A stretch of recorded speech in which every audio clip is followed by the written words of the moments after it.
Voy ecologista te veo hoy. Que de verde se viste guapo se cree. Ah, bueno, pues non sabía eso, ¿eh? É que os que nacemos bonitos a pouco que nos cuidamos. ¿Verdad? Sí, sí. ¿Listos? Sí.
Bos días, señoras e señores deputados, señora secretaria, señora interventora, medios de comunicación, prensa, benvidos.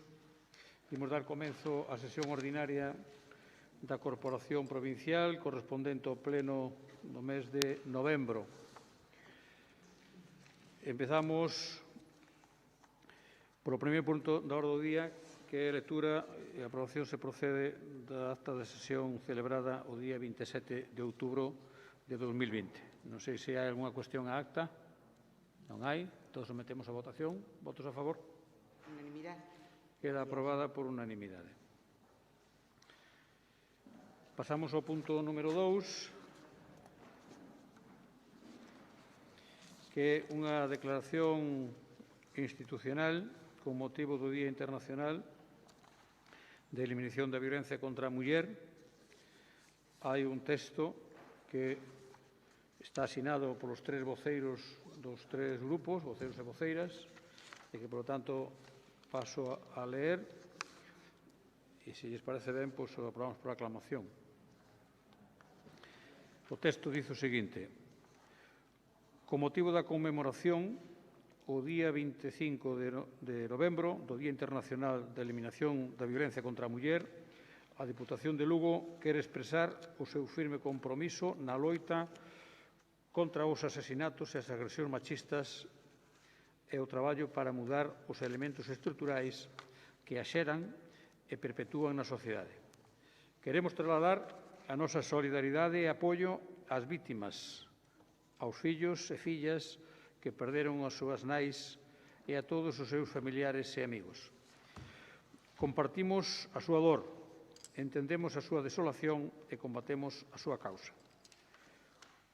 Cúmprense agora 20 anos dende que as Nacións Unidas decidiran, ao abeiro do cambio de século, dedicar este día a visibilizar dun xeito especial a necesidade urxente de loitar contra a violencia que afecta ás mulleres polo mero feito de selo.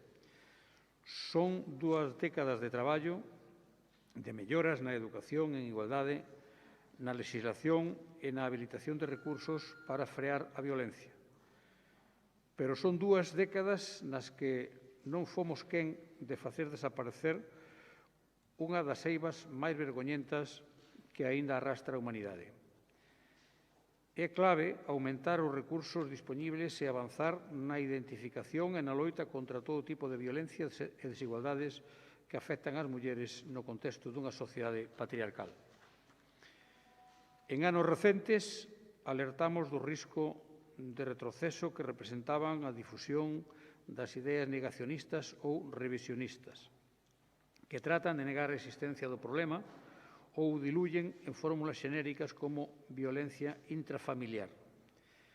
Este ano, ademais, a situación vese agravada pola pandemia do COVID-19, porque moitas das medidas necesarias para loitar contra o virus, restriccións de movimento, illamento social, menor mobilidade, resultan especialmente terribles para as mulleres vítimas de violencia machista. Como ten declarado a ONU, o confinamento reforza o illamento das mulleres que teñen compañeiros violentos, separándoas das persoas e os recursos que mellor poden axudalas. É a situación perfecta para exercer un comportamento controlador e violento no fogar. Os datos do primeiro semestre do ano indican que houbo un incremento nas beneficiarias das axudas económicas, do número de chamadas ao teléfono de atención ás vítimas e de consultas nos centros de información á muller, nos conocidos como CIN. A maioría delas relacionadas coa necesidade de atención psicolóxica, acceso a recursos asistenciais e ordes de protección. Tamén se están a constatar as dificultades coas que se atopan as mulleres que precisan recorrer ás casas de acollida onde se lles piden requisitos médico-sanitarios vinculados á situación da pandemia, sen que nin elas nin os CIN teñan medios para acreditalos. As mulleres vense expostas ao abandono institucional por non poder cumprir coas condicións para ingresaren nestes centros, poñendo en risco aínda máis as súas vidas e as dos seus fillos e fillas. Urxe facer unha valoración global da situación en que se atopan as mulleres vítimas da violencia no contexto do COVID-19 e dar resposta a estas novas situacións. Cumpre que as medidas de loita contra a situación excepcional non esquezan nin leven ao segundo plano esa outra enfermidade social endémica que é a violencia contra as mulleres. Polas características da nosa poboación, Lugo é unha provincia de marcado carácter rural, cun alto grau de envellecemento. E cumpre lembrar que a violencia contra as mulleres é especialmente dura nas zonas rurais e tamén entre mulleres de máis de 65 anos. No mundo rural, a sensación de soidade é tripla pola escasa participación dos espacios públicos e a relegación ao ámbito privado, por estar illada xeográficamente e por identificar a súa situación como un proceso individual e non como problema estrutural que é consecuencia da desigualdade entre homes e mulleres. Así o indica o estudo sobre mulleres vítimas de violencia de xénero no mundo rural realizado pola Federación de Asociación de Mulleres Rurais FADEMUR entre decembro de 2018 e xaneiro de 2020, en cumprimento do Pacto de Estado contra a Violencia de Xénero que este ano cumpre o seu terceiro aniversario.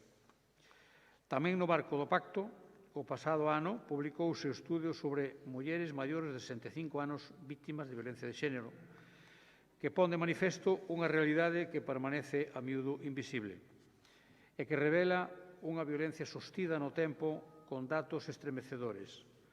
O 40% das vítimas sufriu violencia durante máis de 40 anos e o 27% padeceuna entre 2 e 3 décadas. Toda unha vida de vexacións, agresións, control e medo. Un colectivo especialmente vulnerable que require toda a nosa atención, apoio e sustento.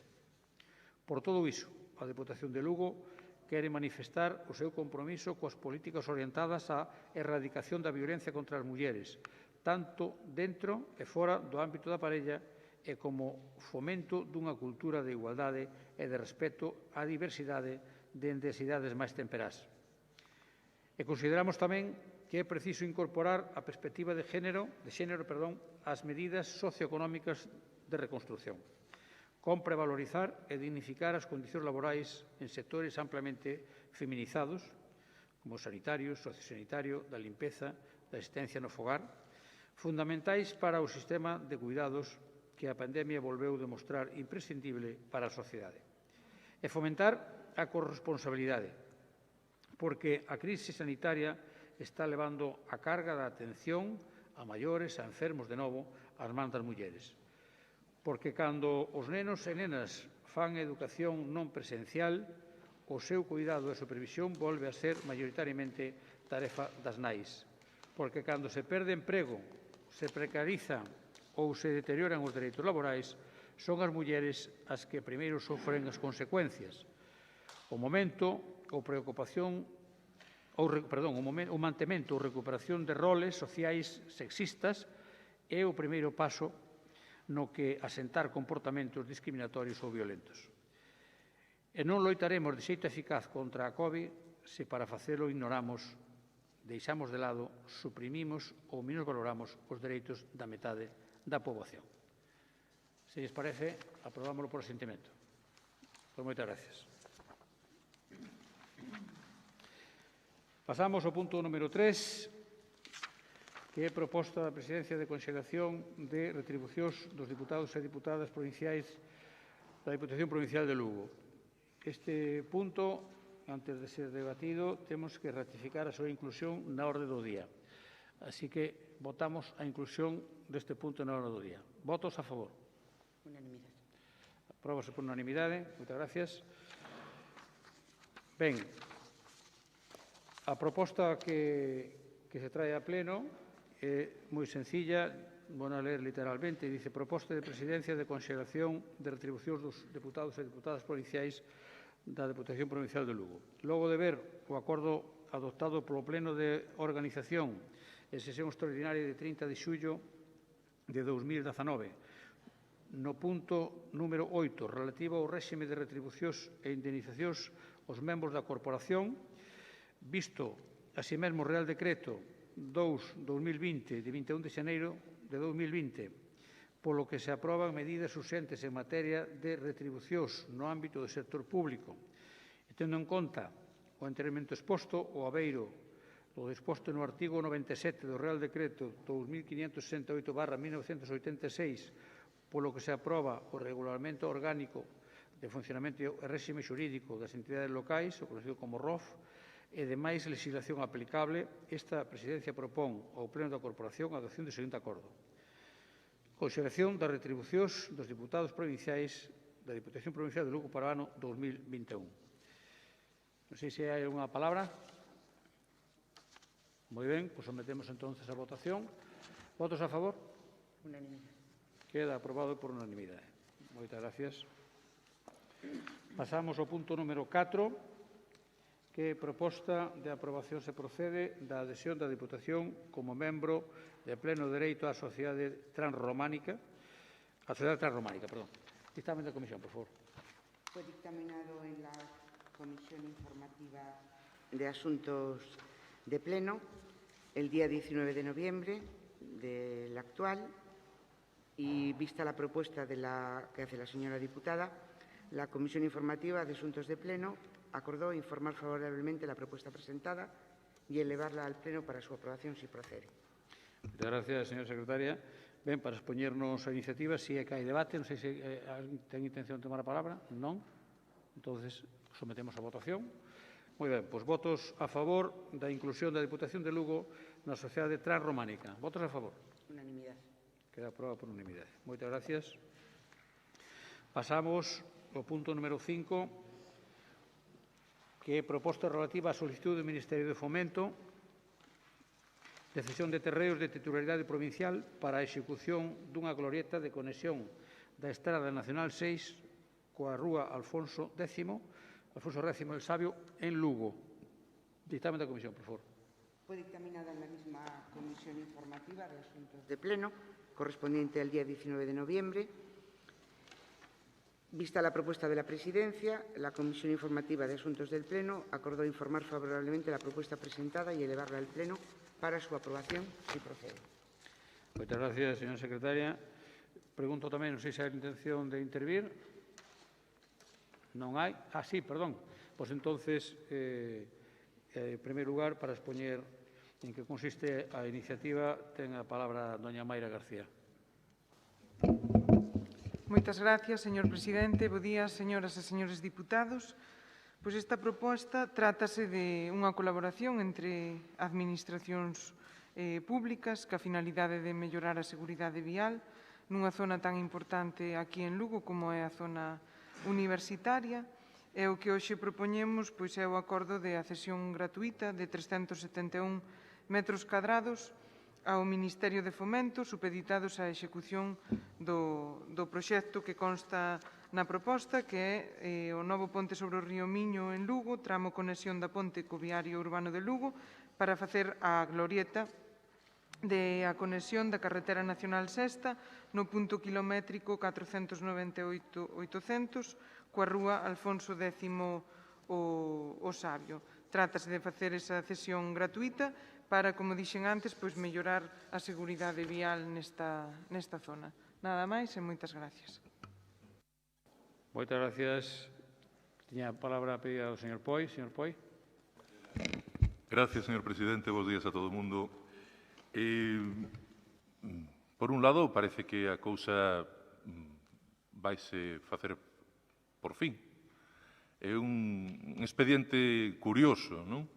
Se eu fose malintencionado, como algún alcalde desta provincia que pon en tela de xuízo as decisións dun comité médico respecto das medidas sanitarias da COVID e fai política de calquera cousa, incluso dunha pandemia, pois a verdade é que o feito de que o Ministerio de Fomento fai anos pedise os metros que agora se lle dan e a Diputación fixese un rapidísimo expediente para cederlle moitísimos menos metros, 55 para ser exactos, e despois, cando o Ministerio de Fomento dice «Oye, que isto non me chega para facer unha rotonda», a Diputación pasase 2 anos sen mover un só papel, pois igual podía chamarnos a pensar que o que era necesario era que todas as administracións implicadas tiveran a mesma cor, por aquelo de poder seguir defendendo a idea de que hai unha diferencia de trato ca miña cidade en función da cor da administración correspondente.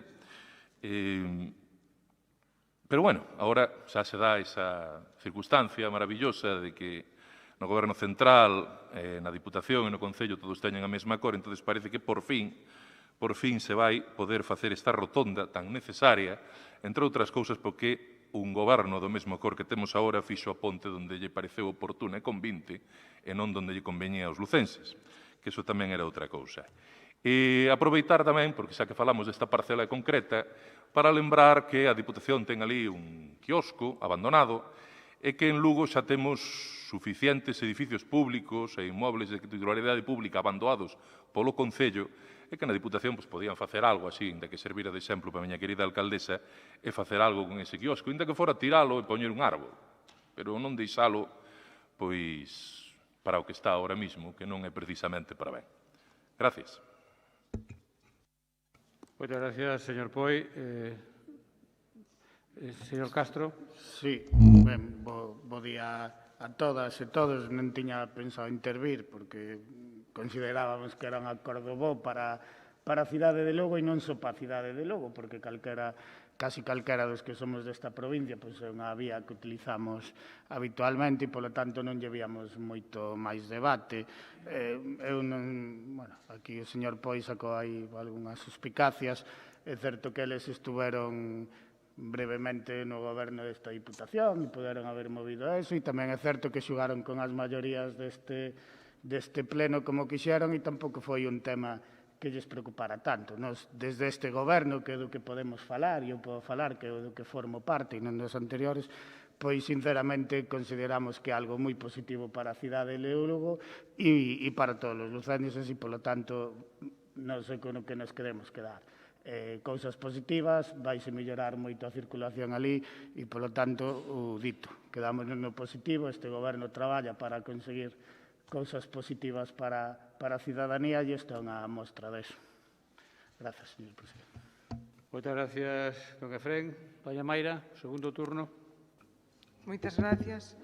Pois, igual que Efrén, evidentemente, pois nós nestes 2 anos que levamos de goberno, o que intentamos e o que traemos hoxe aquí é a proposta para darlle unha solución definitiva e para mellorar pois esta zona tan importante de Lugo como é a zona do campus universitario e trasladarlle tamén que, bueno, frente ás acusacións que fan de que sexa necesario pois agardar a que cheguen gobernos da mesma cor política, indicarlles que, obviamente, pois nós non facemos o que nos teñen acostumados pois desde o Partido Popular, tanto na Xunta de Galicia como no Goberno do Estado. Rajoy estuvo gobernando desde o 11 ao 17 e isto non se levou a cabo. Eu creo que non era necesario pois facer esa visión hacia o pasado, senón creo que é o momento pois de poñer en valor precisamente que sexamos capaces de traer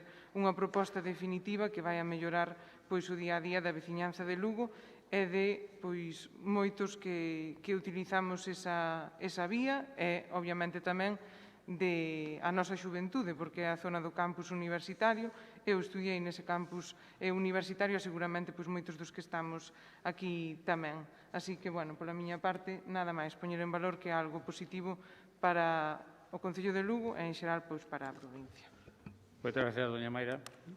Señor Poi, segundo turno. En outras ocasións me queda a impresión de que non escoitan cando falo eu ni cando falamos os que estamos deste lado. Eu en ningún momento dixen que fora negativo ou neguei que fora positivo. Eu que incido, é igual de positivo facelo agora que facelo no seu momento fai anos e xa estaría feito. E se non se fixo foi porque a Diputación non fixo as cousas ben. É así de sinxelo. E despois, pois pasouse moito tempo sin mover un só papel. Vale? Non estou dicindo en ningún momento que non sea positivo para a miña cidade. Pero si hai que lembrar que se non se fixo antes é porque nesta Diputación non se fixeron as cousas ben. Iso sí, agradecerlles que por unha vez recoñecen que os gobernos anteriores ao seu non fixeron as cousas ben, ainda que foran da mesma cor, non está de máis. Gracias. Gracias, señor Poi. Don Efrén. Renuncio ao turno. Señora Meira, quere pechar? Moitas gracias. Mira, indicarlle que con independencia de que haxa dilacións ou non, é importante tamén que haxa o crédito para poder facer a cabo os investimentos. E, efectivamente, neste ano o haberá. Anteriormente non o houbo. Cando gobernaron vostedes en Madrid non o houbo. Polo tanto, con independencia de que se puxeran a disposición ou non os terreos que efectivamente se puxeron, creo que no 2017, eses 55 metros cadrados que agora foron ampliados aos 271, con independencia de que se puxeran a disposición ou non, se non hai crédito, as melloras e os investimentos non se poden realizar. Polo tanto, chega nun momento no que sí vamos a ver, pois, por fin, executadas esas obras. Moitas gracias. Moitas gracias, doña Mayra. Señor Poi, podía dicirlle que lo de había unha vez, porque así empezan os contos, pero non hai tanto tempo, había un lugar no que gobernaba o señor Rajoy, o señor Feijóo e a señora Candia, todos da mesma familia política, e non fixeron nada do que vostede se queixa agora. Este goberno, eu antes non estaba, este goberno da Diputación fai ben as cousas, e agora imos arranxar tamén ese problema. Así que antes empezaba o conto, agora empeza a realidade. Moitas gracias e imos someter a votación. Votos a favor da cesión deste terreno para poder construir esa glorieta. Votos a favor. Unanimidade. Queda aprobado por unanimidade. Pasamos ao punto número 6, que é proposta de reposición e a disponibilidade do acordo de non disponibilidade de crédito en 2020. Para expoñer esta iniciativa, ten a palabra doña Mayra García. Moitas gracias, señor presidente. Esta proposta o que significa pois, é declarar dispoñible para o uso da Diputación un importe de 4,5 millóns, dos cales 3,7 millóns son de remanentes e 750.000 euros de aplicacións orzamentarias deste mesmo ano. Esta medida, que nos permite dispoñer pois, de novo de 4,5 millóns, é posible gracias ao acordo adoptado polo Goberno do Estado no Consello de Ministros do pasado 6 de outubro, un acordo ratificado polo Congreso dos Deputados o día 20 do mesmo mes e que consiste na suspensión das 3 regras fiscais de estabilidade, endebedamento e regla de gasto para os anos 2020 e 2021 como medida extraordinaria para dar flexibilidade e oxíxeno ás administracións para protexer as persoas e contribuir á recuperación económica fronte á pandemia da COVID-2019. Esta medida permite considerar superados os plans económico-financeiros e os acordos de non disponibilidade de crédito derivados dos mesmos, podendo ser revocados. Deste xeito, gracias á decisión do Goberno do Estado, o plan económico-financiero desta Diputación queda superado e podemos volver a dispoñer dos 4,5 millóns que dedicaremos a desenvolver as políticas sociais e económicas que temos previstas nos orzamentos en beneficio dos veciños e veciñas e dos concellos desta provincia. Moitas gracias, don Efrén. Renuncio ao turno, moitas gracias. Creo que polo Grupo Popular vai intervir José Antonio García. Ten a palabra. Bos días, moitas gracias, señor presidente.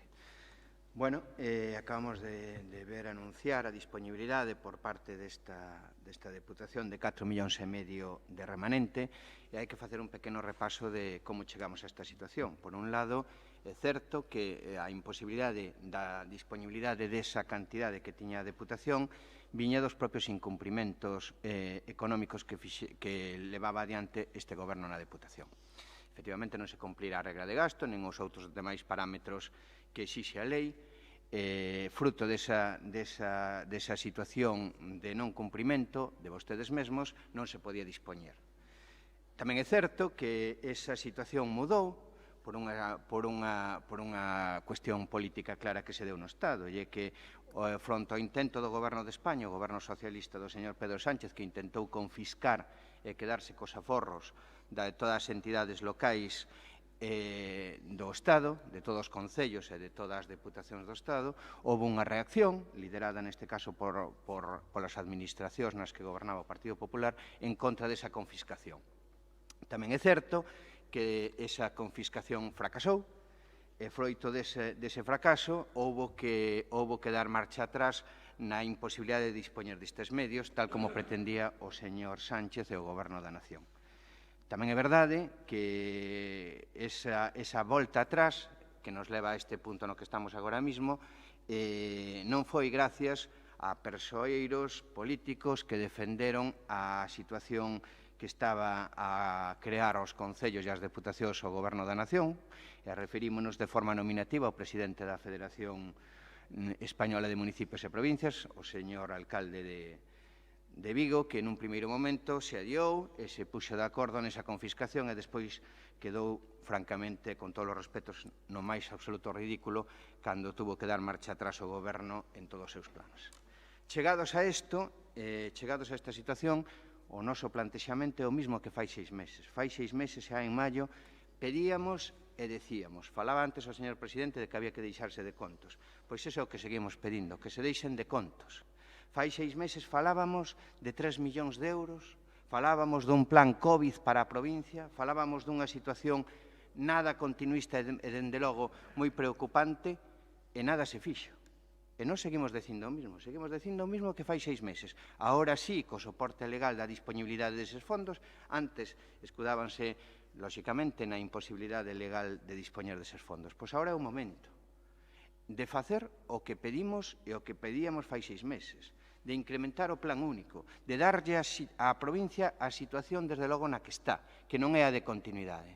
Viemos un pouco tristes e, dende logo, arrepiados, anunciar por parte do señor presidente uns presupostos continuistas. Como pode haber uns presupostos continuistas na situación na que estamos? O que xa lles tarda é facer unha proposta realista que incrementa o plan único para todos os concellos. A situación na que estamos non depende de divisións artificiales nin de cores políticas. Estamos nunha situación en que a provincia, o tecido social, o tecido económico, no fondo, a situación social de todas as familias desta provincia é extremadamente preocupante, e a dos concellos tamén. Non só preocupante, senón, dende logo, pois cun futuro bastante complicado. Por lo tanto, a Deputación se ten que deixar de contos e facer e presentar un incremento con estes fondos dos que agora dispón, un incremento do plan único ou, dende logo, dun plan específico de axudas, cunhas directrices claras, que non xeneren ningún tipo de discriminación entre concellos nin entre persoas da mesma provincia. Por lo tanto, o que os animamos é a que se deixen de contos e fagan xa esa situación, fagan xa fronte a esa situación. Esta provincia non está abanderando nada, absolutamente nada na recuperación da situación na que estamos. E os concellos notan na xestión súa, xa non é que noten os concellos, é que vostedes mesmos a recoñecen, unha situación absolutamente continuista. E non é o momento do corte pega nos presupostos nen no plan único, é o momento de atallar a situación na que estamos. Por iso, o que os animamos, agora que sí, parece que despois do fracaso do intento do Goberno da Nación de conculcar os dereitos e a disponibilidade dos fondos dos concellos e os aforros das institucións locais, sí que é o momento de que realmente leven adiante, e se verá, xa que anuncian próximamente presupostos para o ano que ven, que se nota a disponibilidade destes fondos e que se nota, dende logo, que a Deputación serve para algo máis que para ser continuista no ano da gran pandemia do estado de alarma. Muchas gracias, señor García. Doña Mayra. Moitas gracias.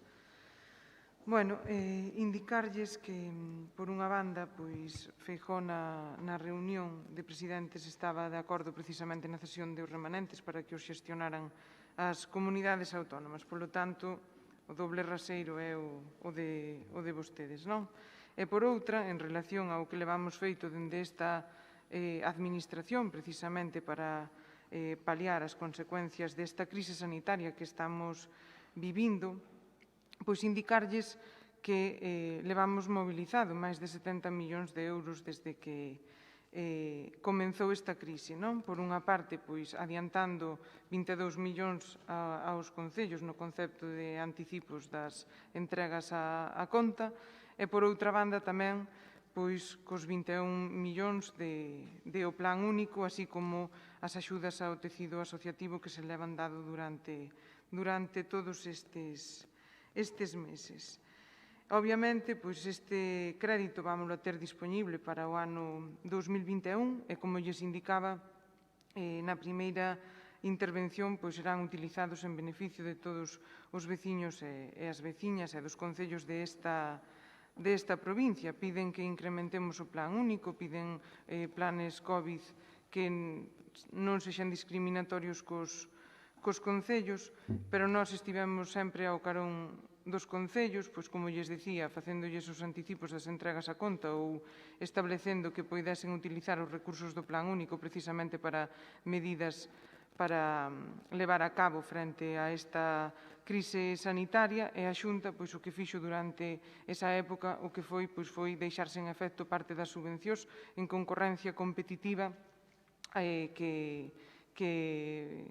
as que podemos concurrir logo os concellos, por non falar pois, xa ao reparto que nos tenen acostumbrados, no sentido de que os convenios pois, solamente se firman con concellos do Partido Popular, o mesmo reparto que fixeron pois, vostedes mentras gobernaron nesta institución con Elena Candia, que, por certo, pois, vostede era deputado.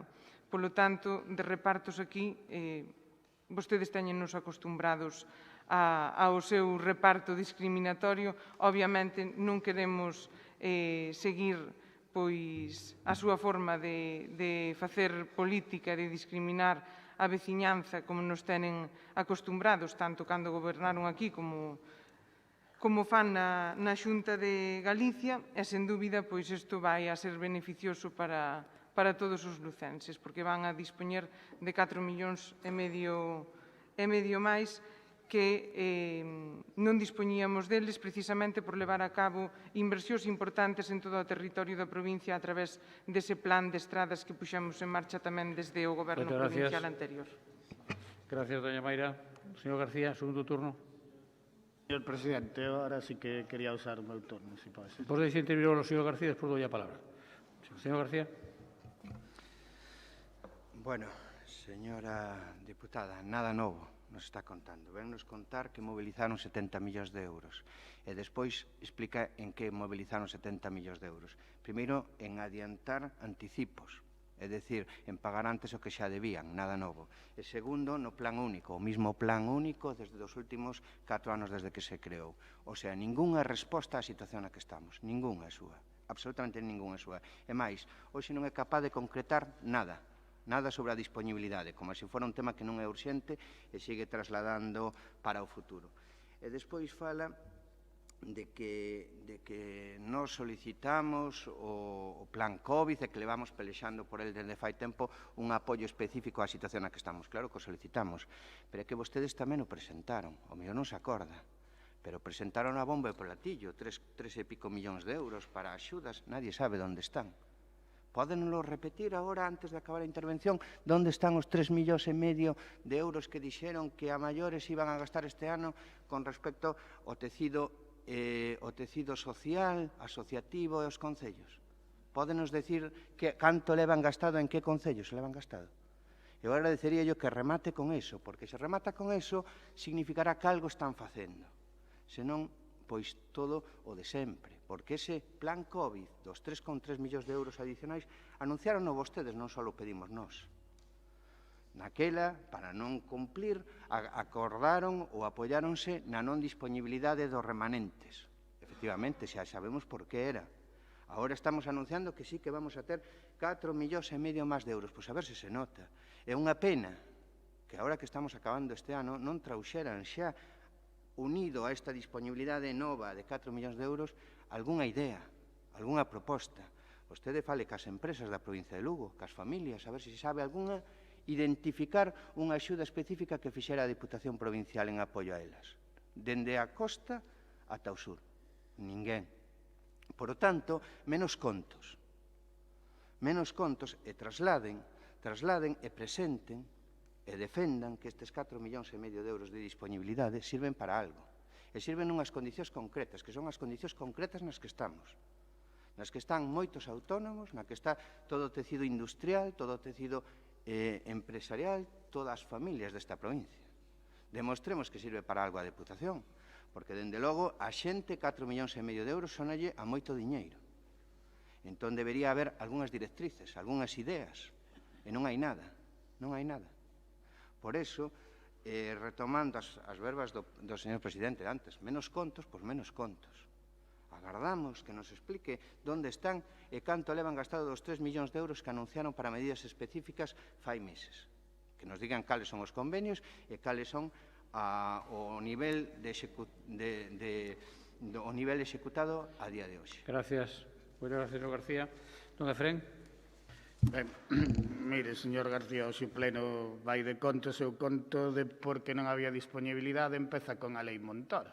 Lei que o meu partido estivo sempre en contra, dai que era unha asfixia para esta Diputación, pero para todos os concellos deste país, e, polo tanto, aí empezaron a estar afogados e non poder dispoñer de diñeiro para invertir antes da pandemia e agora con a pandemia. Despois, a maioría política obligou a esta medida, que era a que defendía o BNG antes, despois, e, polo tanto, agora temos esa disponibilidade. Bueno, aquí meteu o debate sobre os orzamentos, non era exactamente este punto, pero, mire, os orzamentos da Diputación poden ser continuistas, porque se hai unha forma de repartir os fondos equitativa e con criterios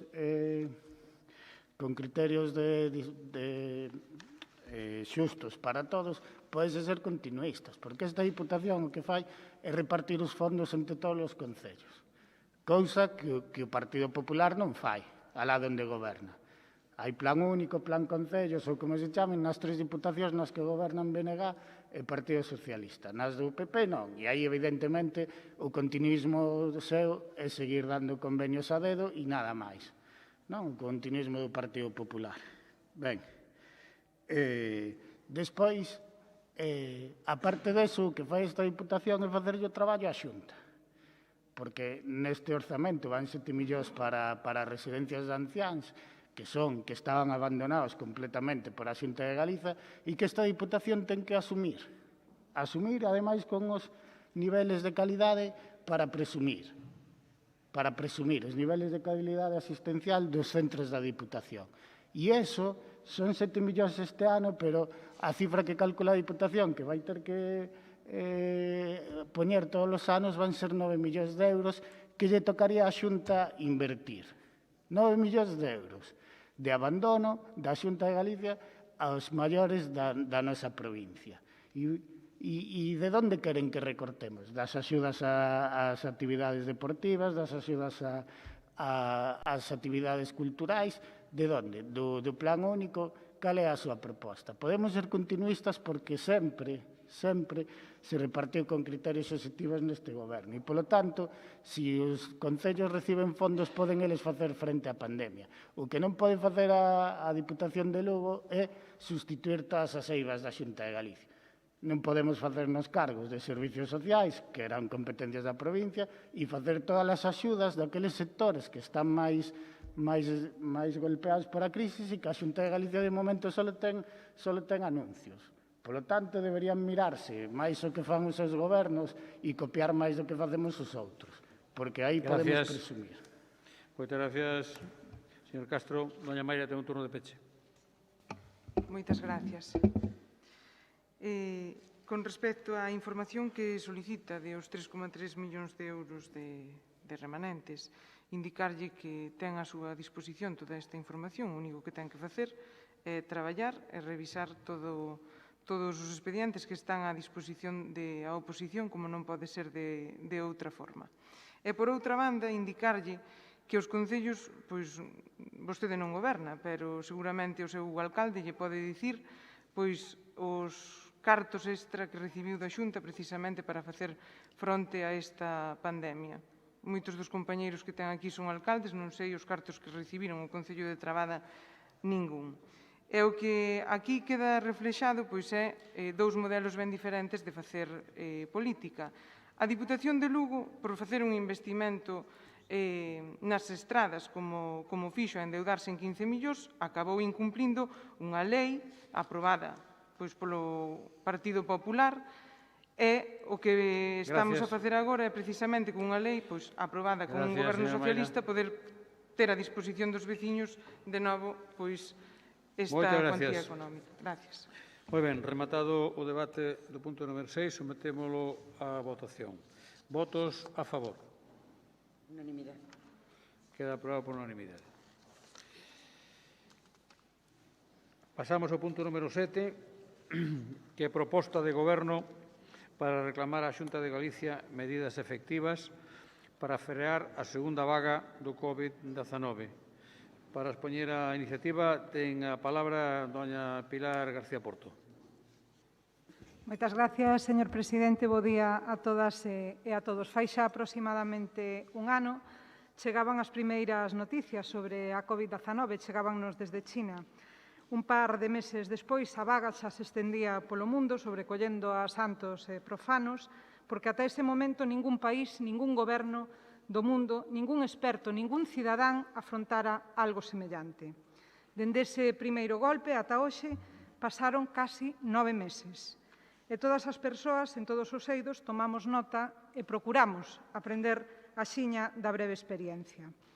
Agora estamos inmersos na segunda vaga, a que nos enfrentamos dende hai 90 días, e o Goberno galego estáse enfrentando a este segundo capítulo acentuando os erros cometidos no primeiro. Esa repetición de erros da Xunta de Galicia perxudica as condicións nas que os galegos e galegas afrontamos a pandemia. Nesta segunda ola da pandemia, a actuación da Xunta de Galicia consiste na inacción, no cambio de criterios e nas decisións arbitrarias. A día de hoxe hai un sentir constante en Galicia. Por unha banda, os alcaldes e alcaldesas síntense ignorados. A cidadanía está confundida. Os hosteleiros están indignados. E os anciáns e as súas familias abandonados, mentras os sanitarios están solos e preocupados. Por este sentir xeral, é polo que traemos esta proposta a pleno para tratar, entre todos, de correxer os erros do pasado, para tratar de que Feijóo, de que a Xunta de Galicia recolla as nosas demandas como unha colaboración, para que Feijóo decida si prefiere atinar acompañado ou seguir errando en solitario. Atinar acompañado por parte da Xunta de Galicia sería o que nos traemos na proposta, abrir unha liña de comunicación coas alcaldías e dicir, darlles información veraz, escoitalas, telas en conta.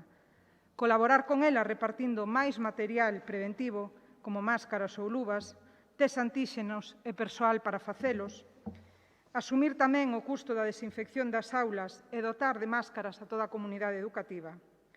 Aplicar criterios obxectivos, señores do Partido Popular, para a aplicación de medidas restrictivas no territorio e contratar médicos e persoal sanitario de reforzo, sobre todo en atención primaria, que é o que máis necesitamos nesta provincia, sen dúbida. Nós creemos que é necesario plantexar esta proposta de acordos porque hai dúas constantes na acción do Goberno galego que nos perxudican como sociedade e, como lles dixen antes, a hora de enfrentarnos á pandemia. Por unha banda, a negativa da Xunta a asumir as súas competencias. E, por outra, o desprezo constante a alcaldes e alcaldesas e a falla de transparencia por parte da Xunta de Galicia cos concellos. A Xunta non asume as súas competencias. Actúa de xeito absolutamente irresponsable. Primeiro, coas eleccións recién gañadas, Feijóo, como líder de goberno neste país, marchou de vacacións, retrasou ceses de altos cargos e conselleiras, retrasou, polo tanto, o nomeamento dos seguintes ata o mes de setembro, fixo despois de criticar a un goberno central e de que Casado aparecera con un perfecto bronceado en Madrid, e retrasou eses nomeamentos en consellerías importantes como a de Sanidade, Educación e Política Social. Atinou nos ceses, fallou nos tempos. Iso é o que lle pasou a Feijóo, colleuno desprevenido a segunda ola da pandemia. Ese retraso provocou, polo tanto, que non se puxeran en marcha novas políticas para maiores, Provocou tamén un comenzo desastroso do curso escolar únicamente salvado polo esforzo de docentes e familias. Provocou deficiencias maiores en atención sanitaria, sobre todo en primaria. Evidenciou, sen dúbida, a ineficacia na xestión desta segunda ola. Lonxe de asumir as súas competencias e responsabilidades, o presidente da Xunta especializouse en criticar un día as medidas que se tomaban no Goberno central en Madrid para aplicalas sen ningún tipo de cambio o día seguinte aquí, en Galicia. A incongruencia de tal magnitude que o mesmo Feijóo que reclamaba as competencias cando había un mando único para as comunidades autónomas, unha vez desaparecido e téndoas el todas, reclamaba que tomara decisións Madrid. O Feijóo que o día 26 de outubro, non fai tanto tempo, a saída da conferencia de presidentes decía que as novas medidas do Goberno central eran un palo para a economía, ese mesmo Feijóo o día seguinte ratificaba as propostas do Goberno central sin tan siquiera flexibilizar aquela hora que solicitaba a hostelería no toque de queda ás 12 da noite. Ese mesmo Feijóo, 10 días despois, pasou de ser o gran valedor da hostelería a pechala na maior parte de Galicia sen anunciar axudas. E ese mesmo Feijóo anunciou axudas para a hostelería cando viu que se manifestaban na rúa. Non asumiu as competencias. Non asumilas é unha constante neste Goberno da Xunta. E a falla de transparencia e a falta de conciencia e o desprezo ás alcaldías é outra. Non os escoita, non os ten en conta, desprezaos. Nin os das grandes cidades, nin os dos lugares máis pequenos se ven afectados. E teñen, ademais, moita incidencia. En definitiva, Feijóo, nas súas comparecencias públicas, dedicouse a agochar a insuficiencia das medidas que tomaba e dille ás alcaldías aquelo de fai o que eu digo e non o que eu fago. Moitas gracias. Gracias, señora Porto. Por o Grupo do BNG ten a palabra don Efrén Castro. Ben, é certo que a veces aquí falase de coherencia, pero o frente á Xunta de Galicia o que hubo é como dúas formas de actuar. Unha cando non estaban as competencias transferidas ás autonomías, e aí tirou da Televisión de Galicia, como veremos despois, para facer de telepredicador e dedicar o tempo que lle parecía todos os días a facer política con a pandemia, que hai pouco falaban aquí de que non se podía facer, se ve que non o pode facer se non eres do Partido Popular, pero o Partido Popular fixo desde un minuto a criticar as medidas do Estado, que algunhas eran máis acertadas, outras menos, pero el dedicouse a eso.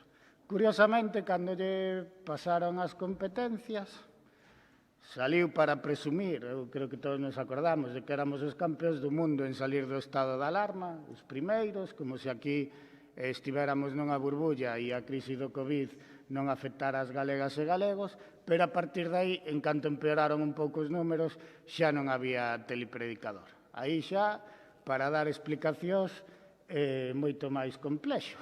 Nin dar explicacións, nin dar información aos concellos, porque eu, é certo que non son alcalde, pero sí que falo con algúns desta corporación e con meu, e entéranse de incidencia do COVID nos seus concellos pola prensa. O sea, aquí o diario El Progreso ten máis información que os alcaldes. Eso é a situación. Eso, claro, en canto empezou a depender da Xunta de Galicia xa non tirou desa ferramenta que tanto lle gusta, que é a Televisión de Galicia, por explicar os malos números preocupáballes. Despois, en vez de dedicarse a preparar o curso, porque é certo que durante o curso pasado pois era imposible pedirlle a nadie previsión dunha pandemia mundial, non? Pero sabíase que este curso iba a comezar con a crise do COVID encima.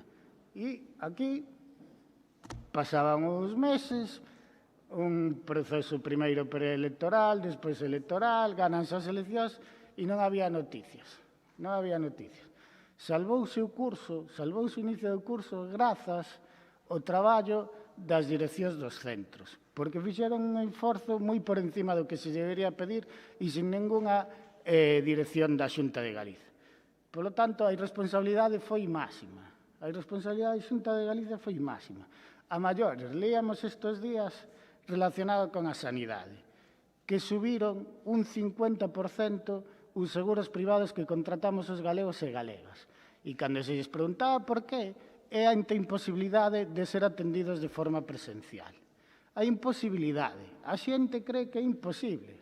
Eu xa sei que me van dicir que se pode, pero pregúntenlle aos veciños e veciñas da provincia de Lugo e teñen a sensación de que é imposible que te reciba un médico ou unha médica presencialmente. Esa é a xestión da Xunta de Galicia ante o COVID. Esa é a xestión. E claro, ora vostedes queren que eso non o critiquemos cando o Partido Popular foi o campeón do mundo en criticar desde o minuto 1. En vez de poñerse do lado do goberno, que por certo, formacións como a nosa, como o BNG, foron superleais tanto con o goberno da Xunta de Galicia como o goberno do Estado.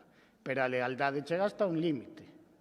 Ao principio, pois, hubo lealdade, pero agora non nos podemos quedar aparte e non propoñer medidas que non se están levando a cabo. Polo tanto, temos un presidente bipolar, porque seguramente, se ora volveran a retirar as competencias, volveríamos ter a homilía matinal da Televisión de Galicia. Pero onde ten que dar explicaciones é agora, e ten que asumir as súas competencias.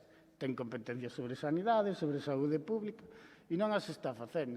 E a xente, eu entendo que dicen que é criterio do Comité de Expertos, e non o dudo, pero comuniquen no mellor, porque a xente non entende como son as decisións, porque falan de zonas, e hai uns concellos en zona 3 con restriccións e outros que están tamén en zona 3 e non as teñen.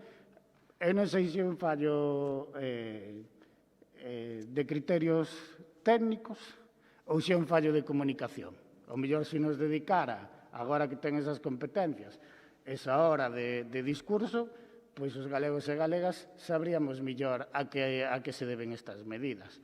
E despois o señor Poi movía a cabeza con o da hostelería. A hostelería estuvo casi un mes sin saber o que iba a facer a Xunta de Galicia. De feito, as primeiras declaraciones que fixo o presidente é dicir que o Estado tiña que darlles axudas aos hosteleiros. Que nós creemos que tamén, non tomen estas interpretacións como que o Estado non ten que axudar nesta crise. Pero a primeira declaración foi esa. Despois, con a presión social e, evidentemente, un sector que non se pode deixar caer neste país, pois anunciaron medidas. Pero debían non haber feito desde o principio para tranquilizar ese sector e non o fixeron. O primeiro que fixo, e eso está nas hemerotecas. Polo tanto, nós creemos que a xestión do COVID da Xunta de Galicia é máis que errática e propagandística. E sigue no desmantelamento do ensino público, da sanidade pública, e aquí estamos, esperando esas homilías agora que teñen as competencias. Gracias. Muchas gracias, señor Castro. Por el Grupo Popular tengo la palabra a don Javier Castiñeira. Gracias, señor presidente. Vaya por diante, antes, a solidaridade do Grupo Popular con todas as persoas que están pasando mal, traballadores residentes en diferentes residencias, localidades afectadas, tecido económico que non están pasando ben. Como é de costume, pois este goberno trae novamente unha moción de oposición a Feijóo, pero que entendemos, neste caso, que é moito máis grave aínda que calquera das outras veces que aquí o trae. Neste caso, pois están facendo uso da sanidade e do COVID, precisamente facendo uso de toda esa xente que o está a pasar mal, e, por outro lado, están facendo uso das institucións. Primeiro, cos alcaldes, despois incluso ata o presidente da Diputación chegou a usar a Diputación precisamente para enfrentarse a Feijóo neste sentido. O levan facendo desde que rematamos o estado de alarma. A señora García despachou en 2 segundos 80 días de estado de alarma, non falou absolutamente nada dese momento. Fala que despois, unha vez iniciada a recuperación, que lles molestase que Feijóo anticipase, como así o fixo, que flexibilizara a situación para reactivar a situación económica. Falan deso como propaganda electoral. A verdade é que pintaron o ridículo neses días na campaña electoral, mandando aos alcaldes incluso a falar de boicotear as eleccións porque non se daban as circunstancias. É verdade que o ridículo pintaron non só cos resultados electorales, sino tamén despois na propia no propio día das eleccións porque se fixo absolutamente normal e vostedes dudaban precisamente deso. Pero volven a facer agora novamente outra vez cos rebrotes, pero neste caso ainda máis grave porque o fai o presidente da Diputación de Lugo. O fai o señor Tomé como alcalde de Monforte, pero critica ao comité clínico, fala de decisións arbitrarias e de persecución política. É lamentable, señor Tomé, que fale vostede neste caso, de un comité clínico real de 34 profesionales con nome e apellidos, e non dixera nada dese comité fantasma de expertos do goberno socialista. Pinta o ridículo denunciando algo que non é certo e, por outro lado, pinta ridículo porque ao día seguinte hai máis contaxios. Parece que vostede hasta é gafe nese sentido. Mire, o comité clínico da Xunta de Galicia toma decisións en base a unha serie de múltiples factores. Primeiro, a incidencia acumulada, o número de casos, non? A presión asistencial. Esos son datos obxectivos. O porcentaxe de ocupación de camas hospitalarias e de UCI, o porcentaxe de probas realizadas, o índice de positividade, pero tamén en base á trazabilidade, que iso é fundamental, que é o que confundeu o presidente da Diputación, alcalde de Monforte. Mire, vou poñer un exemplo. O Incio, Cervo, Outeiro, moitos deses concellos que vostede mencionou, ten unha trazabilidade moi clara. O sea, o brote está na residencia de anciáns, localizado e moi concreto.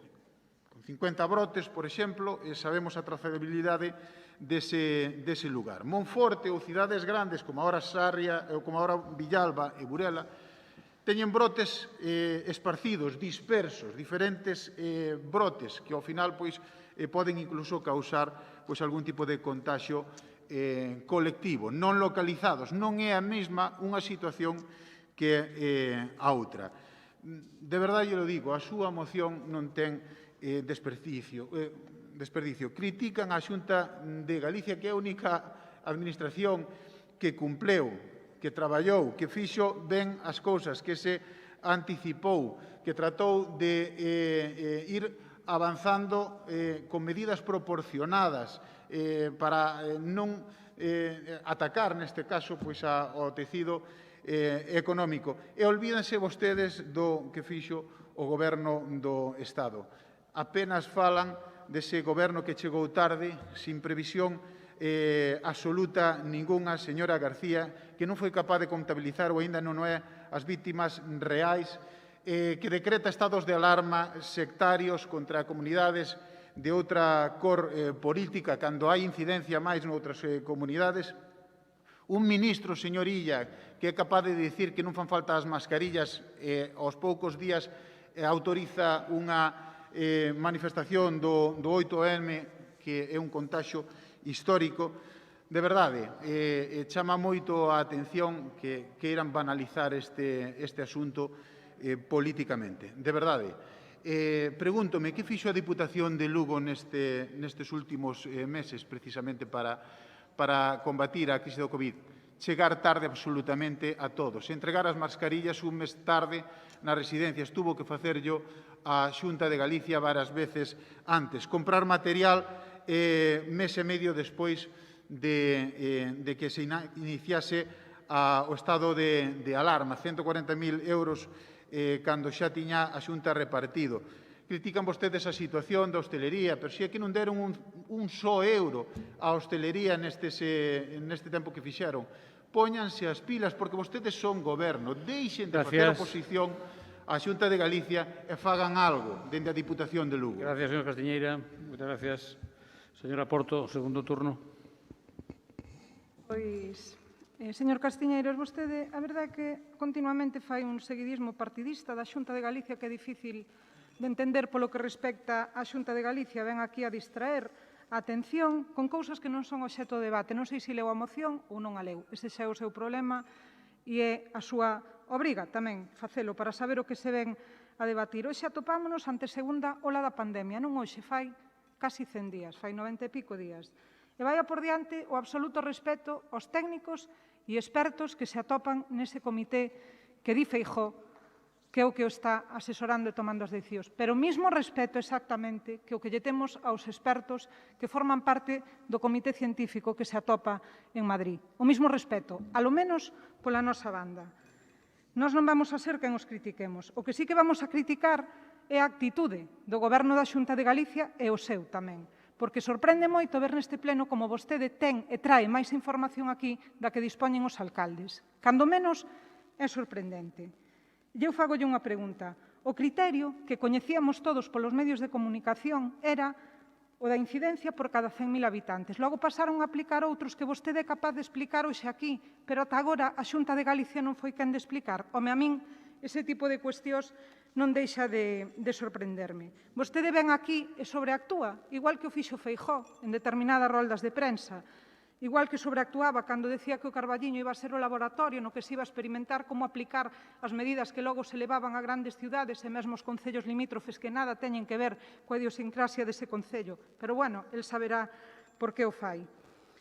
E, señor Castiñeiras, vostedes mentiron porque se pecharon, como ben dixo o presidente da Diputación, e eu quero abondar aquí, concellos como Monforte, Lugo ou Viveiro, con menos de 400 casos por cada 100.000 habitantes e se mantiveron abertos outros como Cospeito, Palas de Rei, Cervo ou o Incio, que triplicaban esas cantidades. Realmente, que criterio estaban aplicando dende a Xunta de Galicia? O que nos veu aclarar hoxe vostede aquí é que non foron quen de explicar nos medios de comunicación nin darlle aos alcaldes, señor Castiñeira.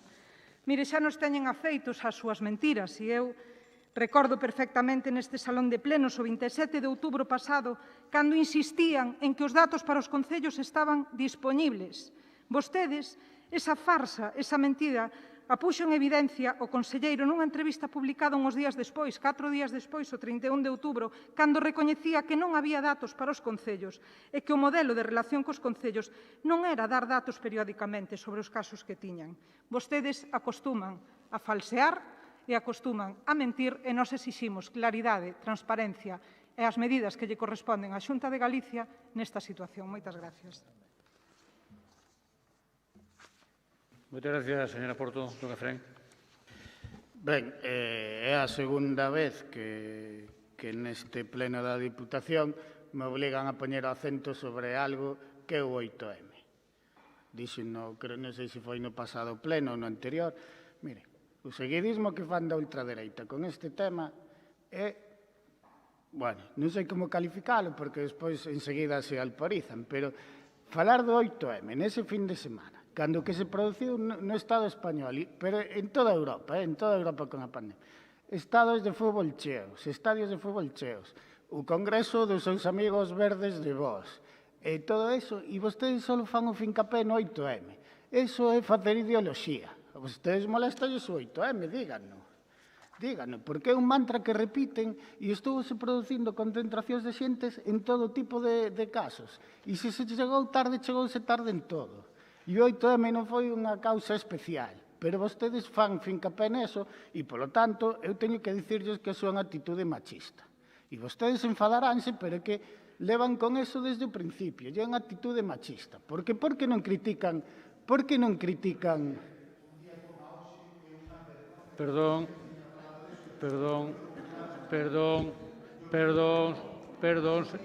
señor Castiñeira, perdón un segundiño, que lle repoño o tempo, non se preocupe. Parece mentira que vostede teña esta actitude, e dígollo sinceramente, señor Castiñeira, chamo ao orden por primeira vez, e se é o que quere provocar, terá que abandonar o pleno. Chamo ao orden por primeira vez. Tome nota, señora secretaria. A mí non me vai quitar das súas casillas. Se vostede ven aquí a provocar, é cousa súa. Pero pode volver antes para fora se quere. Non se preocupe. Aquí se respeta o debate. E eu acabo de escoitalo a vostede dicir unha sarta de mentiras, de tonterías. Estuve caladiño. Así que vostede vai facer o favor de respetar os demais. E se non xa sabe, pode marcharse sin problema ningún. Moitas gracias, señor Efrén, siga. Grazas, señor presidente. Está ben, hombre. Eu sei que se alporizan, pero é que vostedes trouxeron a colación, sacaron vostedes o 8M. E volvolle decir, compáreme o 8M con os estadios de fútbol cheos. Compáremo. E por que non falan deso? Ou por que non falan que despois do 8M se fixeron viaxes para ver a Champions de outros equipos? E se fan o fincapé sobre eso, volvollelo dicir, é un tema ideolóxico. E no que se equivocan, porque equivocanse seguindo a ultradereita. E sei que lles enfada, pero fixen a proposta de que non volvía a deixar pasar un tema así, e volvollelo dicir. E nun día como hoxe, pois o mellor debería haber deixado o 8M porque nada tiña que ver neste debate, pero é que lles pode. E, polo tanto, volvollelo dicir, eso para min é unha actitude machista. Para min e para moitas persoas. E, polo tanto, cada vez que o digan, eu vou lles facer fincapé neso. Pódense enfadar o que queiran, pero é que está claro, porque fan fincapé nunha cousa e noutras non. E, despois, volvendo ao debate da moción, mire, é que a falta de sensibilidade que tuvo a Xunta en un montón de cousas, pero o outro día na Comisión de Seguimento sobre o COVID, ter a desvergonza de levar a presidenta de DomusVi para pouco máis que facerlle un homenaxe con o que pasou nas residencias gestionadas por esa empresa, é que, mire, é para tildalo non sei de que, a falta de respeto e falta de sensibilidade que ten a Xunta de Galicia nese tema. Porque ademais nada aprendeu, porque na primeira vaga colleunos de sorpresa das residencias, pero aquí, como se nada pasara. Volvemos a estar repetindo os erros do pasado. E en vez de facer autocrítica e buscar solucións, o que decide a Xunta de Galicia é homenaxear os xestores de DomusVi. Fíjese a donde chega a irresponsabilidade da Xunta de Galicia con este tema.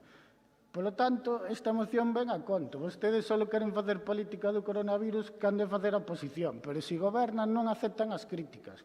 E teñenas que oír, porque a xestión, e decía a señora Porto, e dixenllo eu ao principio, o mellor, se dedicara todo o tempo que dedicaba cando opositaba contra Madrid a explicar as medidas, o mellor os alcaldes e alcaldesas sabían por que se tomaban as medidas nun sitio e noutros non. Pero explicouno vostede aquí hoxe, así por encima. Pero esos datos, os alcaldes e a cidadanía non os teñen. Polo tanto, algo terán que mellorar.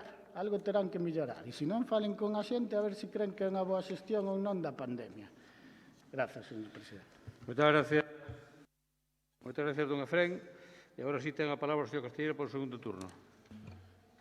Gracias, presidente. De verdade, pareceme lamentable e triste que nunha moción deste tipo tan amplia faguemos demagoxia con isto. Non vou entrar a máis, por respeto tamén aos meus compañeiros. Pero entre a demagoxia da señora Porto, que é capaz de falar das vacacións do señor Feijóo cando todo o mundo é sabido, as do señor Sánchez en Doñana, que foi trending topic en todo o Estado cando co rebrotes, pero de verdade, non vale todo nesta circunstancia. De verdade, eu lo digo. Señor Castro, mire, vostedes son incoherentes cada vez que falan. Mire, agora están pedindo flexibilidade de accións para os cierres, para a hostelería e demais, pero é que hai 3 ou 4 días a súa voceira, a señora Pontón, ven a dicir que hai que tomar medidas moito máis drásticas. Aclárense, fastidilles por un lado que Feijóo trate de tomar medidas proporcionadas, por outro lado queren que as tome en base á seguridade, por outro lado molestes. Eu creo que son incoherentes en todo momento. De verdade lo digo, sinto moito que chegásemos a este punto nunha moción que entendo que o Partido Popular pode defender perfectamente a xestión da Xunta de Galicia, e creo que non así nin o Partido Socialista nin os seus socios o Bloque Nacionalista Galego. As medidas que se tomaron é que non sorprenda nada, é que é sentido común. Entender a trazabilidade como eso é de sentido común, pero primeiro que hai que preguntar, señor presidente, primeiro chámase e despois, se non nos satisface, pois diga o que queira. Pero estas conclusións as sabemos todo o mundo. Non é o mesmo a trazabilidade de un lugar que ten un sitio moi concreto, concentrado, pois os seus contaxios, que noutro que está moi disperso e pode haber contaxios colectivos. Iso é de primeiro orden. O que pasa é que a vostede interesalle moito máis pois facer oposición a Feijóo. Veo aquí o señor Caballero e iso ten que facer así porque eu son incapaz de facelo. Así pois pasou ou lles pasa nas eleccións municipales que despois chega o momento e perden en todos os concellos, ata no seu perdeu. Mire, polo tanto, de verdade, non me gustou esta situación. Señor Castro, non o creo vostede capaz de relacionar nun momento como a hoxe esta circunstancia despois de haber firmado entre todos, e sabe que o Partido Popular cedeu. Vostede me trouxo unha declaración institucional escrita por vostedes. O Partido Popular tiña a súa, aceptamos a súa.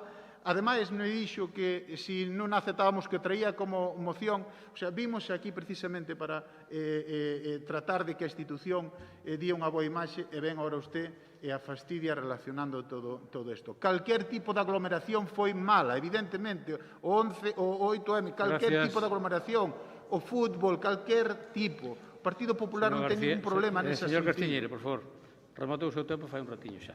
Moitas gracias. Doña Pilar, ten un turno de peche. Gracias de novo, señor presidente. Mire, incidindo nalgo que me parece importante, que dicía na primeira intervención e na segunda, a información aos concellos é limitada. Non lle di o Partido Socialista, dillo a FEGAN e dillo os alcaldes. Ten vostede máis información como voceiro do Partido Popular na Diputación de Lugo que teñen os alcaldes desta provincia.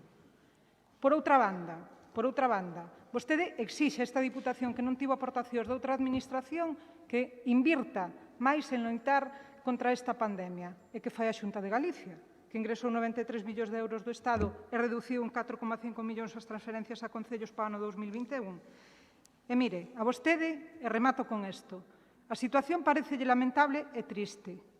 Creouna vostede, non provoque, non cite o 8M. Señor Castiñeira, eu como muller síntome indignada coa súa actitude machista. No víspera do 25 de novembro, absolutamente, estou dicindo moi en serio, porque recurren constantemente a estigmatizar e marcar as mulleres para culpabilizarnos. Moitas gracias. Gracias, señora Porto. Moi ben. Señor Castiñeira, eu xa sei que vostede quería que eu dixera alguna cousa. E esta vez voulle comprar. Sabe por qué? Porque dixo vostede unha sarta de cousas que xa vexo que vostede coñece ben o manual da mentira da manipulación. Pareceme moi ben, se esa é a súa política. Pero, mire, eu defendo a provincia, sabe? Eu non estou no Parlamento de Galicia para facer oposición a Feijóo. Se vostedes ven que iso é así é porque lles fai daño, porque senón non lles molestaría. Entón é que teño razón. E iso me demostra que teño que seguir na línea defendendo a provincia de Lugo. Non se preocupe que o seguirei facendo. E logo vostede vai meter aquí as eleccións gallegas, que todos saben, todo o mundo sabe, usted non sei se o sabe, pero eu sí de logo sei o que era antes e o que foi despois da pandemia. En todo caso, felicito por haber ganado, o fixen, o señor Feijóo, o felicito. Ganou ampliamente as eleccións. Pero sobre como se perden, igual non o podía explicar vostede, non? E usted igual nos podía dar un cursillo de como se perden as eleccións. E logo fala de que foi trading topic as vacacións do señor presidente do Goberno. Hombre, todos os presidentes do Goberno foron de vacacións, hasta creo que van ao mesmo sitio. Todos. Os do PP tamén. O seu portavoz tamén foi e veu negrito como un platanito. Sí, veña morenísimo. Eu vi nunha roda de prensa que aquello era unha cosa que estuvera maquillado. La verdad, era tremendo, caribeño puro. Oiga, pois mire, hasta vostedes lles parece mal, señor Castiñeira, fíxese hasta onde chegan, son tremendos. A veces, incluso, non sei se terá unha guardería política por aí para facer estas cousas cando están na oposición, porque cando están no goberno, os demais son todos malísimos. Son ustedes uns bons na máis, non? Entón, resulta que cando vostedes están na oposición é cando se inventa a crispación. Cando ustedes gobernan, non hai crispación porque non hai quen crispe. Claro. Iso é así. E logo, sabe que lle molestou? Que o señor Fernando Simón collera unha semana de vacacións. Unha semana. Unha persona que nombraron vostedes durante o goberno do señor Rajoy. O sea que ni siquiera están ustedes de acordo cos que nombraron e co actual goberno deixa estar no seu posto. Porque é un bon profesional. Supoño que eu non o conozco, pero supoño que se está aí, se o nombraron ustedes e o manteñen estos, que están agora, será porque é un bon profesional. Más alá de que se pode equivocar ou non, como todos. Pero mire, señor Castiñeira, dice que eu critico o Comité Clínico. Falta a primeira vez que eu falar do Comité Clínico, porque o que usted dice que é mentira. O Comité Clínico non decide nada. Igual que o Comité de Expertos de Madrid. Nada. Porque o que se publica no Boletín Oficial do Estado ou que se publica no Diario Oficial de Galicia firma o señor presidente do Goberno e o ministro de turno e, no caso da Xunta, o presidente da Xunta e o conselleiro de turno. Ali non aparece a firma do Comité Clínico. O Comité Clínico é a tapadeira que utiliza a Xunta para esconderse detrás e dicir que as decisións non son deles. Non, señor, non. Os comités asesores son comités asesores. E non deciden. E os gobernos se poden esconder detrás. Porque se facen trampa aos ciudadanos. E non ter valentía de decir eu tomo esta decisión. Ese é o que lle pasa a vostedes, señor Castiñeira. E vostede chamalle fantasma o Comité de Expertos de Madrid. Eu creo que debe ser un poquinho máis respetuoso, señor Castiñeira. Vostede aquí chamoulle fantasma. Ese Comité Fantasma de Madrid, non sei, oiga, eu non chamei, nunca me oí a mí chamarlle fantasma o Comité Clínico este de Galicia. Porque sabe unha cousiña? Se alguén sabe algo de sanidade, somos sanitarios. E que eu sepa, nin usted nin eu somos sanitarios. Por tanto, se alguén sabe deso, son eles. Así que hai que respetalos a uns e aos outros. E os gobernos son os responsables das decisións, non os comités clínicos nin de expertos. Non. Esos asesoran e propoñen como moito. E poden propoñer, pero non deciden. Mire, señor Castiñeira, a realidade é moito zuda. Eu non poden nin siquiera utilizar os datos oficiales porque non os dan. Agora tamén devo dicir que despois desta controversia levan 3 días chamando a miña tenente alcalde o señor Ares polas tardes para darlle algúns datos. 3 veces. Mira que levamos días, 3 veces. E como a realidade é tanto zuda, eu vexo nos medios de comunicación, xornais que todos conocemos, dos da maior tirada desta provincia, que publica os datos en proyección de 100.000 habitantes. E claro, ves os que están pechados e ves outros que con bastantes máis afectados non se pechan e miras quen goberna en cada sitio e esa é a realidade. Logo se pode pintar como se pinte, pero a realidade é esa. E mire, eu tamén teño un Concello de Monforte tamén ten residencias, como a do Incio, como a do outros por aí. Tamén hai residencias con afectados. Que pasa? Que aí non se teñen en conta que son residencias? Noutros sitios sí, son as residencias. Pero que curioso, que todo coincida. Debe ser unha mano divina que dice que non ten goberno o PSOE, chámase Viveiro, chámase Burela, chámase Lugo, chámase Monforte, esos hai que pechalos. Sin duda. Ora, Cervo, Cospeito, Palas de Rei, Chantada, Sarria, que non é do seu color político, era dun independente, Incio, podía poner moitos nomes. Cospeito. Esos non. E claro, en proyección 100.000 duplican a Monforte, por exemplo. Algúns duplicaban a Monforte. Que curioso. Pois mire, eu vou seguir dicindo a verdad. Igual que decía a verdad cando ao final terminou a Xunta reconocendo que os datos de Monforte eran mentira na primeira oleada. Porque era mentira. Cando foi agosto, no mes de agosto. Era mentira. Ao final me deron a razón. Está publicado nos xornais, só lo teñen que ver, porque era verdad. Sabe por qué? Porque os médicos non están de acordo. E como nos médicos lle salta, nos seus ordenadores, saltan os datos de cada zona, de cada ambulatorio, o dicen, porque non están de acordo con que non se digan as cousas como son. E iso é así, señor Castiñeira. E mire, fala vostede do 8 de marzo. Vostede ten dereito a falar do que lle dá gana. Só faltaría, estamos en un país democrático e hai que creer tamén en democracia. E hai que escoitar e respetar. Pero por que non se acorda vostede dos 3 magníficos de Colón? Que ali tamén houve unha agrupación de xente. E usted deso non se acorda. Por certo, non lle foi nada ben, Non lles foi nada ben. Aquela fotografía non foi nada lá gran cousa. De verdade que non. Poden ustedes enmarcar, deixala para a historia, pero para a realidade presente non lle foi gran cousa. E mire, señor Castiñeira, xa remato, de verdade. Manteño todo o que dixen, porque é verdade. Está soportado en informacións de todo tipo. Xa non miña, non me faga caso a mí. O que sale publicado nos xornais, por exemplo. Fágalle caso a eso, non me faga caso a mí. E, ademais, eu creo que vostede hoxe estuvo pouco acertado. Se vostede non é respetuoso, eu teño que dicirlle que as tonterías irrespetuosas non contesto. Moitas gracias.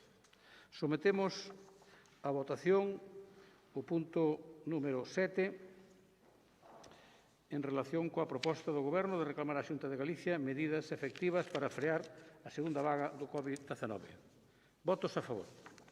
13. Votos en contra. 12. 12 votos. Queda aprobada esta iniciativa. Pasamos ao punto número 8, que é unha moción do Grupo Provincial Socialista para reclamar o fin do uso partidista da Televisión de Galicia por parte do PP. Para expoñer a iniciativa, ten a palabra doña Pilar García Porto.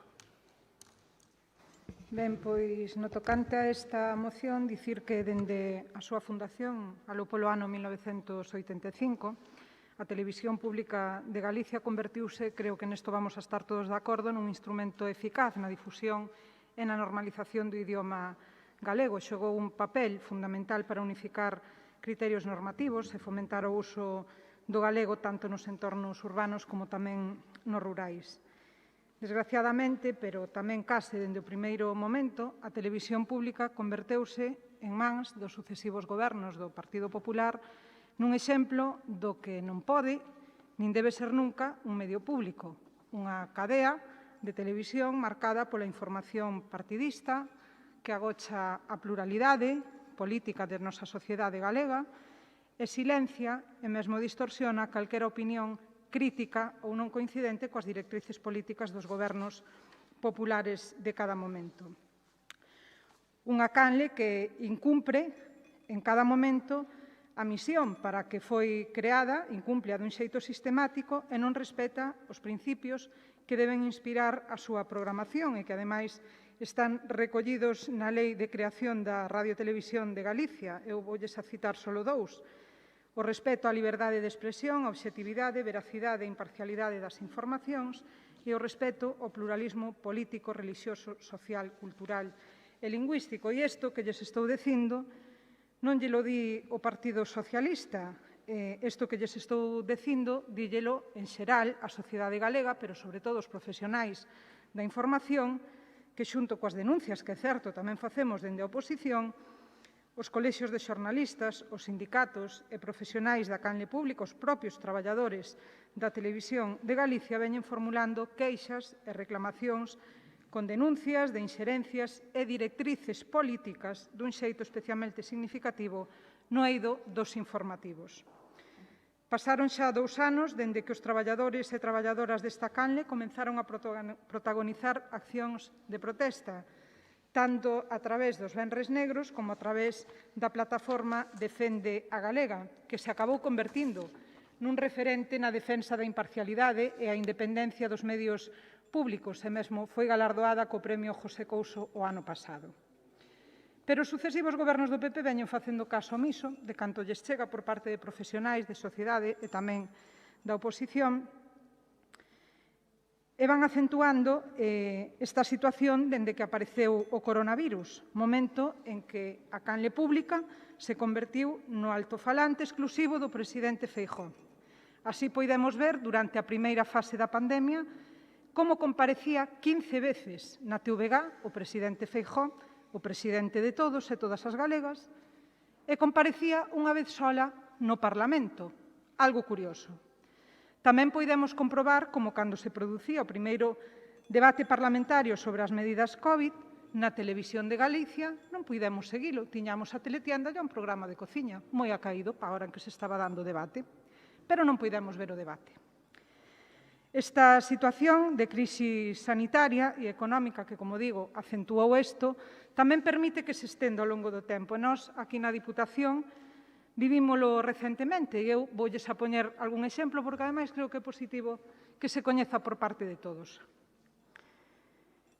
Cando se facía unha rolda de prensa para anunciar a disolución de Suplusa, algo importante dentro da provincia de Lugo, porque era unha entidade dependente, ou é, ata o momento, da Deputación de Lugo, pois acudían todos os medios de comunicación, salvo un.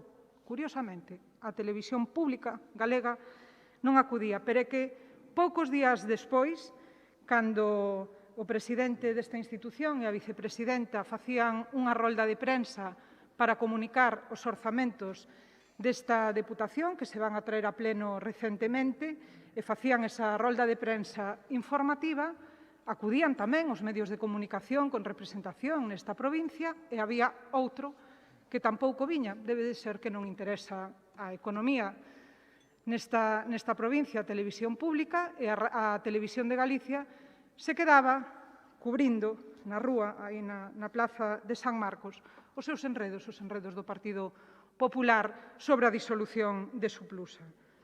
Pero é que uns días antes de todo isto facíamos un anuncio que por parte da televisión pública galega se considerou importante, que era o ingreso na Transrománica, ese punto que viña ao comenzo do pleno, que, por certo, é importante para todos os lucenses, para toda a provincia, porque nos permite ingresar a través do Consello de Europa nunha ruta cultural e turística importante.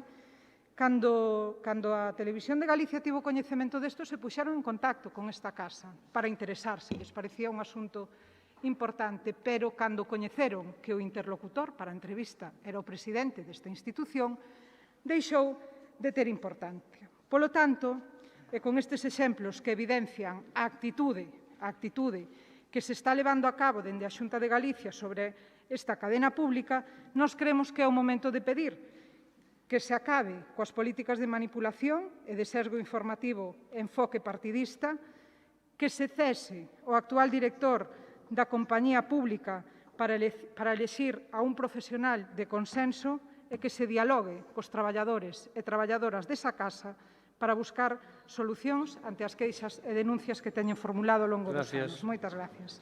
Gracias, señora Porto. Don Agustín Bamonde ten a palabra polo Grupo Popular. Sí, moitas gracias, señor presidente. Moi bo día, señoras e señores diputados. Falamos hoxe de unha moción a través da que se deixa entrever algo que xa viñamos sabendo, que é a profunda preocupación do Goberno Socialista de Madrid e dos seus socios pola garantía e a defensa das liberdades. Certo que a garantía das liberdades dos máis a fai a través do mecanismo de apropiarse o Goberno da liberdade de todos. Empezaron polo CIS e conseguiron transformar un instituto demoscópico respetable e respetado nun chiringuito dedicado á creación de estados de opinión a través da cociña dos datos das enquisas. Arremeteron despois coa liberdade de expresión e substituindo a bella historia das lendas negras polas fake news, o que están pretendendo é nin máis nin menos que convertir o xefe de gabinete do presidente do goberno nunha especie de moderno Torquemada da información. Miren, Franco era peor, obviamente, pero disimulaba millor, porque polo menos poñía censores máis anónimos que este. E iso por non falar, por exemplo, da garantía para a liberdade de decisión dos xueces que supón o feito de elexilos e nomealos polo vello sistema da dedocracia. Ou por non falar tamén da garantía para a liberdade de enseñanza que supón a imposición do pensamento único a través da lei CELA, que supoño que estará facendo tremer nas súas tumbas os señores, por exemplo, da Institución Libre de Enseñanza. E agora ven o Partido Socialista e nos propón algo peculiar. Estender esa preocupación da garantía das liberdades, nin máis nin menos que as liberdades das televisións autonómicas para a información, vistos os antecedentes que Dios nos colla confesados. E miren, falaba o señor presidente na tometina de hoxe do respeto, o rigor e a credibilidade. Pois ben, nosotros non podemos admitir de ningunha maneira esta moción que presentan e a vamos a votar en contra porque nin ten rigor nin ten credibilidade. Non ten, en primeiro lugar, rigor formal, señora Porto. Non deixa de ser sorprendente que fase vostede o seu alegato na Lei Fundacional da Televisión de 1984, cando que enrixe hoxe os destinos da televisión, é a Lei de Medios Audiovisuales 9/2011, aprobada polo Parlamento de Galicia nunha ponencia conxunta, por certo, de Partido Popular e de Partido Socialista. Se leeran con atención esa lei, pois non cometerían algúns dos erros que se traslucen en esta moción. Por exemplo, pedir que o Parlamento nomee o director da televisión. Xo contempla a lei, desa maneira é o Parlamento que non ten que facer. Ou a cuestión do cese do propio director. Oiga, o presidente da Xunta non pode cesar o director cando lle dá a gana e porque lle dá a gana. Solo se pode cesar polas causas predeterminadas da lei, que descansan en datos obxectivos e non de carácter subxectivos. Pero tamén carece de rigor material. Fan vostedes unha acusación de sectarismo e de manipulación, pero esa acusación a basean en algo tan elemental como facer a calificación das conductas sin facer referencia ningunha aos feitos que os sustentan. E mire, non é fácil, naturalmente, defenderse de unha acusación basada en opinións e non apoiada en datos. Dentro da brevidade do tempo que permite esta intervención, permítame, de todos modos, que eu acompañe as miñas palabras cos datos que vostedes non poñen encima da mesa e desvirtúe pois esa acusación. En primeiro lugar, a xestión do equipo directivo dese director que vostedes, señora Porto, queren cesar. Unha xestión económica que librou da ruína a televisión que heredou do goberno bipartito. En segundo lugar, o tamiz das resolucións xudiciais. Docenas de veces acusaron vostedes a dirección da televisión de terxiversar os informativos e de facer unha información sesgada no ámbito electoral. Todas esas reclamacións foron rexeitadas polos tribunales de xusticia, a última a que formularon o 27 de maio deste mismo ano. Pero a prueba do algodón, fundamentalmente os medios de comunicación, viven das audiencias. Os datos de audiencia da televisión son datos espectaculares e moi especialmente no que se refire aos datos dos informativos. 21% de cuota de pantalla frente ao 4% da televisión española, señora Porto, demostra, lóxicamente, pois que aos galegos lles gusta a TVG e cando a xente lle gusta a televisión, pois obviamente a ve. Pero mire, non son creíbles porque tamén podemos contrastar o que están facendo vostedes na televisión española. Exemplo claro de desastre. Primeiro, con esa decisión de cesar por decreto o Consello de Administración e poñer a unha administración único que está levando a cadena, opinión unánime, a un completo desastre. A un desastre nas audiencias, que están nun nivel máis baixo que tuveron nunca. A un desastre tamén nas contas que van camiño da ruína. E, señora Porto, non fai falta que lle recordeu o triste destino da televisión do bipartito que dirixiron vostedes durante 5 anos e que levou a televisión galega aos límites de audiencia máis terribles que tuvo e a ruína económica absoluta. Gracias, señor Bamonte. Don Efrén, ten o seu turno. Grazas. Miren, ter uns medios públicos veraces e plurais é clave para unha sociedade libre e crítica. Ademais dun dereito fundamental que o PP incumple coa manipulación sistemática que exerce sobre a radio e a televisión de Galicia. Convertiunos nun aparato de propaganda ao servicio do Partido Popular e do goberno de Feixóo. Eso non sei se vostede cree que son datos, pero é a realidade. Día tras día temos exemplos de manipulación informativa na televisión e na radio.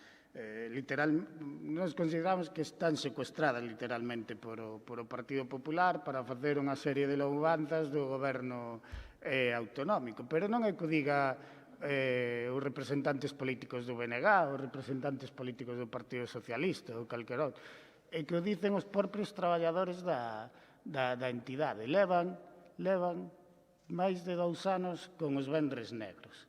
Traballadores que son funcionarios e que teñen a liberdade para expresar a súa opinión e din que están sendo manipulados. Din que están sendo manipulados. E esos non son militantes do BNG nin do Partido Socialista. E ademais, sufren as presións da dirección do centro cada vez que fan estas propostas. De feito, nese período glorioso que describía ahora vostede, prodúxose a dimisión de 2 presentadores dos telexornais. 2 presentadores, cousa que non se producira nunca na historia da televisión de Galicia. Dimitiron dicindo que sufrían presións e que se estaba manipulando con as noticias que se dan na televisión de Galicia. E iso tamén lle son datos. Falaba da lei, que cumplían a lei, pero o que é certo é que a dirección da televisión de Galicia leva 6 anos seguidos sin nomearse, e o que di a lei é que ten que ser nomeado por o Parlamento con 2/3 do Parlamento galego, e vostedes non o fan. É unha lei que foi aprobada hai 7 anos e tiñase que haber procedido ese nomeamento e vostedes non o queren renovar. Esa é a lei da que vostede falaba, señor Agustín. Ou é que só lle gusta os aspectos da lei que cree que cumplen e os que non cumplen hai que saltalos? Eu non sei se eso non lle son datos para vostede, pero dígolle máis datos. Durante a campaña electoral tuvo que chamarlles a atención por máis cousas, pero por unha tan significativa a Xunta Electoral por borrar dos informativos do telexornal a voz da portavoz nacional do Bloque Nacionalista Galego, Ana Pontón. Vostedes borraban a voz de Ana Pontón dos informativos da Televisión de Galicia. E iso, volvo a dicir, non é que o dixera o BNG queixouse, pero é que lle lo dixo a Xunta Electoral. Entón, vostede, señor Agustín, veo aquí con... fai o mismo que fai a Televisión de Galicia. Conta unha película aquí que parece que tal, pero manipulan día tras día. Reparten o tempo só para a louvanza do goberno do Partido Popular, borran calquer atisbo de oposición nos informativos que pagamos todos, por certo, que pagamos todos, e o que teñen é unha folga histórica na Televisión de Galicia e uns informativos de calidade máis que discutible porque só teñen por unha banda. E esos son os datos de que vostede presumía, señor Agustín. Esos son os datos de que vostede presumía. Manipular un director da CRTVG de forma alegal e unha folga indefinida que dura máis de 2 anos, esos son os datos da manipulación da Televisión de Galicia. Polo tanto, vostedes exixen pluralidade na televisión do Estado español, pero non aplican na televisión pública galega. Volvese outra vez a demagoxia, igual que si, cando deixen de estar na Xunta, pois dirán que o director da Televisión de Galicia que é un desastre, pero mentras teñen axentes políticos dirixindo a Televisión de Galicia. E esos son os datos. Falaba de dar datos, esos son os datos. Incumplimentos de lei, folgas e declaracións de traballadores da CRTVG de presións e de direccións políticas para falar das noticias. E iso que é, e se presume de que a Televisión de Galicia se ve, claro que se ve, porque é a nosa, e é a única que temos en galego e a xente gusta de ver o seu canal. Pero que a xente a vexa non significa que os que a dirixen non manipulen. Polo tanto, eu creo que é máis que a caída esta moción, creo que a presión sobre eso cada vez está sendo máis e que lles debería dar vergonza seguir con esta actitude. De feito, vostede dedicou casi todo o tempo a falar de outras cousas porque non é capaz de defender a xestión da Televisión de Galicia porque sabe que é un órgano de propaganda puro e duro, durante o período electoral e cando non o é. Polo tanto, esta moción é moito máis que a caída e deberían votala a favor e deixar de secuestrar os medios públicos galegos e convertilos neso, porque agora mesmo só é un organismo de propaganda do Partido Popular. Moitas gracias, señora Fren. Señora Porto, segundo turno. Claro que temos preocupación pola garantía das liberdades, sen dúbida, pero a vostede pasa o mesmo que ao voceiro do Partido Popular, que a Castiñeiras, cando non son capaces de defender a xestión que fan os seus no goberno da Xunta, pois intentan desviar o debate falando de cousas que non corresponden. Eu dígolle que información, liberdade e pluralidade informativa, por suposto, é sempre por diante. Mais aínda cando estamos falando dun medio público. máis aínda cando vostede di que non hai nin rigor nin formalidade na proposta que nos traemos aquí, e se digolle que sí que o hai, porque nós simplemente citamos a norma para dicirlle cales foron os motivos que crearon a Televisión Pública de Galicia e que hoxe en día non se están respetando. E non se están respetando e tampouco están respetando os profesionais que exercen a súa profesión aí, desprézanos constantemente, porque nunca antes na historia da radio e da televisión se vira que os profesionais se uniran para protestar. Nunca antes, nin na época de Fraga. Eu creo que isto merece unha seria mención. O ambiente, e isto din os propios profesionais, o ambiente de manipulación é tan grande que é irrespirable. Iso é o que se está vivindo dentro da televisión de Galicia. E dígolle máis, vostede decía que os acordos que traemos non son axeitados, sí que o son, porque nós pedimos que ese director sexa cesado porque non lle corresponde estar aí polos plazos que estipula a lei e pedimos que se nombre, tal e como regula tamén a legislación, en sede parlamentaria un novo, por acordo e que sexa de consenso. Iso é o que nós lle decimos. Os números, que tamén son importantes neste caso, non queremos que nos fagan perder a perspectiva desa visión mercantilista que teñen neste caso da televisión pública. E digo que non queremos que nos fagan que lles fagan a vostedes destacar esa visión mercantilista, porque, mire, a Televisión de Galicia ten un presuposto de 111 millóns de euros. Para que nos fagamos unha idea, son 19 millóns de euros, máis solo para a Televisión de Galicia que o que ten toda esta casa para toda a provincia de Lugo, para facernos unha idea. E eses fondos que son públicos e que son de todos e que deberían de chegarnos a través dunha información veraz e fiable, nos están chegando con cousas como as que lle contei antes, que o presidente da Xunta de Galicia compareza 15 veces nos informativos da Televisión de Galicia, mentras só fai unha en sede parlamentaria.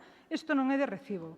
Mentras que aos demais se nos discrimina e non se dá esa información veraz. E digo aos demais como sociedade. Xa non quero entrar en partidos políticos, porque digo eu que nós como lucenses, nós e vostedes, todos xuntos, algo máis de presencia nos informativos para esta provincia deberíamos de reclamar, máis alá de que un lobo matou unha ovella ou caeu un tractor nunha cuneta. Digo eu que deberíamos de ser un pouquiño máis serios e rigurosos con todo isto. Moitas gracias.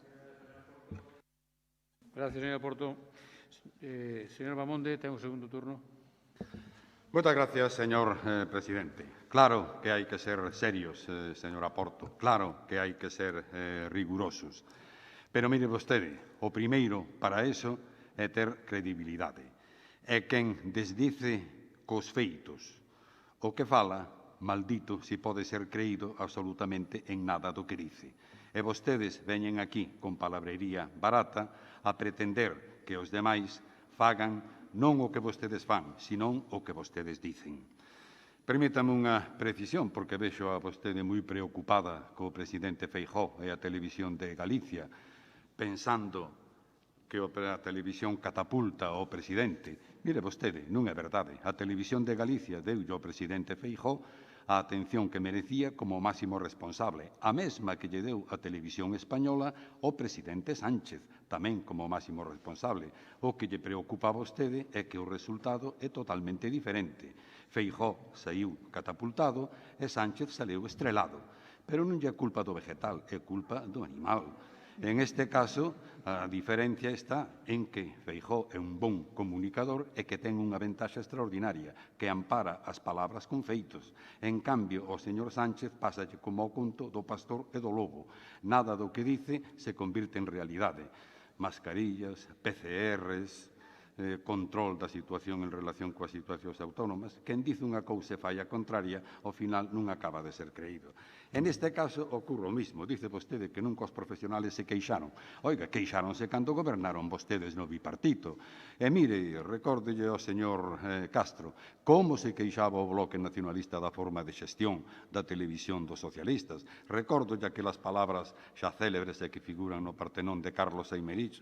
A Televisión de Galicia só sirve para saber cando os conselleiros van comer á casa. Ou o señor Quintana queixándose do tufo stalinista que dependían os informativos da televisión galega.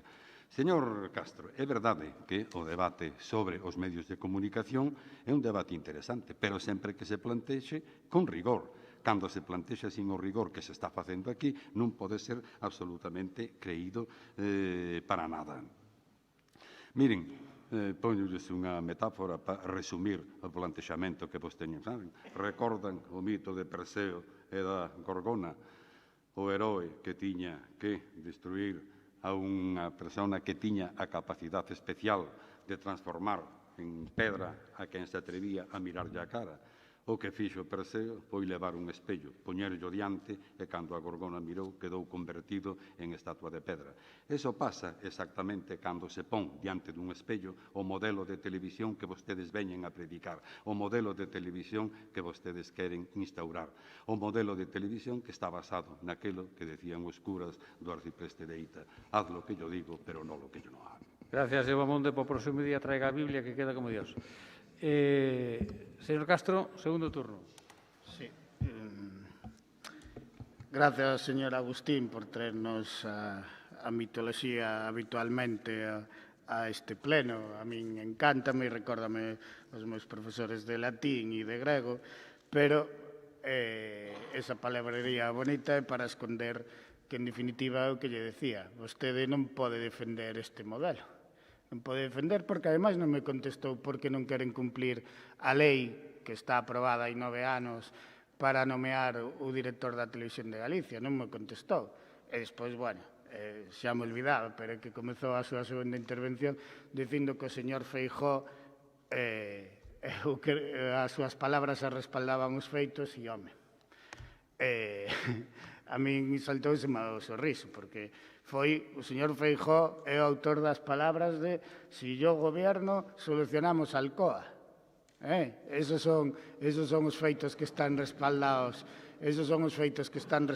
por o señor Feijóo.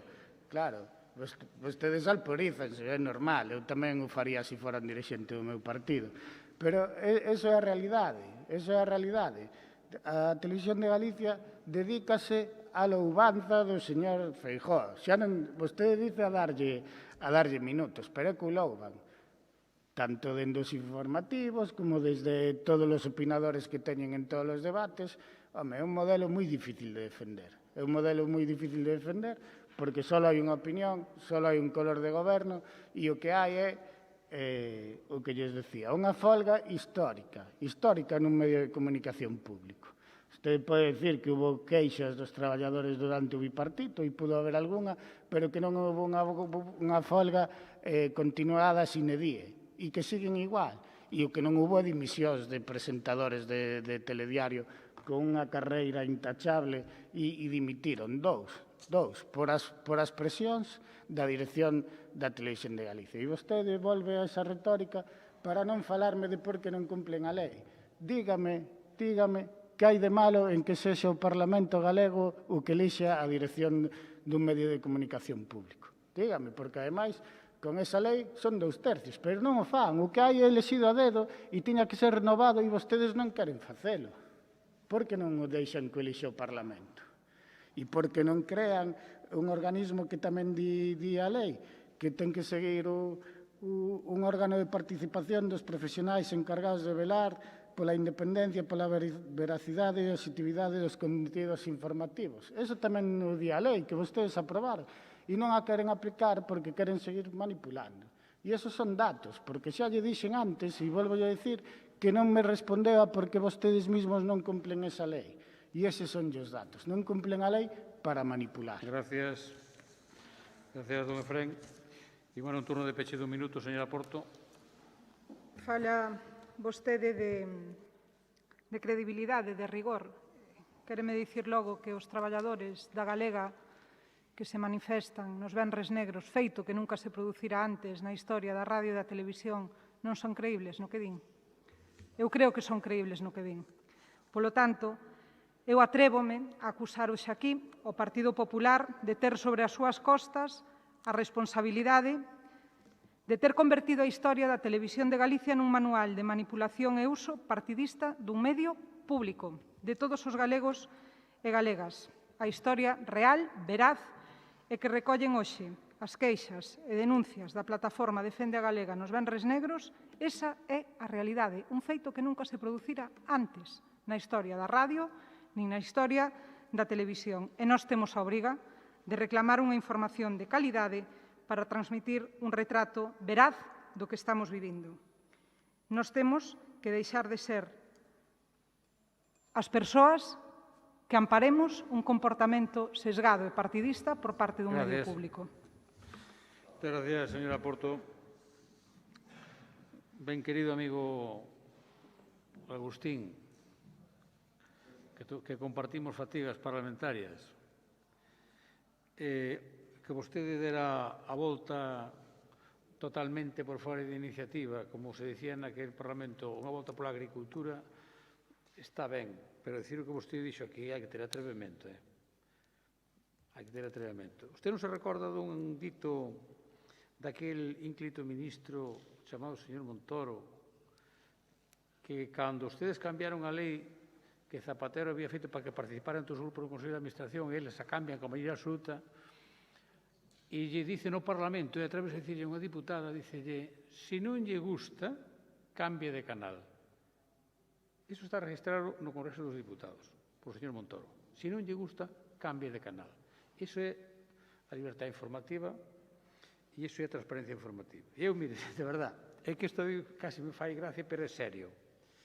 Eu xa sei que, como vostedes dicen, que eu fago oposición a Feijóo, entón non me van a cubrir ninguna información, xa o sei. Tampouco, de verdad, non teño ningún interés en salir na televisión de Galicia. Ningún. Pero eu diría que para a televisión de Galicia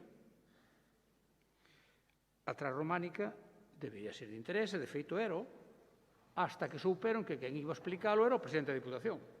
A partir de aí deixou de ser de interés. Fíxese vostede como cambiou a noticia. A transrománica, o Consello de Europa, creo que era o mismo. Os monumentos que iban era o mismo. Por certo, a maioría deles en concellos gobernados polo Partido Popular. Digo eu que Suplusa se interesa para que o explique o señor Castiñeiras, tamén interesará se o explica o Goberno.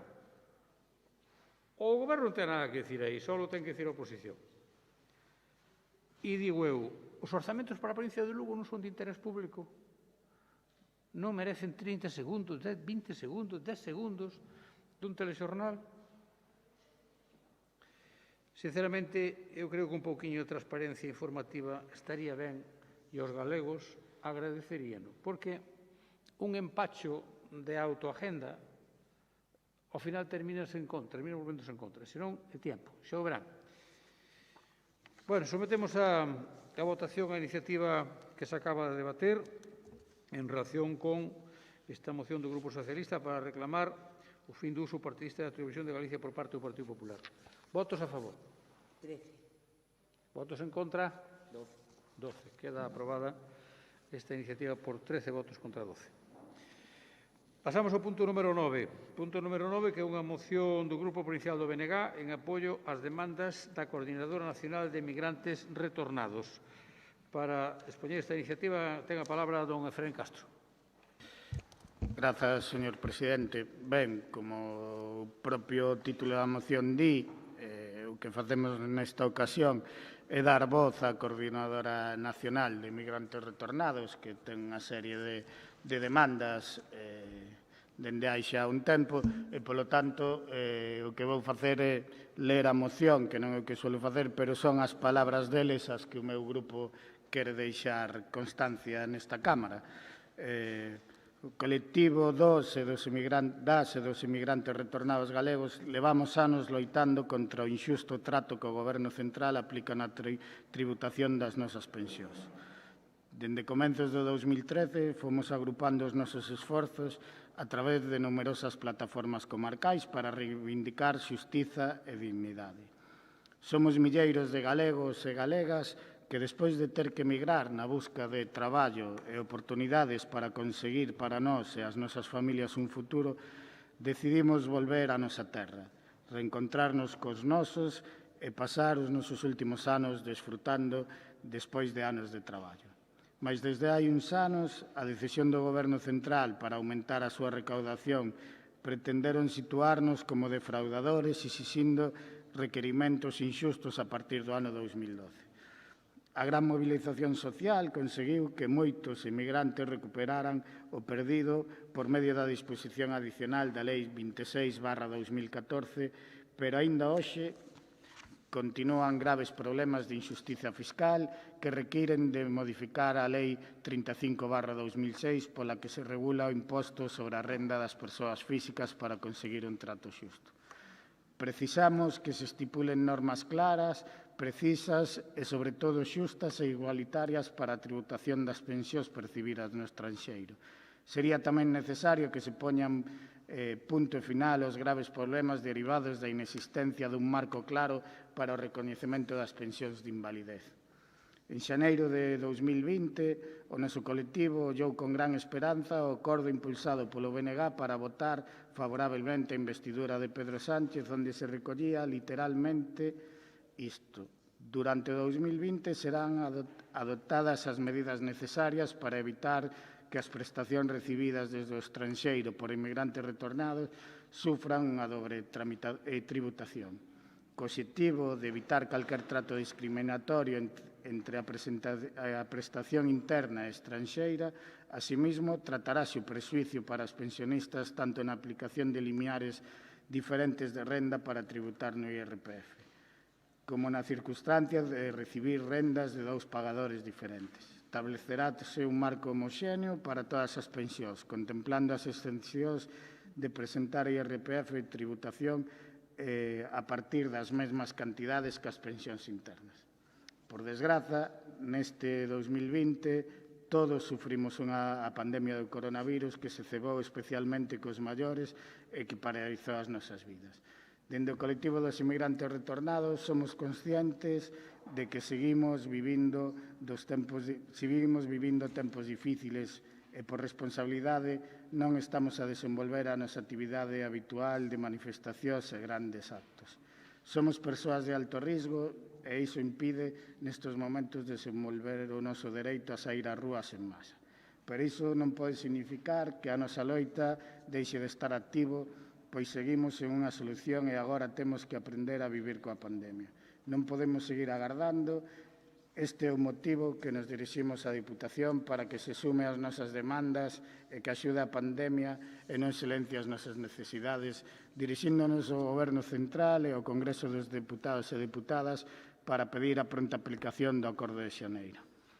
Polo tanto, nos propoñemos o seguinte acordo. O Pleno da Diputación de Lugo acorda expresar o seu apoio ás demandas dos inmigrantes retornados, asumilas como propias e dirixirse ao Goberno Central, particularmente ao Ministerio de Facenda, así como ao Congreso das e dos Deputados, para exixir atención ás necesidades dos colectivos emigrantes retornados e acelerar o cumprimento do compromiso a adoptar durante 2020 as medidas necesarias para evitar as prestacións recibidas desde o estranxeiro por emigrantes retornados sufran unha dobre tributación, co obxectivo de evitar calquer trato discriminatorio entre a presentación interna e externa. Así mesmo, demandar do Goberno do Estado que se trate o prexuicio para os pensionistas tanto na aplicación de limiares diferentes de renda para tributar no IRPF como na circunstancia de recibir rendas de dous pagadores diferentes,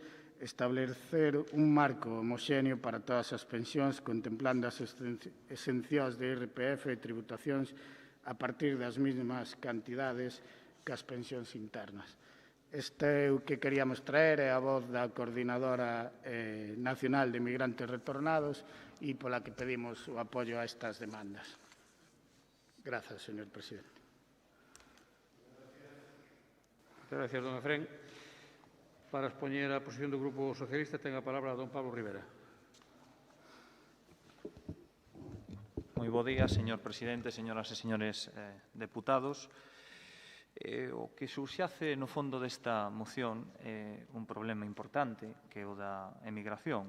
En termos xerais, ninguén se verá obrigado a emigrar porque quere, senón porque a súa situación no país de orixe, pois, evidentemente, pois non é a axeitada, non? Como milleiros e centos de galegos que no seu día se viron obrigados a emigrar. evidentemente, a exposición de motivos que fai súa o BNG sobre o tema dos emigrantes retornados é algo que tamén manifestou en repetidas ocasións o seu apoio de maneira manifesta esa Coordinadora Nacional de Emigrantes Retornados o Partido Socialista en diversas ocasións. Pero o problema tamén está, eso hai que refrescar a memoria, facer aquí un pequeno parón, que de repente nos atopamos cun persoaxe moi peculiar, que se por algo se caracteriza é por ter de todo menos bons recordos na xente en xeral, non?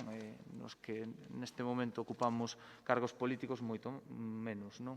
Fixo referencia el o presidente cando decía se non lle guste cambie de canal e non é outro que o señor Montoro.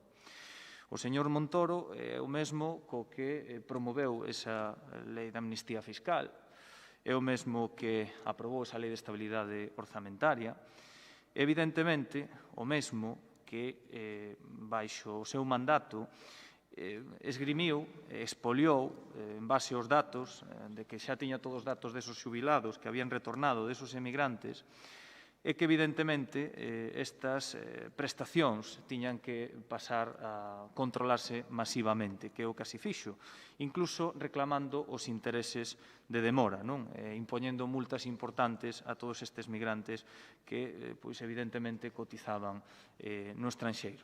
Pois deciden pasar pois, esa última etapa da súa vida no seu lugar de orixe, porque precisamente retornar é eso, volver ao lugar do que un parte. Así que, bueno, pois, como poden observar, na liña do que fixo Montoro, tratouse este colectivo, pois, non diría que como delincuentes, pero sí que realmente se lle estivo pois, un pouco apartados do que é todo o que é a xestión na súa problemática, non? Fundamentalmente, que son dúas. Por un lado, a doble tributación que eles están a executar, que desde que estamos toros se exixe, e no establecemento dos límites a partir dos cales teñen que facer a declaración da renta. Evidentemente, pois, todas estas imposicións que se realizan, o único que fan é lastrar un colectivo moi amplo. E isto se dá dende que está o Partido Popular. Evidentemente, a día de hoxe, hai que decir que hai un apoio, un respaldo dende o punto de vista xudicial, porque se o señor Montoro aprobaba esa lei de amnistía fiscal, o propio Tribunal Constitucional ya tira tamén, o Tribunal Superior de Xustiza se pronuncia, non fai moito, acerca da ilegalidade ou de aplicación destas doble tributación, non? Por parte do Ministerio de Facenda. Tamén se detecta unha serie de distintos criterios de aplicación nas distintas oficinas tributarias, o que conleva necesariamente a que se busque unha homoxeneización na aplicación destos criterios, sobre todo pensando nun colectivo que é moi amplo, que temos que recordar que ocupa a moitísima xente, non? Evidentemente, o Partido Socialista, aquí en Galicia, especialmente nas provincias de Lugo e Ourense, lles prestou a súa colaboración para poder realizar determinados trámites para facilitarlles un pouco cobrar aquelas cantidades que se endeudaban.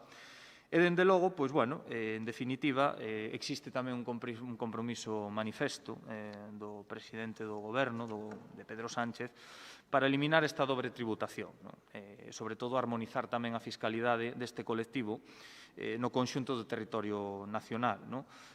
Polo tanto, é certo que era un compromiso que se establece, que se está a mirar, que o Partido Socialista, os diputados galegos do Partido Socialista se reuniron ca portavoz de Facenda no Congreso para abordar de inmediato a aplicación desta cuestión e, bueno, pois, evidentemente, é un problema que se ven arrastrando desde fai moito tempo, que creo que afecta un colectivo moi amplo, e que é un colectivo que traballou duramente e que ten, evidentemente, o dereito de poder tributar como o resto da xente, como o resto dos galegos.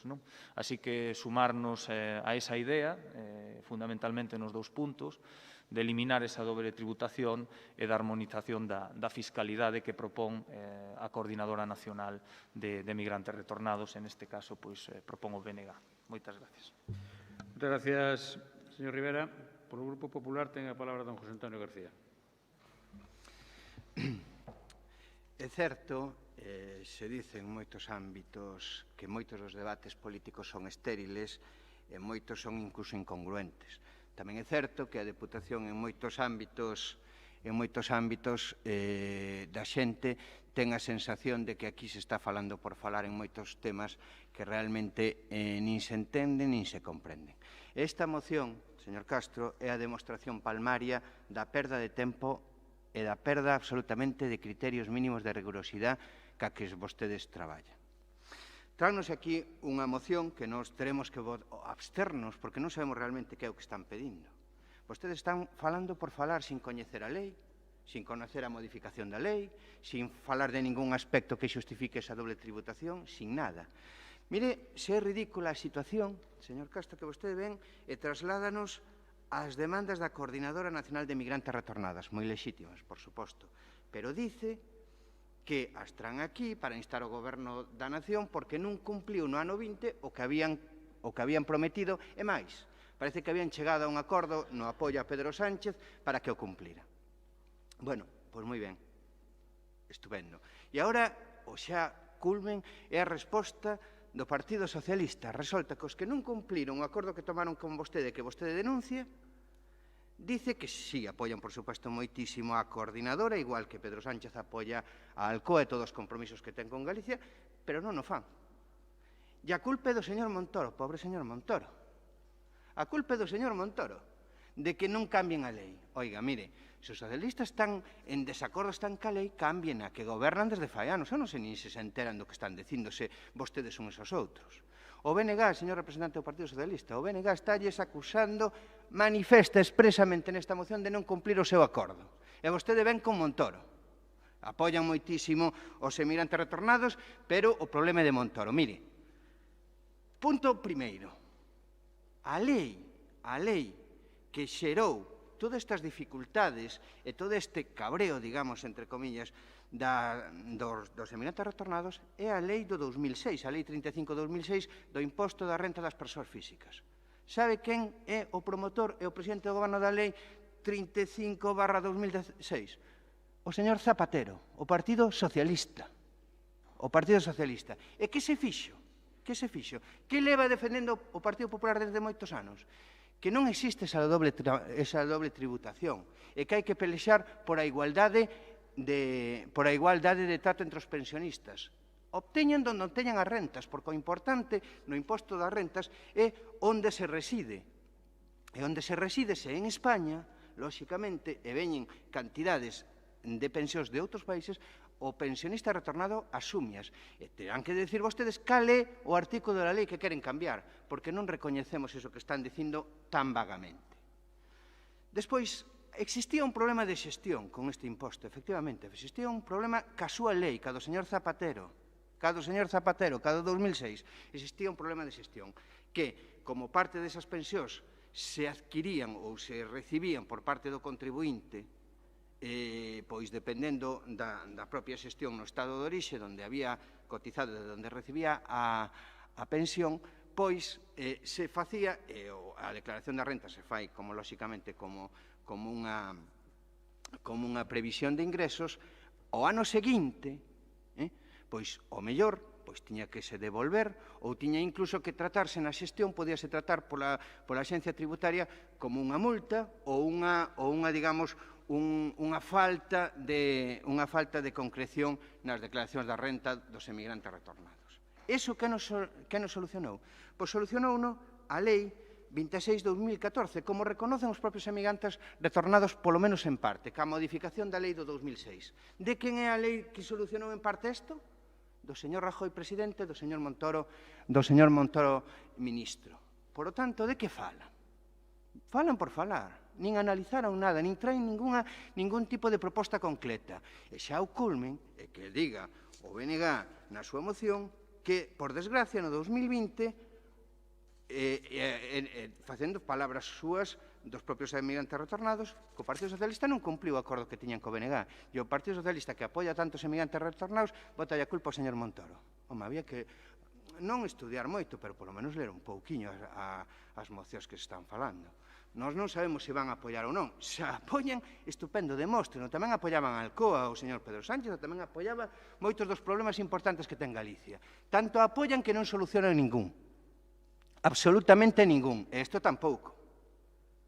Porque o que lle están reclamando, señores do Partido Socialista, entérense, lean, o que lle están reclamando a Coordinadora Nacional de Migrantes Retornados é que cumplan un acordo que parece ser que tiveron no ano 2020 a inicios, e que facilitou o apoio do señor representante do BNG nas Cortes de Madrid. Eses son os seus acordos, e veñen aquí co señor Montoro. Por lo tanto, se queren facer algo realmente, propoñan algo, non se rían da xente, que se están rindo todos da xente. Acúsanos de incumprimento e a culpa é de Montoro. E, sobre todo, nas mocións, se queremos que sean serias, faganas serias. Digan que parte da lei actual do 2014 xustifica que existe unha doble tributación. E digan se esa lei é igual e igualitaria para todos os pensionistas de España. Gracias, señor García. Se creen que non, digan donde. Moitas gracias. Don Efrén, segundo turno. Ben, señor García, non me sorprenden as súas palabras, porque dende o principio deste conflito o Partido Popular tivo unha... Decía o señor de Rivera, eu non sei se os acusou de os inmigrantes retornados de delincuentes quizás non, pero sí de defraudadores. O partido que fai amnistías fiscais para os grandes defraudadores do país puxo no foco mediático e impúxolle multas a traballadores e traballadoras galegas que foran procurar unha vida mellor. E despois siguen con ese desprecio, porque, como ben lles dixen no primeiro momento, o que fixemos foi trasladar as demandas da propia coordinadora, demandas que seguramente lle fixeran chegar ao seu partido tamén. Por lo tanto, a concreción é esa. E nos creemos que sí que sufren unha doble tributación. E se non, diga vostede, e dígallelo a eles, que todas estas movilizacións que levan durante anos, que en base a unha mentira. Digo que en base a unha mentira. E despois, claro, que lles molesta que falen do señor Montoro, pero que, home, estallou sobre a xestión do señor Montoro. O mellor é que era un home con moi mala suerte, o mellor é que era moi cenizo, pero eu creo que as súas legislacións foron moi injustas para moitos grupos, entre eles este. Vostedes, se queren abandonar a un colectivo que para nós é importante, porque, mire, emigrar é sempre moi duro, porque tes unhas circunstancias que te obligan a procurar unha vida mellor, e que decidan voltar e traer esas ganancias para Galiza, pois é algo que nos debería enorgullecer. E, polo tanto, merecen un trato igualitario, como calquera outro traballador. E son demandas que, como ben dice a moción, levan moitos anos pelexando. E se di que son mentiras, díganllelo a eles. Díganllelo a ese grupo de homes e mulleres que emigraron, que están mentindo e que non están sendo discriminados. E aquí falábase, e na propia moción se di, incluso eles entenden que é un acordo que queren que está vivo e que o 2020 que pode ser que descabalgara todas as previsións e o que veñen a decir, e que se suma o BNG e está sempre pon sobre a mesa, que ese acordo está vivo e que deberá cumplirse. E por o que decía o compañero do Partido Socialista, esa é a intención tamén do Partido Socialista. Non sei que di aquí de ridículo. O que é ridículo é querer absterse, porque por o que dixo vostede están en contra destas peticións dos inmigrantes retornados. Por lo tanto, se están en contra, voten en contra. E non xoguen non os vamos a enfadar. Está dicindo que non teñen unha doble tributación. Pois se vostede cree eso, vote en contra.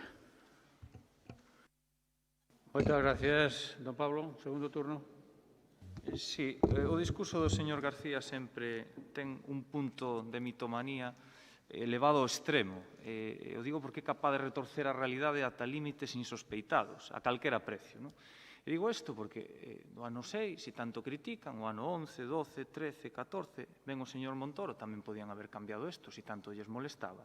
Pero o que fai o señor Montoro, en vez de cambiálo, é retorcelo, apretar, asfixiar os emigrantes que tuveron que marchar a outro país o estranxeiro porque aquí non teñan oportunidades para vivir. Se a vostede eso non lle chega, para interpretar a realidade é esa, A A realidade é esa. E o 2020 fala 2020 como se ainda, xa entendo que pode estar un pouco despistado, que pasaron moitas cousas, pero o 2020 ainda non rematou. E hai un acordo. Non nos están dicindo que compramos ningún compromiso. É un compromiso do propio presidente do Goberno de executar e evitar esa doble tributación que se ven aplicando especificamente o señor Montoro, que cobra os atrasos de 5 anos atrás a toda esa xente emigrante. Por lo tanto, bueno, pues eu creo que é un tema normal. É un elemento igualatorio para tratar de que a fiscalidade sexa igual dunha persona que emigrou que unha persona que está aquí. O mellor vostedes teñen outro tipo de interpretacións. O mellor vostedes, interpretan a migración con outras cousas. Eu non. E se non, respóndame vostede, que pasa tamén cos 50.000 mozos e mozas galegos que agora, non estos que retornan, se viron obligados a emigrar nesta década do señor Feijóo, que emigran por gusto. Está ben a situación no noso país?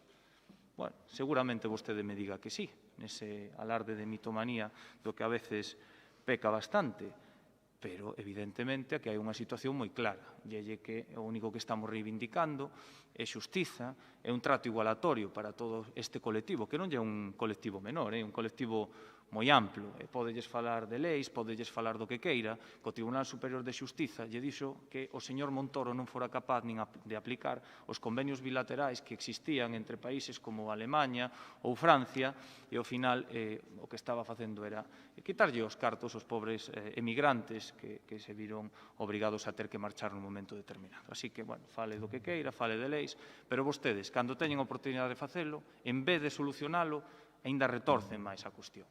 Así que pouco máis que engadir a este tema. Moitas gracias, don Pablo. Señor García. Insisto, é moi triste que nin se lean o que poñen nas mocións, nin se lean o que poñen para contestalas. O BNG, o que está trasladando aquí, parece ser, é unha proposta recibida da Coordinadora Nacional de Emigrantes Retornados. É moi dura a emigración, pero máis duro é mentirlle aos emigrantes. Aquí se di, a gran movilización, que din os emigrantes retornados, que a gran movilización social conseguiu que moitos emigrantes recuperaran os dereitos perdidos coa disposición adicional da Lei 26/2014. É dicir, a lei que subsanou en parte os problemas que tiña a emigración retornada é a Lei 26/2014, que modificaba a Lei 35/2006. É dicir, a lei do presidente Rajoy co señor Montoro de ministro de Hacienda foi o que solucionou parte dos grandes problemas que lles creaba a Lei 35/2006, é dicir, a lei socialista do señor Zapatero. Por que non nos reconocen? Por que non nos reconocen? Por que non nos reconocen? Reconocen que crearon un problema na Lei 2006, os socialistas. Reconocen os propios emigrantes retornados que parte se solucionou ca lei do 2014, do señor Montoro e do señor Rajoy. E agora que dicen que non lles chega o que se solucionou no 14, dicen que teñen un acordo para arranxalo, pero non o arreglan entre vostedes. Os socialistas e o señor Pedro Sánchez tanto arranxa que non arregla nada. E fala outra vez do señor Montoro, que foi o único que solucionou o problema que vostedes crearon. Ven o ridículo que é todo. Ven o ridículo que é tirar de argumentario sin estudiar os temas. Ven que non saben decir onde existe esa doble tributación. Ven que non saben defender por que no ano 14 o Partido Popular foi quen de sacar as multas, as sancións que lles estaban poñendo os emigrantes retornados coa lei socialista. Non saben nada. Non saben nada. Non saben nada. E veñen aquí con un discurso articulado que lles vale para todo. A culpa é de Rajoy, de Feijóo ou de Aznar. Da igual quen goberne. O sea, parece que leva no goberno de Madrid o señor Pedro Sánchez desde onte. E non arreglou nada. No 2020 incumpliron os acordos. É certo que xa sabe, por suposto que o socialista sabe de Madrid que os acordos eses de apoio da legislatura que lle fai o BNG non valen para nada, porque o BNG, ao final, non lle fai caso e sigue os apoiando igual. Escenifican que se enfadan moitísimo, pero están aí sempre xuntos, nos gobernos, apoiándose mutuamente. Entón é normal que un socialista de Madrid non lle importe demasiado os acordos que lle propoña o BNG como de Alcoa. Non se acordan do apoio tamén co garantizar o mantemento da Alcoa. Todos os seus acordos non sirven para nada, pero dá igual, porque ao día seguinte de incumplir volvense sentar xuntos. Non rompen ningún goberno por eso. Gracias. Non defenden tanto a Galicia nin os emigrantes. Vostedes están moi cómodos aí, sentados todos ao lado uns dos outros. Moitas gracias. Ten un turno de peche, señor Fren, un minuto. Ben, señor García, eu non teño a prepotencia que ten vostede a falar, pero é evidente que o goberno que empezou a tributarlles de forma exagerada e a poñer o foco sobre os inmigrantes retornados foi un goberno do Partido Popular. Iso podelles gustar ou non. Foi cando se empezaron a recibir as multas e foi cando empezou a movilización social, que aparte de modificar a lei por a movilización social, foi incluso porque os propios tribunales lles dixeron que era injusto. Por lo tanto, volvo yo que lle decía, se vostede cree que os inmigrantes retornados son os locos que están pedindo cousas sin razón e que non teñen doble tributación, voten en contra. Voten en contra. Nós imos seguir defendéndoos e dicindo que teñen que ter unha tributación xusta. Se vostede cree que está todo ben, voten en contra e explíquenllelo a eles. Pero sufriron unha persecución, ademais, non goberno o Partido Popular, modificouse en parte, pero siguen sendo perxudicados e creemos que hai terreno de millora e, polo tanto, traemos esta moción. Gracias por ser un policía de balcón. Gracias. García. Gracias. Bueno, rematado o debate, sometemos a votación a iniciativa do Bloque Nacionalista Galego. Votos a favor? 13. Votos en contra? Non hai. Abstencións? 12. Queda, por tanto, aprobada esta iniciativa. Pasamos ao punto número 10, que é unha moción tamén do Grupo Provincial do BNG para exixir á Xunta de Galicia a declaración da cultura como ben de primeira necesidade. Para expoñer a iniciativa ten a palabra doña Maite Ferreiro. Moi bo día. Traemos hoxe aquí unha moción para pedirlle á Xunta de Galiza a declaración da cultura como ben de primeira necesidade xusto cando estamos nun tempo e nuns momentos onde para ningún sector, desde logo que é doado esta situación, pero para a cultura é máis difícil, porque ademais hai un determinado sector organizado e con claras pretensións partidistas de intentar criminalizar todas aquelas actividades que estén relacionadas coas actividades culturais. A cultura é un dereito e, ademais, tamén unha realidade pluridimensional que xera riqueza, cohesión social e identidade. A cultura galega é a expresión máis visible do que somos como pobo e como entendemos o mundo. Tamén, ademais, é unha ferramenta esencial para a transformación e a mellora social, tamén o fortalecemento da constancia e da identidade nacional. Para que non veñan aquí hoxe ninguén a dicirnos que facemos partidismo, que non quere dicir que non fagamos política, vou a facer mención a un estudio do Consello da Cultura Galega que se publicou xa no ano 2018 e onde falaba da necesidade dun incremento no orzamento en cultura da Xunta de Galiza. Un obxectivo realista que sería pasar do 0,65% da actualidade a 1% do gasto público consolidado nos próximos anos e nun 1,5% nun sector nun prazo de 10 anos. Temos que lembrar que nesta Diputación a cantidade, a porcentaxe dedicada ás actividades culturais é o 7,5% do total da institución. E compañeiras e compañeiras do BNG levan pedindo e reivindicando xa durante moito tempo que a Xunta de Galiza, polo menos o inicio, sería chegarse ao 1%.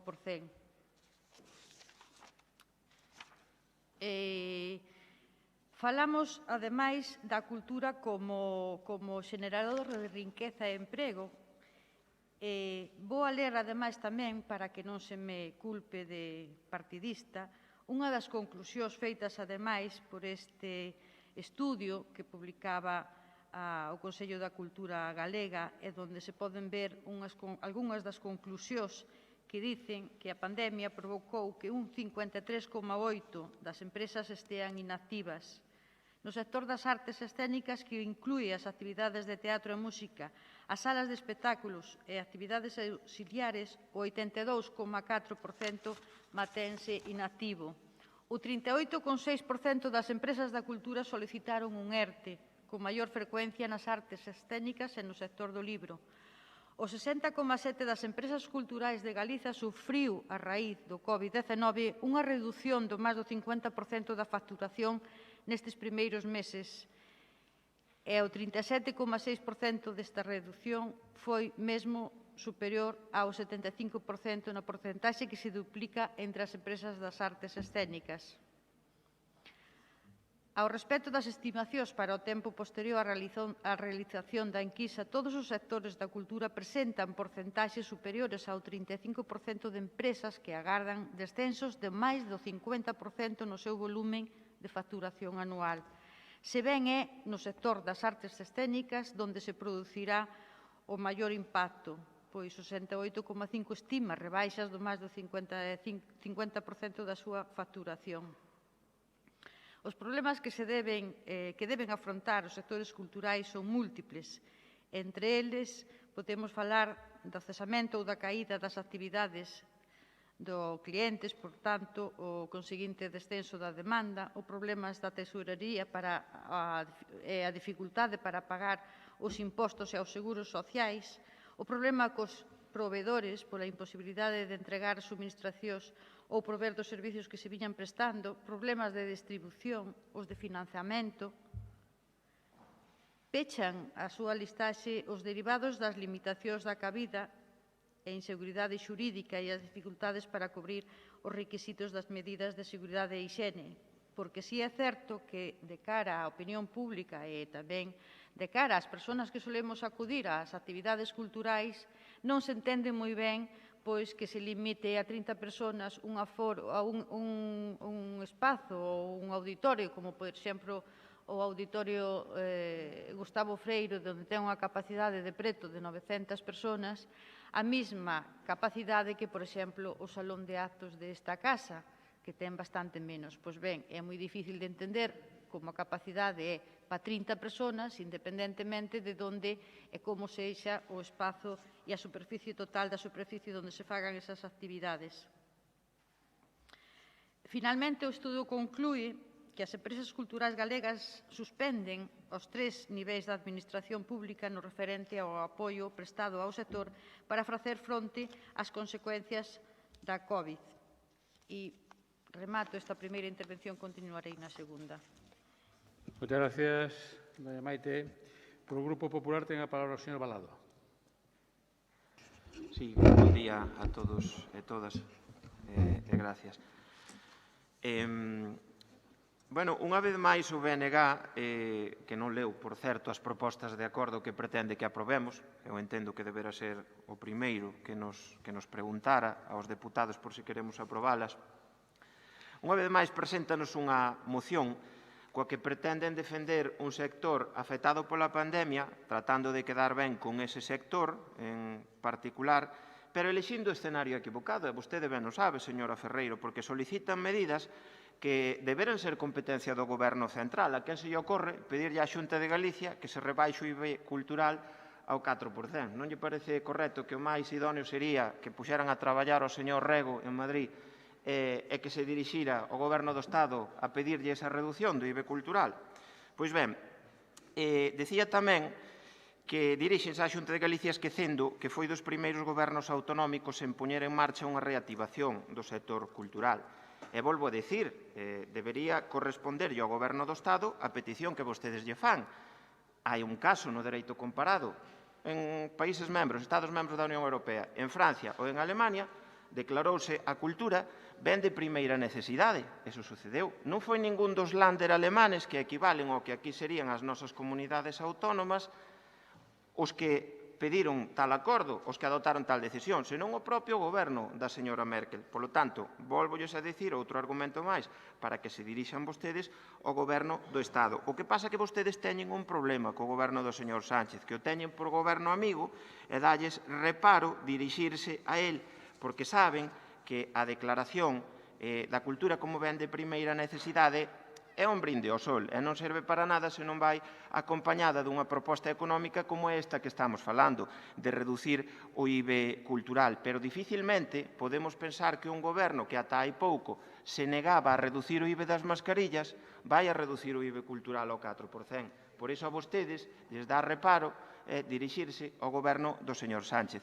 Pero fagan vostedes, como fixo, por exemplo, Junts per Catalunya, que, aínda que teñamos posturas políticas antagónicas, hai que recoñecer que eles o fixeron correctamente. Presentaron no Congreso unha proposición non de lei no mes de abril e pediron, efectivamente, unha reducción do IBE cultural. Esa é a forma correcta de facelo, señora Ferreiro, e non vindo aquí a enredar, nin a marear a perdiz, nin a botarlle a culpa á Xunta de Galicia, como se a Xunta de Galicia tivera a culpa de que non se baixe o IBE cultural.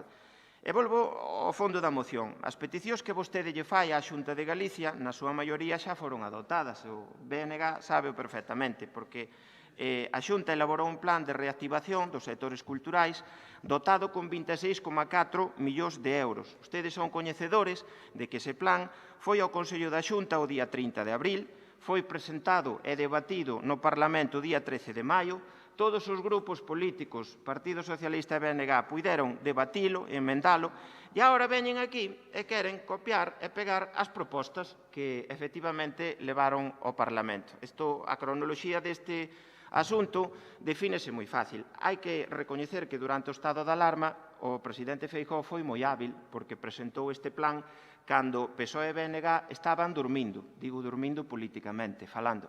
E claro, colleunos a todos, pois digamos, dormindo, así de claro.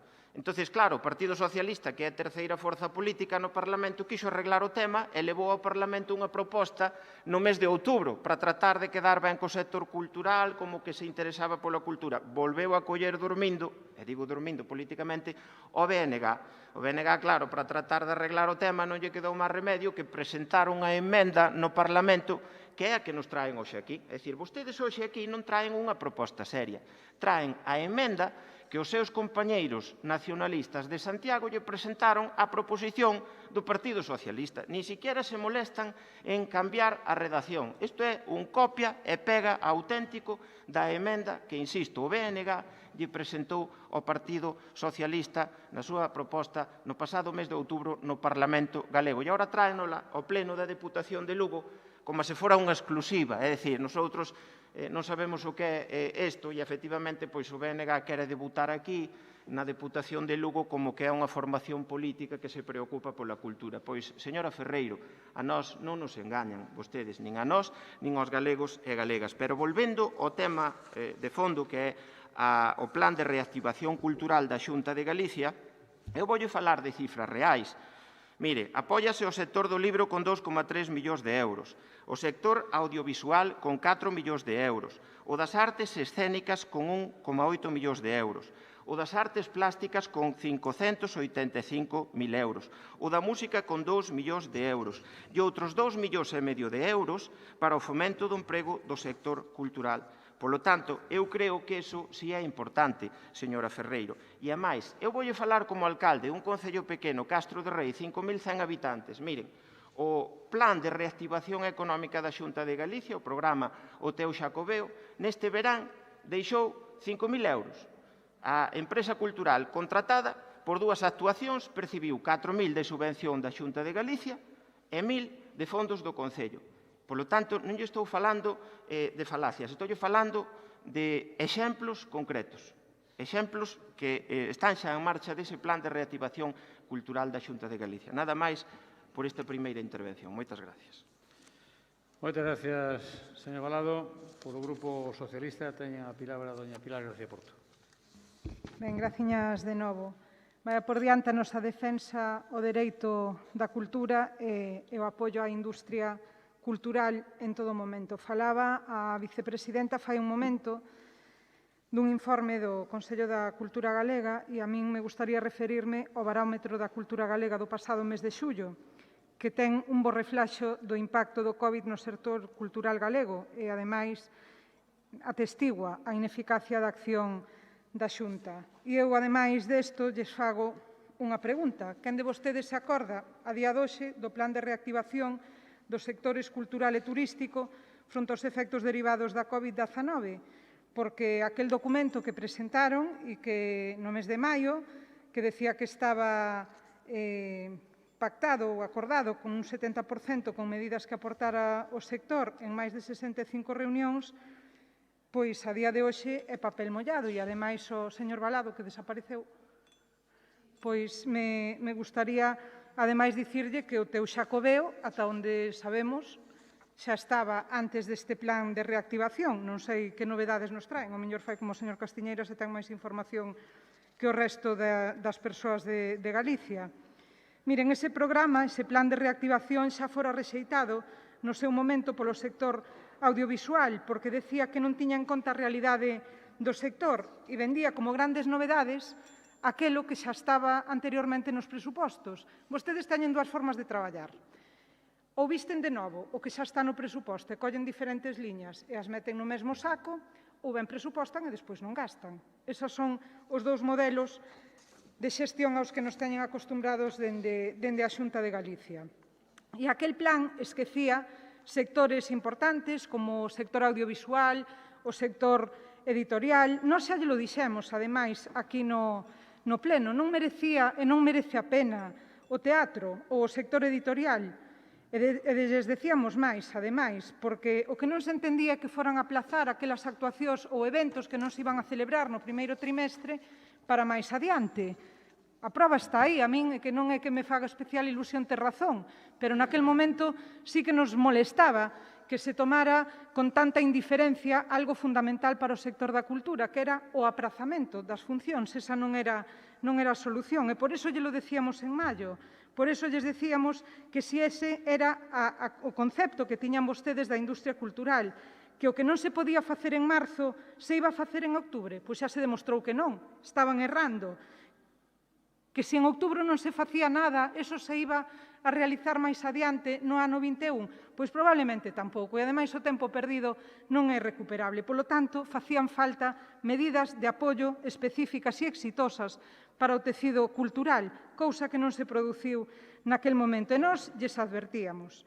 Lles decíamos que había que ter unha previsión diferente sobre a industria cultural, tela a toda en conta, non só a un sector, e dirixirse a todos aqueles eidos da cultura e non só aos que vostedes se referían dun xeito sesgado. Deberían de ter en conta a todos. Deberían de ter en conta a editorial, deberían de ter en conta os produtores, deberían de ter en conta hasta o libro digital, se me apuran, deberían de contemplálo todo. Non o fixeron. E agora estamos na situación que estamos. E eu lles fago unha pregunta. Vostedes se reuniron con algún actor, con algunha actriz, con algún escenógrafo, con algún director e lle preguntaron de que viviron durante este tempo e de que van a vivir? Porque eu creo que é a pregunta fundamental que nos temos que facer todos, non? En ese sentido, pois é no que manifestamos o noso apoio a esta moción que hoxe trae o Bloque Nacionalista Galego. Moitas gracias. Moitas gracias, señora Porto. Bueno, por segundo turno ten a palabra doña Maite. Grazas, señor presidente. Señor Balado, a cultura é coñecemento, respeto á diversidade. Por certo, pouco respeto é o que vostede demostrou agora, cando xusto estábamos falando desta proposición, pois se levanta, así claro, non se entera vostede moi ben do que se fala aquí e despois dice o que dice. E precisamente por ser todo eso, é porque tamén nos ensina a ser críticas, a ter argumentos para desmontar as mentiras, tamén pon freo á manipulación, en definitiva. A cultura fainos un pouco máis libres e por iso molesta sempre aos sectores máis retrógrados, sempre nun intento de coartar as liberdades con medo á diversidade no amplio sentido da palabra. E mire, tamén lle vou dicir unha cousa, como unha cousa é ler e outra cousa é entender, parece que vostede non entendeu ben as propostas que aquí mencionamos, que, por certo, si son as mismas que presenta o BNG en Compostela, porque o BNG normalmente presenta a mesma idea e defendemos as mesmas propostas ali onde estemos. Non facemos como o Partido Popular, que dependendo se estén en Compostela ou estén en Madrid ou estén en calquer lugar diferente, pois defenden e transformase como vos camaleos, pois poñéndose a pel do que interese nese momento. Nos instamos á Xunta de Galiza nesta acordos que propoñemos aquí a aprobar a declaración da cultura como ben de primeira necesidade, partindo do recoñecemento da cultura como un dereito. Adoptar todas as medidas de apoio e impulso que dean cobertura aos dereitos culturais da cidadanía galega e poñer en marcha un proceso participativo, dialogado e aberto ás entidades representativas de todos os ámbitos e ás xentes da nosa cultura para a elaboración dunha lei de dereitos culturais de Galiza. Desenvolver un paquete de políticas públicas específicas de apoio aos creadores e creadoras e aos sectores profesionais da cultura galega durante a duración da pandemia do COVID-19. Pero tamén pedimos, para instar ao Estado español, que se leve a cabo a reducción do IBI cultural do 10 ao 4%. Eu xa sei que o Partido Popular entende a cultura de outra maneira distinta, como a defendemos o BNG, afortunadamente. Nos, desde logo, seguiremos defendendo esas actividades culturais diversas, enriquecedoras, para que as persoas se forman, se divirtan e tamén para que todas esas persoas que se dedican a facer un traballo cultural poidan vivir dignamente do seu traballo e non das miserias e das chismonias que se lles pode dar das administracións en moitos casos. Vostedes venden o Xacobeo, é a única proposta que teñen. Eu non sei onde meten os cartos que meten nos orzamentos, porque, desde logo, a xente da cultura non chega. Moitas gracias, doña Maite. Señor Balado, segundo turno. Sí, moitas gracias. Bueno, simplemente con todos os meus respetos, para dicirlle que eu non salín do pleno para faltarlle o respeto á compañeira. Salín porque tiña que atender unha chamada telefónica que era importante. Eu non fago como fan os deputados do BNG que se dedican a insultar. Eu non chamo machista e fascista a ninguén. Lembro que a min si mo chamaron, sin motivo algún. Eso yo digo para que vostede tamén reflexione un pouco. Volvendo ao fondo da moción, que é o que nos atañe, non nos explique vostede o que é a cultura. Mire, aquí traen vostedes unha moción escrita na que piden unha serie de puntos que xa lle dixemos que están en marcha por parte da Xunta de Galicia e piden que se rebaixe o IBE cultural ao 4%. E eu xa lle expliquei, non sei se mo entendeu ou quere que yo volva a explicar.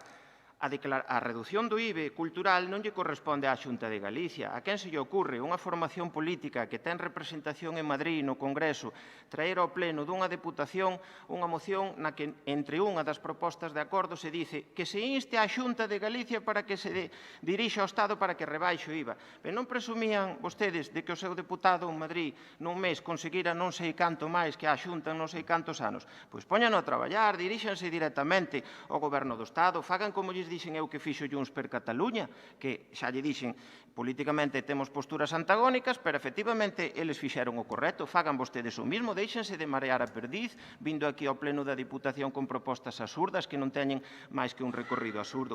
E volvendo ao tema que lle dixen antes, mire, de todos os puntos que traen na súa moción, o único que vale para algo é o de que se reduza o IBE cultural, eu recoñezo, pero hai que presentalo no escenario correcto. Entenden? Isto fixeron outros Estados membros da Unión Europea.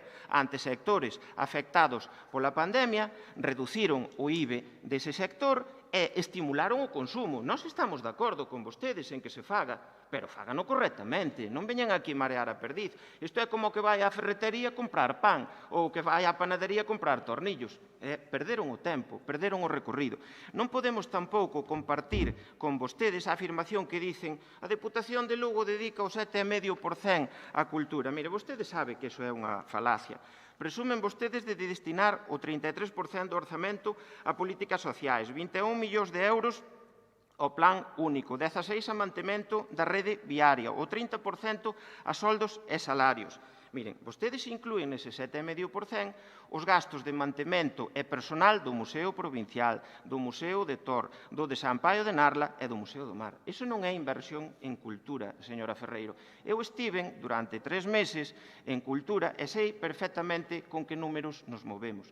O 7,5% que vostedes destinan á cultura inclúe todos os gastos de mantemento e personal dos museos, pero non é unha inversión destinada á cultura. Nada máis e moitas gracias. Moitas gracias, señor Balado. E o segundo turno, señora Porto. Miren, nós en xuño xa o pedíamos. Pedíamos á Xunta que retirara ese plan que elaborou, sen ter en conta as necesidades reais do sector, non se fixo, non se nos fixo caso, e logo o plan foi retirado pola chegada da COVID. Agora, eu creo que non deberían de quedar calados e mirar para outro lado, deberían de escoitar o sector, escoitalo de verdade, non como fixeron en abril, e habilitar despois as liñas de axuda que aposten pola difusión digital da cultura, que estudien con detemento a cuestión dos aforos e que deixen dunha vez por todas de pensar con carácter electoral, señor Valado, porque a min, de verdade, que despois de escoitar esta mañá que a Xunta de Galicia destina os 144 millóns de euros do seu orzamento á provincia de Lugo no que se contabilizan os gastos correntes, ter que oírlle dicir aquí que os gastos dos museos non é gasto cultural ou inversión cultural non como obra nova, pero iso non é invertir en cultura, manter os museos abertos. Home, señor Valado, sexamos un pouquiño serios todos. Se hai que tramitar contratos, se hai que tramitar axudas, o persoal que permite facer eses trámites non está colaborando, invertindo, non é un gasto desta institución en cultura, pero mesmo aí que en carreteras, o mesmo en carreteras que en residencias, que en benestar, en todo, señor Valado, que non pode ser é que o que non lles vale na Xunta lles teña que valer aquí. Teñen que aplicar os mesmos parámetros, teñen que medir co mesmo raseiro para todos, non o que fan habitualmente, que cambian de raseiro según lles convén, según onde teñan o pé nese momento. E mire, a verdade é que a min non me sorprende que a totalidade do sector audiovisual rexeitara o plan. E non me sorprende porque a Xunta non escoitou ningunha soa das propostas que se lle tiñan formulado.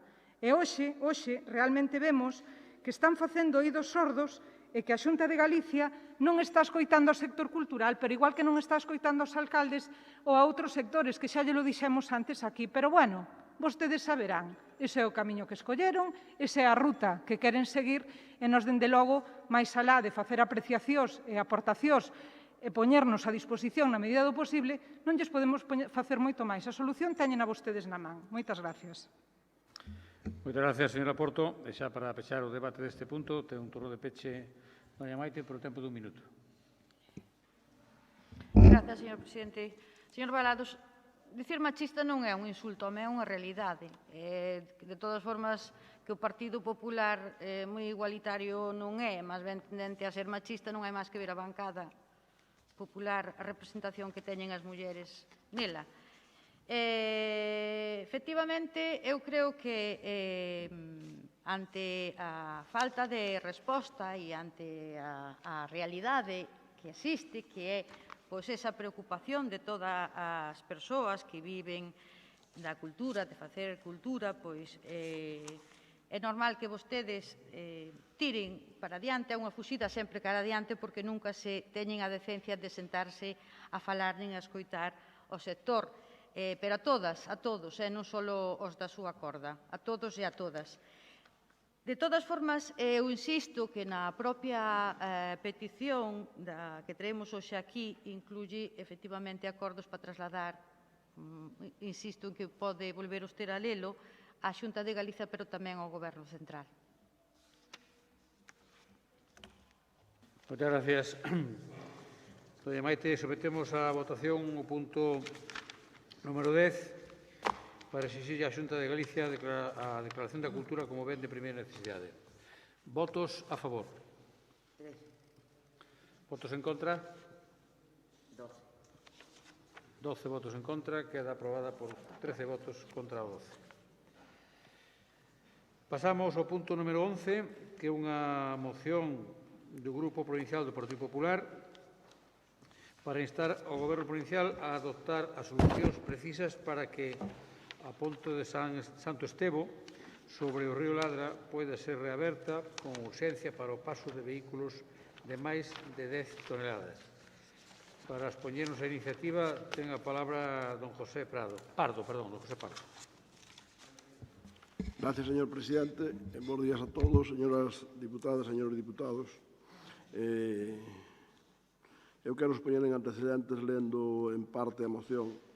E dice, a ponte de San Estevo sobre o río Ladra une os núcleos de Uriz en Begonte o de Galloso en Outeiro de Rei. É unha ponte provincial sobre a que pasa a estrada provincial LUP 5101, unha vía interprovincial que une os concellos de Rábade, Begonte, Outeiro de Rei e Friol. Esta ponte está limitada dende fai máis dun ano, unha ponte que nunca estuvo limitada a vehículos de máis de 10 toneladas e que obriga aos camións que poidan circular por aí, autobuses, transporte escolar, incluso vehículos de emergencia como poden ser os camións de bombeiros, a dar un rodeo de máis de 10 kilómetros.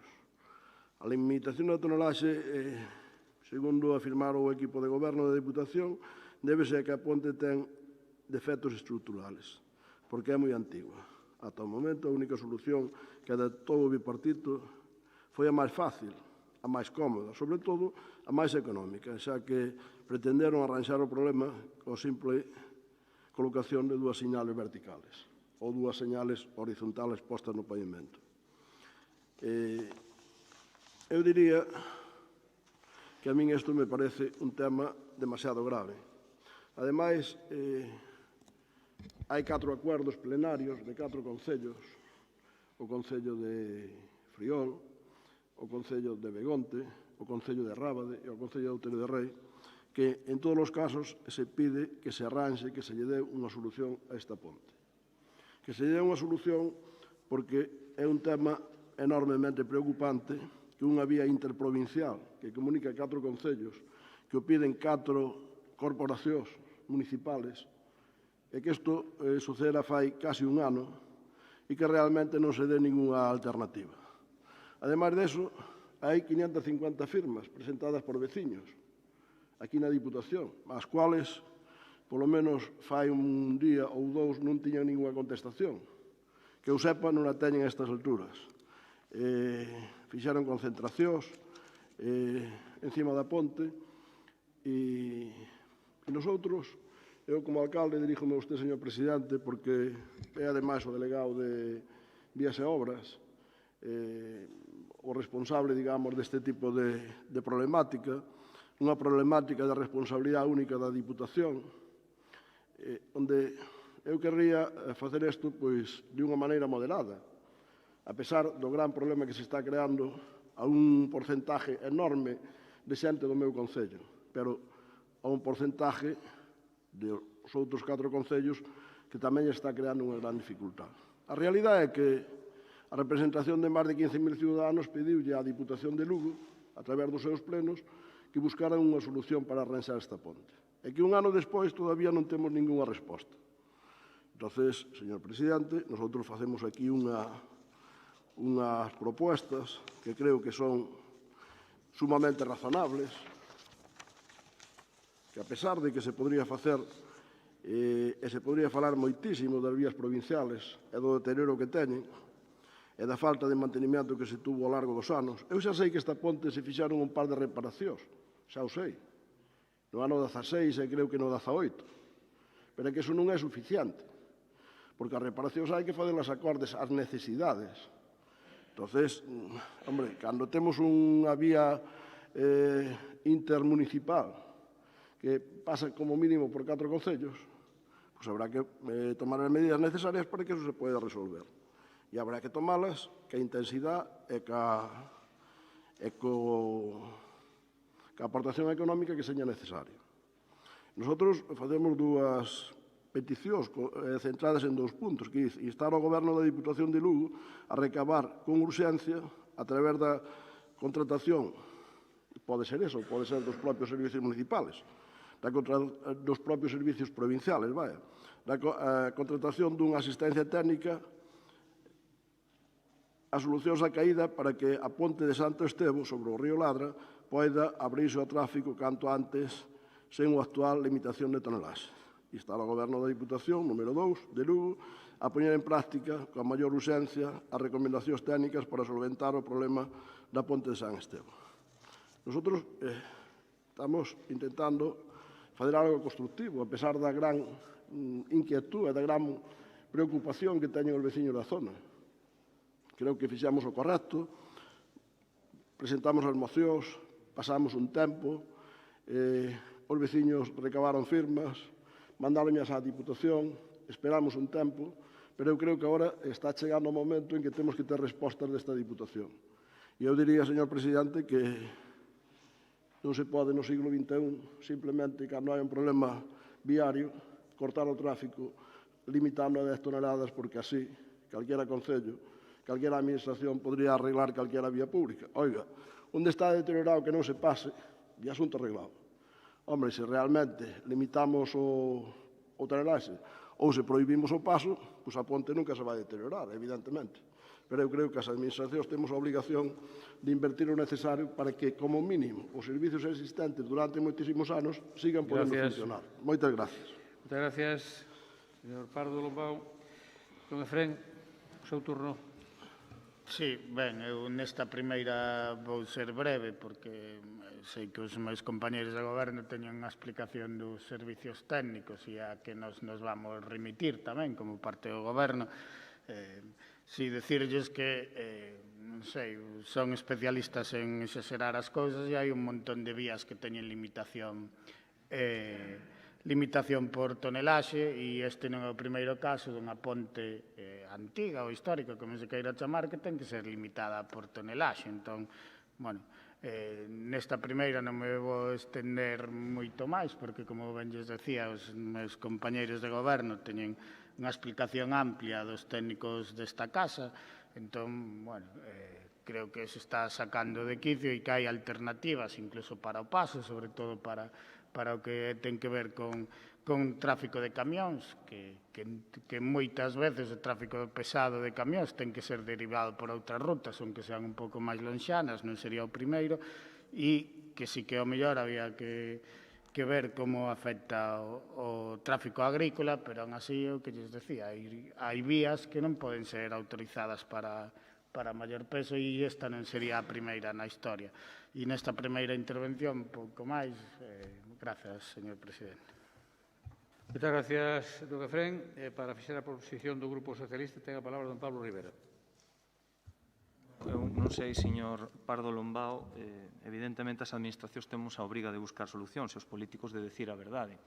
E digo isto porque ou ben vostede descoñece cal é a realidade ou ben os compañeiros daquilo que presumía o señor García hai un rato de que o goberno non lle dá contido ás mocións, pois vostedes non o fixeron aquí, non lle trasladaron, porque eu lle podo demostrar. O que vostedes piden chegan tarde mal e arrasto. Isto é un decreto asinado o 10 do mes de novembro para facer efectivamente eso, un análise estructural de a ponte.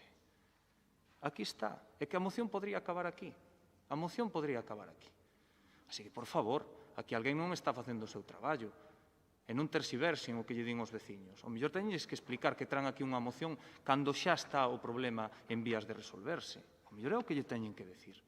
Allá por riba que estamos de acordo ca problemática que se lle ser os veciños. O que pasa que isto era para coller e decirlle, tomen, elevar os veciños, aquí está. Isto é que alguén na súa función fiscalizadora non fixo o seu traballo. Alguén na súa función fiscalizadora non fixo o seu traballo.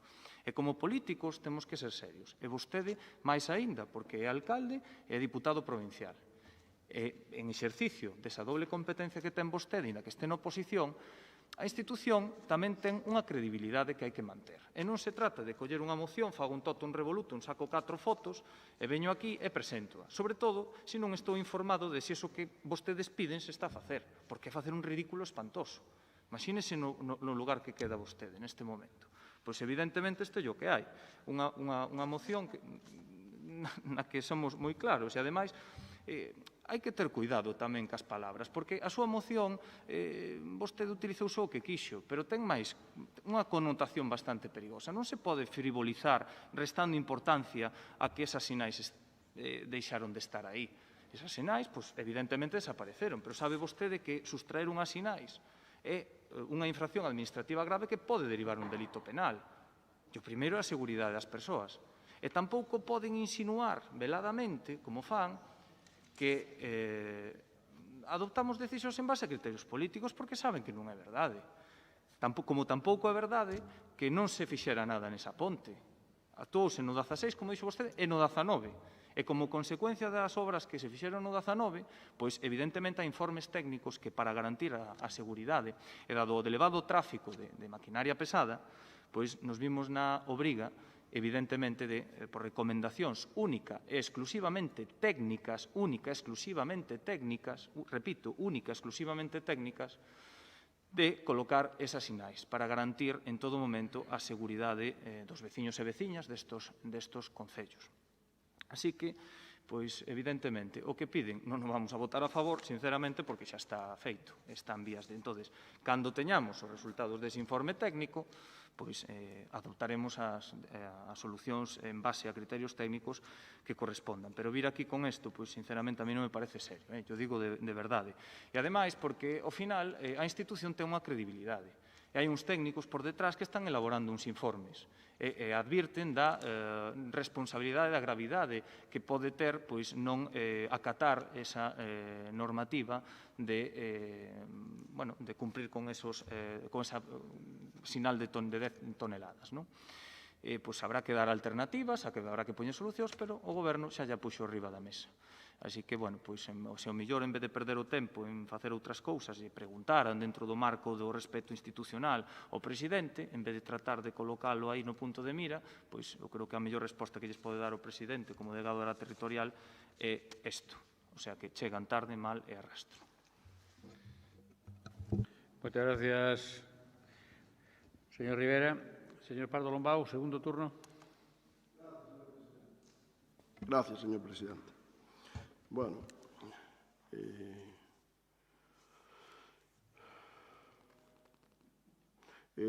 o BNG dice que hai alternativas. Hombre, alternativas claro que hai. Que a xente non vai a quedar ali encerrada.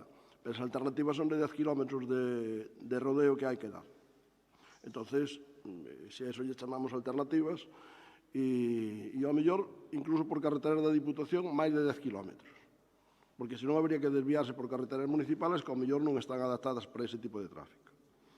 E contestándolle ao representante do Partido Socialista, dice que é un decreto do 11 de novembro. Oiga, pero é que isto surgiu, poñeros estas señales alá polo mes de junio. Desde logo, eu xa sei que como diputado, pois seguramente podría saber que está ese decreto feito, pero desde logo as 550 personas que lles mandaron as firmas e que fixeron a manifestación no Ponte de San Estevo, desde logo, estas 550 personas e miles de personas afectadas, que eu sepa, non teñen ninguna resposta. E o decreto todavía non é unha resposta, porque ese decreto seguramente debería estar feito no mes de julio, non no mes de novembro, porque iso é simplemente encargarlle a uns técnicos que poñen a traballar. Non é ter obras feitas de ningún tipo, nin é siquiera ter o estudio feito. É simplemente encargalo. Eu creo, desde logo, se fora no meu concello, eu digolle que ao día seguinte dunha ponte ter este problema, ao día seguinte os técnicos tendrían encargado o seu estudio. Despois, canto tempo lles leve facelo? Xa veremos. Canto tempo leve resolvelo? Xa veremos. Pero nosotros simplemente lles pedíamos un estudio. Usted me dice que agora fixeron un decreto para que se faga ese estudio. Oiga, pero é que menos non podían facer, porque senón tiñan que chegar aquí a dicirnos que non habían feito nada. Claro, porque facer un decreto leva 5 minutos e non hai nada máis feito. Para que miles de personas con tráfico pesado, con autobuses, con transporte escolar e con camións de bomberos non poden pasar por ali. E en 6 ou 7 meses só hai feito un decreto. Hombre, pois se a usted eso lle parece bastante, a min, desde logo, como alcalde, eu creo que aos veciños desa zona tamén lles vai parecer bastante pouco. Ustedes verán. Eu creo que somos máis que serios, porque pedimos algo moi coherente, que é simplemente que se faga un estudio para que iso se arranxe, porque poderíamos pedir moito máis. E poderíamos falar aquí moitísimo das redes provinciales. Pero non vimos a facer política con este tema, que se pode facer, e é bastante fácil de facer. No meu concello, desde logo, é facilísimo. E nos concellos que eu conozco, e que son casi todos, excepto en algúns, que evidentemente non se foi ao mellor tan digamos, non se repartiu tan equitativamente, pero nos demais sí que se podría facer en moitos. Pero non é ese o tema. O tema é que hai un problema gravísimo nunha ponte e en 5 meses se fixe un decreto. Gracias, señor presidente. Gracias, don Efrén. Segundo turno.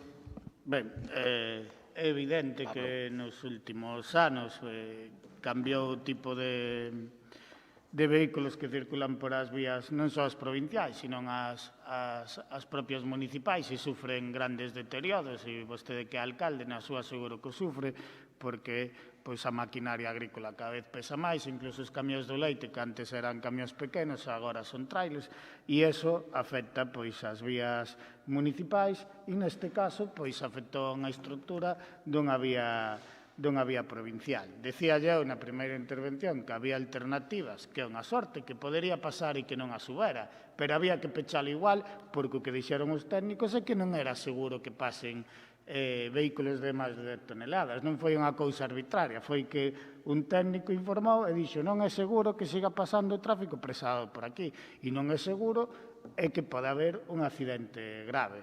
E por eso eu decía que había alternativas e, aunque sean incómodas, de momento, e mentras se estudia e se ve que se pode facer, hai unha alternativa segura para o tráfico pesado e rodado. E, despois, o que fixo o Goberno da Diputación é tratar de buscar soluciones, pero vostede pode comprender que non parase como é aquel, que hai que ter en conta que non se pode facer ali unha obra faraónica e que a estrutura dun ponte, con os anos que ten ese ponte, que non sei exactamente de que ano é datado, pero é un ponte cando menos antigo, que non se soluciona dun día para outro. Por lo tanto, o Goberno está traballando na solución e, mentras tanto, falaba eu de que hai unha alternativa evidentemente máis incómoda, pero hai unha alternativa segura. E, sobre todo, volvo a decir, 10 kilómetros para as actividades agrícolas, podo convir con vostede que é un engorro incluso exagerado, pero 10 kilómetros para o transporte en camións, pois é unha pequena inconveniencia, pero non un problema grave. Por lo tanto, o que decía o compañeiro Rivera, xa está en trámites de ver que solución é, pero seguramente, e eu non son técnico, pero tampouco sea algo moi doado de solucionar ese problema. Veremos o que din, pero non vamos ter unha variña máxica aquí para solucionar e convertir aquela estructura en algo que aguante máis de 10 toneladas. Vai ser caro e complexo, seguramente, e algo que haxe que estudiar con detenimento. E pouco máis. Eu creo que non se lle pode pedir moito máis a un goberno que busque solucións. E é o que está facendo este goberno. Moitas gracias, don Efrén. Don Pablo, segundo turno. Bueno, para rematar, evidentemente, a mí non me preocupa o que fagan, ou se este a facer, ou que vostedes alenten. A min eso non me preocupa. A mí o que verdadeiramente me queda así un sinsabor é pois de que cal é a sensación que teñen os veciños, se acaban de interiorizar o que vostedes lles din ou que vostedes lles fan chegar, porque evidentemente eu creo que non están facendo chegar a verdade. Os veciños están no seu dereito, evidentemente, de queixarse, de manifestarse, porque é unha situación que os perxudica. Pero, bueno, hai que ter en conta que tampouco era para contestarlles na liña do que vostedes levan aquí. Mira, o Partido Popular, que lles contestamos aos veciños? O Partido Popular presenta na Diputación unha moción que conclúe algo que o Goberno provincial xa está facendo desde fai un mes. Entón, bueno, pois evidentemente, non, creo que hai ser serios, hai que decirlles a verdade, que levamos facendo cosas desde o ano 16. E despois frivolizar co tema dos sinais, volvo de sempre. Ou vostede aproba que se arringuen esos sinais, cando sabe perfectamente que, bueno, pois evidentemente, pois digo, porque parece que non se está a decir nada en relación con isto. E, ademais, vostede debe de saber que o transporte tampouco pode andar así, a veces, inda que non haxa limitacións de peso, de tonelaxe, pode andar tan libremente, incluso nas carreteras da Xunta, que parece que non o sabemos. Entón, o que lle estamos ofrecendo aquí é unha solución. Estamos lle dicindo que están faltando a verdade, estamos lle dicindo, ademais, que están enganando os seus veciños porque traen unha moción aquí que xa estamos aplicando. En función diso, bueno, pois en función diso seguiremos na liña un pouco do que se está facendo, aplicar exclusivamente os criterios técnicos, nin se aposta por a solución máis fácil nin a máis doada, pero vamos a ver se é o que vostedes están pedindo. Hasta nos temos que sentir un pouco reconfortados, que estamos aplicando os criterios técnicos, que é o que vostedes están pedindo aquí. E unha vez teñamos eso riba da mesa, pois actuaremos. Así que, bueno, pois en definitiva, creo que queda bastante claro que o Partido Popular non fixo os seus deberes. Moitas gracias, señor Rivera. Xa un turno de peche para o señor Pardo Lombago.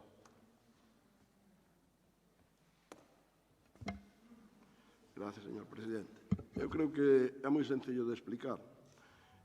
Ustedes fan un decreto día 10 de novembro, despois de haber salido unha nota de prensa onde nosotros decimos que vamos a reclamar isto. Pero que nosotros non trouxemos esta moción de prisa, non fixemos nada urgente para ver se creábamos un problema máis ou menos grande. Non.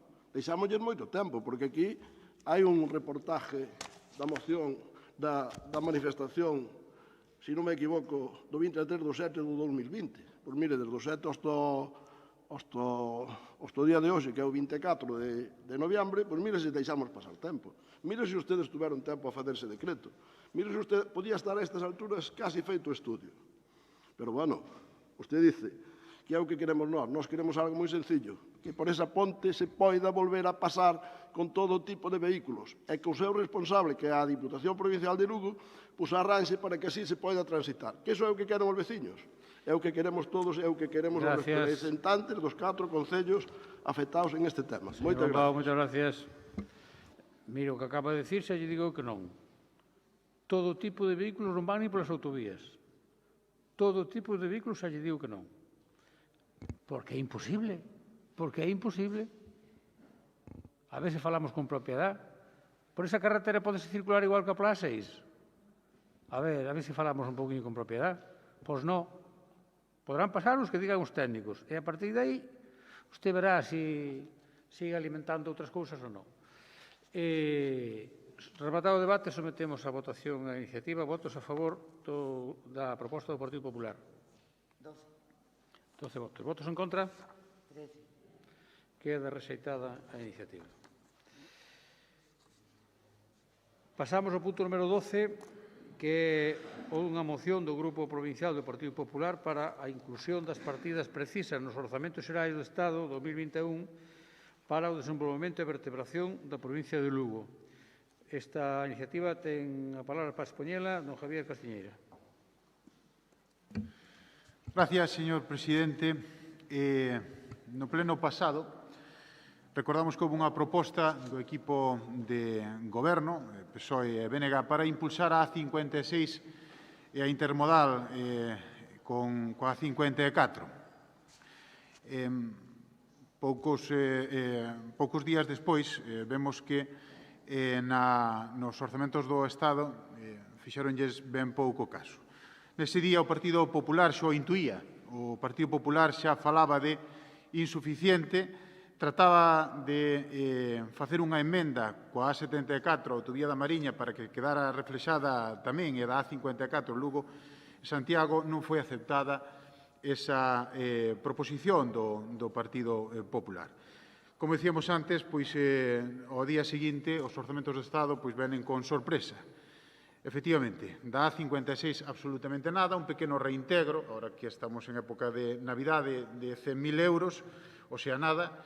A 74 tampouco. 4 reintegros, cada un para cada tramo. Só a 54 que vostedes mesmos dixeron ou votaron en contra. A verdade é que este goberno, señor presidente, ten moi pouco peso político nas decisións do goberno do Estado.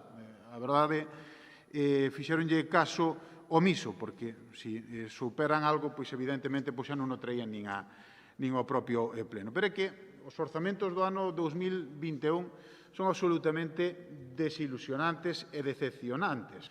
Pero é que, ademais, empeoran os do ano 2018 do señor Rajoy, que sí tiña compromisos con todas estas estradas, como ben sabe, pero é que eso non dice o Partido Popular, é que ata o señor Rego, do BNG, dice que eran moitísimo millores os orzamentos de Mariano Rajoy no ano 2018. Mire o que dice a prensa destes orzamentos.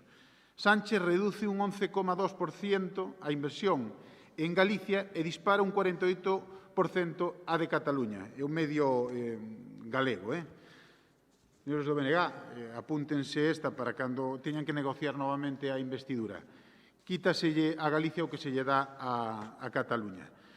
Son datos comparativos, están aí, son moi sinxelos. No ano 2018, Rajoy invertía en Galicia un 9,2% do total, e no ano 2020 o goberno PSOE-Podemos invirte en Galicia un 6,9% do total, máis de 2 puntos de diferencia, que en total son 104 millóns de euros menos. O sea que a menor cuantía dende hai 15 anos. Galicia perde 104 millóns de euros, señor presidente, mentras Cataluña sube 200 millóns de euros. Non fai falta que diga ao Partido Popular que estes presupostos son nefastos para Galicia. Os dice todo o mundo. Vostede antes falaba da foto de Colón, que, por certo, era pola unidade de España, non era nada moito máis grave. Pero ten que recordar tamén vostede a foto do pacto con Bildu. E, ademais, suficientemente vergonzoso para esta provincia que vostede defenda ese pacto. Un pacto que, ademais de perder músculo para o orzamento, se me deixa seguir, músculo que, ademais de perder orzamento para Galicia, 104 millóns de euros, pois perde músculo democrático. Non, señor Tomé, non todos os deputados somos iguais. Uns loitamos pola democracia, algúns compañeiros seus tuveron que sufrilo, e outros loitan por outras cousas absolutamente diferentes. O sea que de pactos e de pactos vais, pois aplíquese vostede o conto. Pero estamos a tempo de tratar de enmendar esa situación. É verdade que o Partido Popular presentou unha emenda á totalidade, pero sí que tamén é ben certo que foi rechazada. Temos varias propostas que entendemos que son importantes. En estradas, seguir impulsando a 74 da Mariña é fundamental, ben o saben, para Alcoa, para Portos. Falamos de 6 millóns de euros que dan a posibilidade do inicio de un tramo, impulsar a 56, como decíamos xa aquí, e como se pideu neste propio pleno, que fixeron caso omiso, e o intercambiador coa 54, pedimos 2,5 millóns de euros, impulsar a 76, que lle afecta a vostede, señor presidente, que circunvala Monforte, a 76 entre Ourense e Ponferrada, 422.000 euros. Consignar tamén para a seguridade unha rotonda na Nacional Sexta de 350.000 euros para Outeiro de Rei. Tamén na rede ferroviaria hai moitísimos defectos. Pedimos aumentar en 10 millóns de euros a renovación da línea Monforte-Lugo, que é insuficiente, leva moitísimo retraso.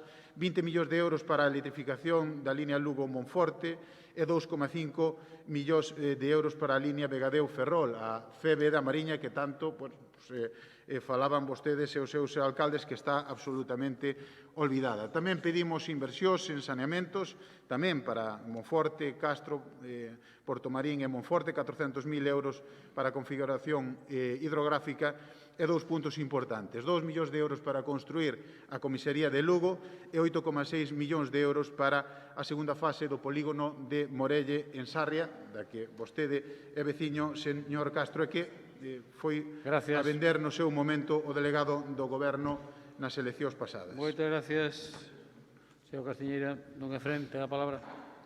Sí. Ben, señor Castiñeira, a verdade que na súa exposición púxome difícil apoiarlle a súa moción. En todo caso, ímolo facer, porque nós sí que somos coherentes e goberne quen goberne no Estado español, pedimos sempre para Galicia. E, de feito, xa que daba datos e citaba a Néstor Rego, que tanto que o citan é porque está facendo moi ben o seu traballo, a vez que máis diñeiro veu para Galicia dos presupostos xerais do Estado foi cando BNG foi decisivo. Cando BNG era decisivo o seu voto para aprobación ou non, foi cando máis diñeiro veu. Polo tanto, o papel do BNG está clarísimo. Vostede fala da investidura, nós na investidura o que fixemos é evitar, xa que falaba de pactos incómodos, é que partidos tan pouco democráticos como vós entraran no goberno. Son antigalegos, antidemocráticos e profranquistas e, polo tanto, a postura do BNG estamos ben orgullosos dela, que fomos un parapeto contra o fascismo. Polo tanto, aí está claro. Outra cousa é que nós non critiquemos abertamente a falta de inversión en Galiza nestes presupostos xerais do Estado. fixo públicamente Ana Pontón, faino públicamente o señor Néstor Rego, e nos dixemos que fan falta 1.000 millóns máis de inversión para Galiza. E, polo tanto, aínda que na súa intervención mezclou cousas e quería poñernos difícil o apoio, moito do que ven na súa moción pode comprobar que están dentro das enmendas que presentou o noso grupo, na de totalidade e nas que está presentando ahora parciais, e, polo tanto, nos imos votar a favor, porque todo o que sea inversións para Galicia, e, además, consideramos que non é pedir demais, porque deu vostede algúns datos. A inversión en Galicia baixa un 11% e non está xustificada en ningún momento. E, polo tanto, aunque vostedes digan que nós non defendemos Galiza cando goberna o Partido Socialista, nós si que o facemos e estas inversiones nós tamén as defendemos e ímola votar a favor, incluso tendo aparte un pouco esa totum revolutum que facía e que intentaba, non sei se culpabilizar o señor Néstor Rego desa baixada, pero é pouco creíble para calquer galego ou galega cargar contra ele. Por lo tanto, aunque neste pleno e nesta defensa da moción non lo puxo difícil, nós imos votar a favor da súa moción para que veñan esos fondos a Galicia, porque queremos que é de xusticia, non só porque seamos galegos. Moitas gracias. Moitas gracias, don Efrén. Por o Grupo Socialista ten a palabra doña Mayra García. Moitas gracias, señor presidente. Os orzamentos do Estado para o ano 2021 son os orzamentos excepcionais, elaborados para facer fronte a unha circunstancia excepcional pola pandemia, co obxectivo principal de salvar as persoas. Polo tanto, son unhas contas realistas, inaprazables e indispensables para a recuperación da nosa economía. E partida a partida, podemos comprobar que se traducen en máis sanidade, máis educación, máis protección social e máis xusticia social.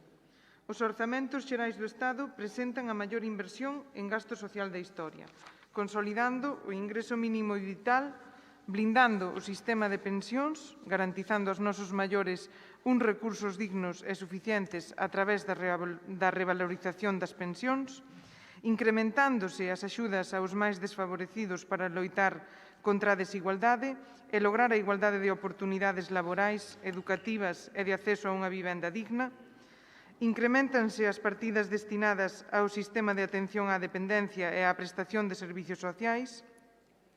Neste 2021, increméntanse tamén os fondos para incrementar o permiso de paternidade de 12 a 16 semanas, equiparándose así ao permiso de maternidade e paternidade porque os fillos son responsabilidade da parella, non só das nais, e a igualdade real entre homes e mulleres é unha das nosas prioridades. Increméntanse as becas porque creemos que o diñeiro non pode ser nunca un impedimento para estudiar. Mantense a cotización á Seguridade Social das cuidadoras e cuidadores que recuperou o Goberno actual despois de que a eliminara o Partido Popular.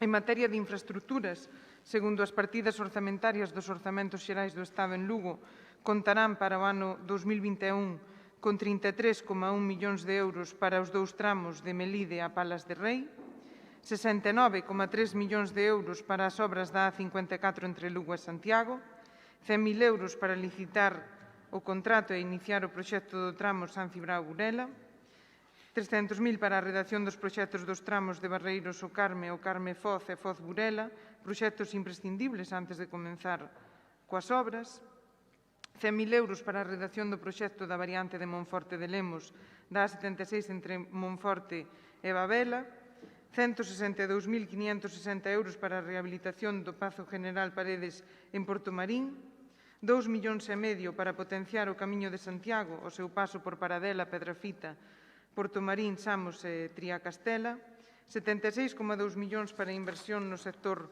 ferroviario, a DIF consigna 35,4 millóns para actuacións de renovación, 30 millóns para a electrificación, 3,2 millóns para a estación intermodal de Lugo e 3,1 millóns para a renovación da liña Monforte-León. Pero, ademais disto, cabe destacar que a situación que estamos a vivir neste país é excepcional e que durante todo este tempo, e tal como se prevé para o próximo ano, fíxose un importante esforzo inversor en salvar as persoas, en estar ao seu carón en momentos tan difíciles e inéditos como este. Cando chega unha crise, é función do público das institucións coidar e protexer toda a cidadanía. Lamentablemente, non sempre se actuou así. Afortunadamente, na crise do coronavirus, o Goberno de España decidiu actuar de forma oposta ao 2008, mobilizando unha enorme cantidade de recursos públicos para reforzar a sanidade, os servizos sociais e para protexer aos traballadores, os autónomos e as pymes, así como as persoas máis vulnerables. Esa é a nosa prioridade e, aínda así, como poden constatar, se sigue facendo un esforzo inversor en mellorar infraestructuras, pero é preciso poñer en valor a acción do Goberno nesta situación tan complexa que estamos a vivir. Moitas gracias. Moitas gracias, doña Mayra. Segundo turno, señor Castiñeira.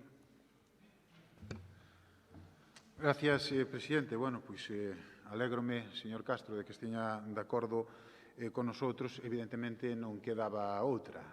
Ao ver tal desprecio e, sobre todo, vendo como se sucederon os feitos, non? Un día antes acaban de presentar aquí un impulso, pulos a diferentes estradas e que o seu socio, o Partido Socialista, non lle dixera nada, para que fala vostede, señor Rivera, de que deberían saber vostedes o día antes, eu entendo que poderían tamén habelo sabido e non pintar o ridículo, pedir ás 56 que non veña absolutamente nada, porque, de feito, señora García, pois son reintegros, son 100.000 euros, pero é que máis partidas para todos iguales, 100.000 euros por tramo, eso significa que esteñan paradas. Vostede, como a min e da Mariña, sabe o importante que esa infraestructura, sabe que leva xa moitos anos nesa circunstancia, pero tamén é ben certo que había un compromiso no ano 2018, non só para o ano 2018, sino para os sucesivos. Con estes orzamentos, pois, evidentemente, vamos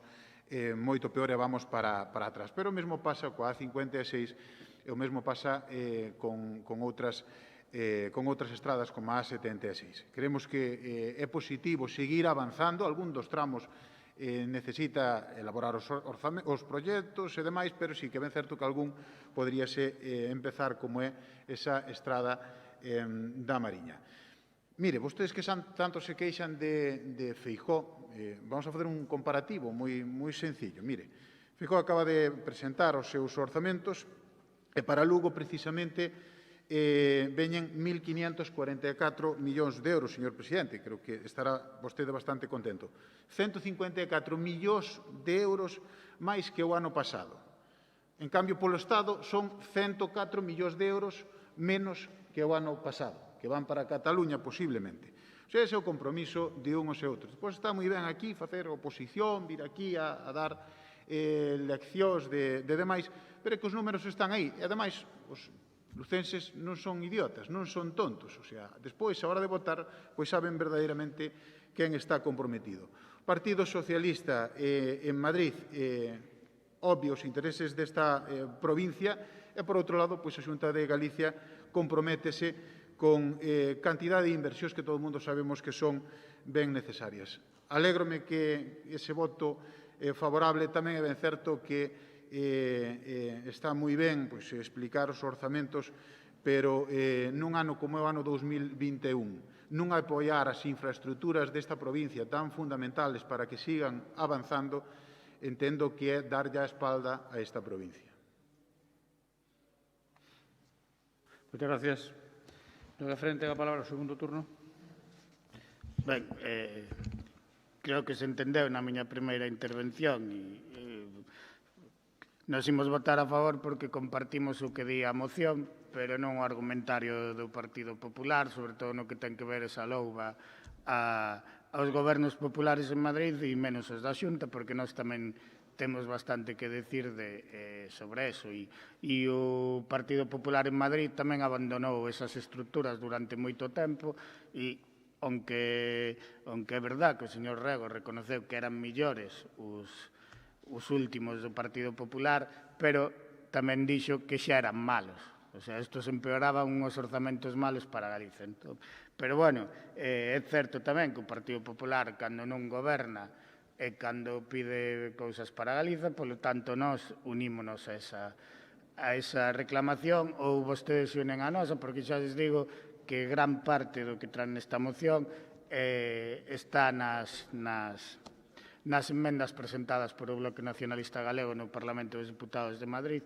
Polo tanto, eu creo que non ten razón vostede, señor Castiñeira, non os orzamentos que baixan o 11% a inversión en Galiza para nós non se poden considerar nin de sociais, pelo menos para os galegos e para as galegas. Non é que estemos en contra de todo o que vai neses orzamentos, pero nós e o meu partido, e como xa o dixo público, non atopamos justificación para esa baixada na inversión en Galiza e, polo tanto, nesa línea imos votar a favor, porque aí sí que coincidimos. Xa en outras cousas que podemos estar moi en desacordo e o estamos, pero agora coincidimos. Tamén é certo que me gustaría que esa petición a Madrid, cando haxa un cambio de color de goberno, que sigan os diputados galegos, tanto das diputacións como os que están ali no Parlamento, o Partido Popular, reclamando os intereses galegos, porque tradicionalmente non o fan.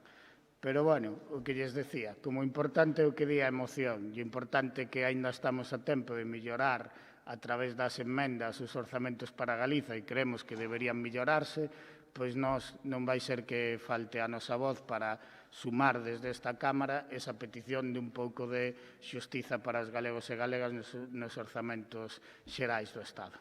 Moitas grazas. Moitas gracias, don Efrén. Doña Mayra, o seu turno. Moitas gracias.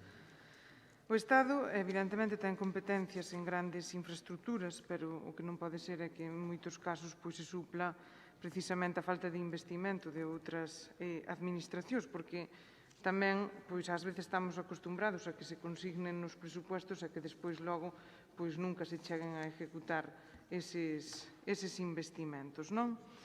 Propoñen que se destinen 53,5 millóns para infraestructuras.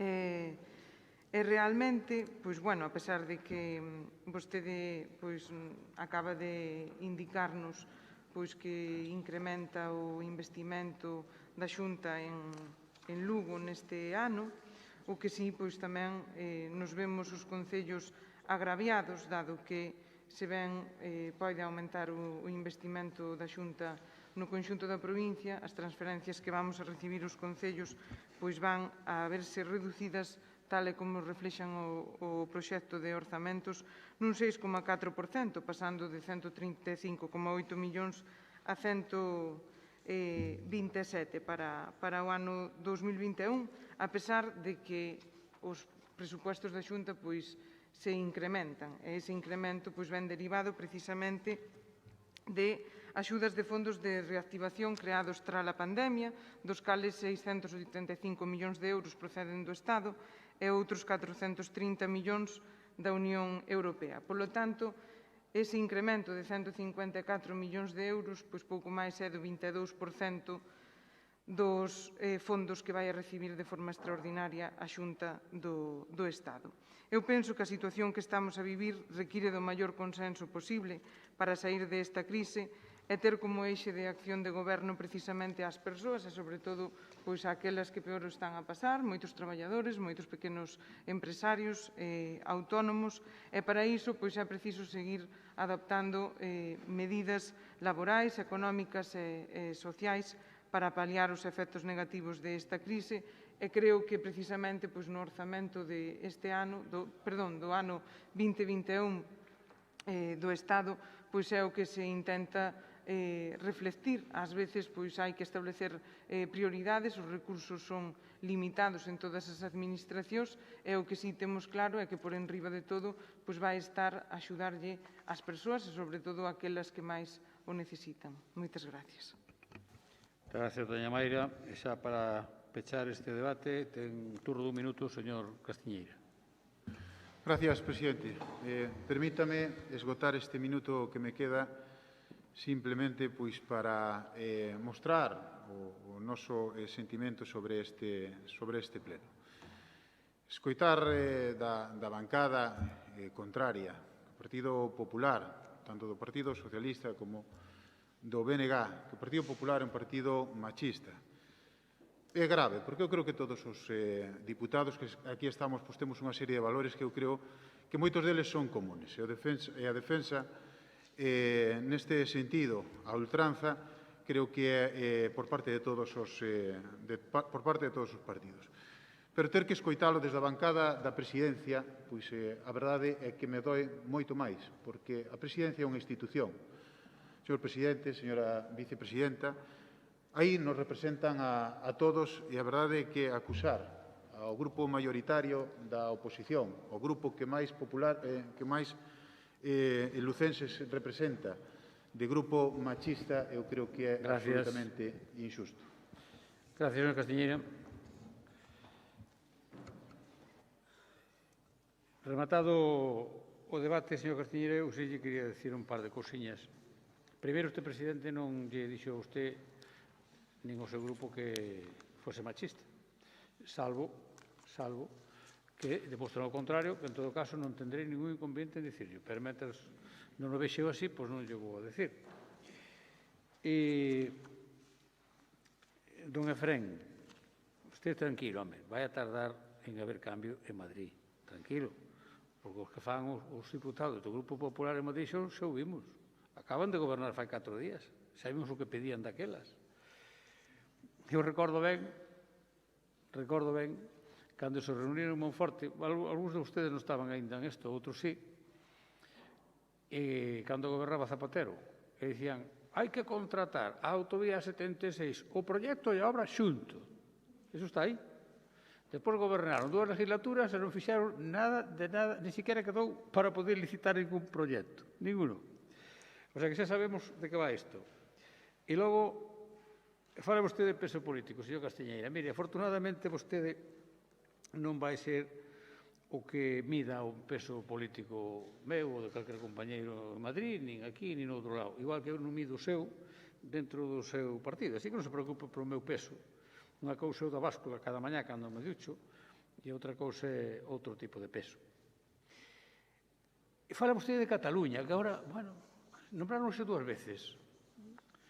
O de Junts pel Cat, en fin.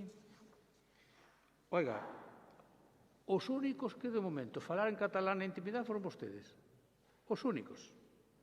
Supoño que todos traen un cursillo de catalán na intimidade. Supoño.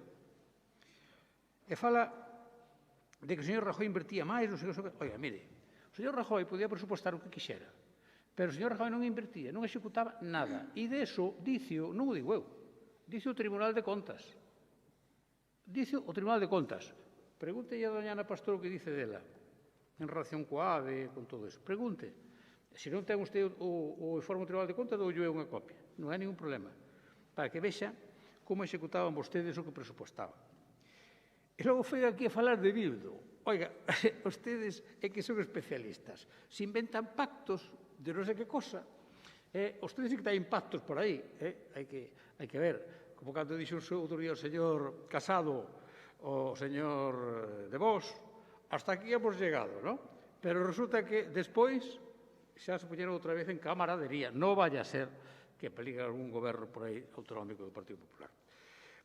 E despois van a falar aquí de Bildu. Mire, usted, non sei se ten boa memoria ou non, pero, en todo caso, as hemerotecas están aí. As hemerotecas están aí.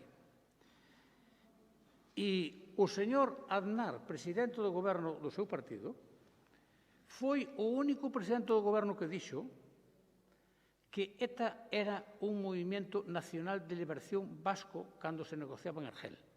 Movimento Nacional de Liberación Vasco. E agora dice vostede que nos pactamos con Bildu. Inda que fose verdad, cansáronse vostedes de decir, señores, dejen las armas y hagan política, incorpórense a la vida política. Que queren? Que volvan a coller as pistolas? Pero que tontería dicen. Os 350 diputados do Parlamento teñen a mesma legitimidade, a mesma. Votados por ciudadanos deste país, que se chama España. Votados por ciudadanos deste país. Porque, senón, había que colocar a todos os nacionalistas no mesmo plano. E, de momento, os que votaron nacionalistas tamén son ciudadanos deste país. E, mentre se diga o contrario, isto funciona así. Funciona así. Por tanto, dá o mesmo que diga. Usted que sabe o que lle fastidian a vostedes? que haxa presupostos do Estado. E vai non saber, porque son presupostos vos. E van provocar unha recuperación económica. E van a proveer axudas a xente que o necesita. E iso é o que a vostedes lles fastidia, señor Castiñeira. Pero, mire, fala vostede... por certo, o señor Maroto, que agora se lle enche a boca de non sei que cosas, sacou peito pactando en Vitoria con Bildu. E dixo textualmente que se alegraba da valentía que había tido por haber pactado con Bildu, o señor Maroto, pero isto de que va? E logo, señor Castiñeira, mire, fala vostede da línea do retraso da línea Monforte-Lugo. Xa lle dixen antes, pregúntelle a doña Ana Pastor. Pregúntelle. E o que dá vergonza, e digo así claramente, sei a palabra que estou dicindo, dá vergonza para Lugo, o que dá vergonza para Lugo son os presupostos da Xunta de Galicia. Unha vergonza, porque vostedes suman o gasto corriente coa inversión. E iso non cola, señores, non cola. E ustedes venderon fai 4 ou 5 anos unha inversión de 14 millóns de euros, por exemplo, no Hospital de Monforte, e ainda non cumpriron nada, e agora veñen cun presuposto de 1 millón, que non é nada nuevo, que en todo caso sería dentro dos 14. Por exemplo. Pero hai máis. Se usted vai ao sur da provincia, aquí é un desierto. Iso é un desierto. Por cuarto ano consecutivo poñen a mesma cantidad, 750.000 euros por acceso ao Porto Seco, a mesma, e non executaron ni un euro por cuarto ano. Iso é a Xunta do Partido Popular. A carretera de Caurel, outra vergonza. Pero que me vai contar, señor Castiñeira, dos presupostos da Xunta de Galicia? Que me vai contar? Eu, de verdade, mire, xa non lle poño máis cousas, porque aquí resulta que en outros sitios ainda hai algo de saneamento, hai de depuración, e que ali cero patatero, nada de nada. E obra nueva, ninguna. E desdoble da autovía de Nadela, Sarria, Monforte, unha vergonza. Empezamos pola mitad para dicir que sachamos un pouco aí no medio como que vai a unha horta. Pero é de que va, me parecen as cousas por onde teñen que empezalas. E, mire, de verdade, se debera un pouquinho de vergonza política, señor Castiñeira, de verdade, en este caso calaría a boquiña, porque non resisten comparación os presupostos de xuntas cos do Estado. Porque non mire, vostede que non pode comparar as competencias cada un de que ten cada un. O Estado só ten as grandes obras. E o resto son da Xunta. Non me estea quedando voltas. Ou é que non cumplimos o Estatuto de Autonomía? Hai que cumplir a Constitución, pero o Estatuto non. De verdade, sinceramente, me dá a sensación de que non miden o que dicen ou lles dá igual, o cual é máis grave ainda. Ben, aclarados estes temas que eu creo que había que aclarar, sometemos a votación a iniciativa do Partido Popular. Votos a favor. 15. Votos en contra? 10. 10. Queda aprobada esta iniciativa do Grupo Popular. Pasamos ao seguinte punto da orde do día, que son rogos... perdón, non, rogos e preguntas, non. Perdón.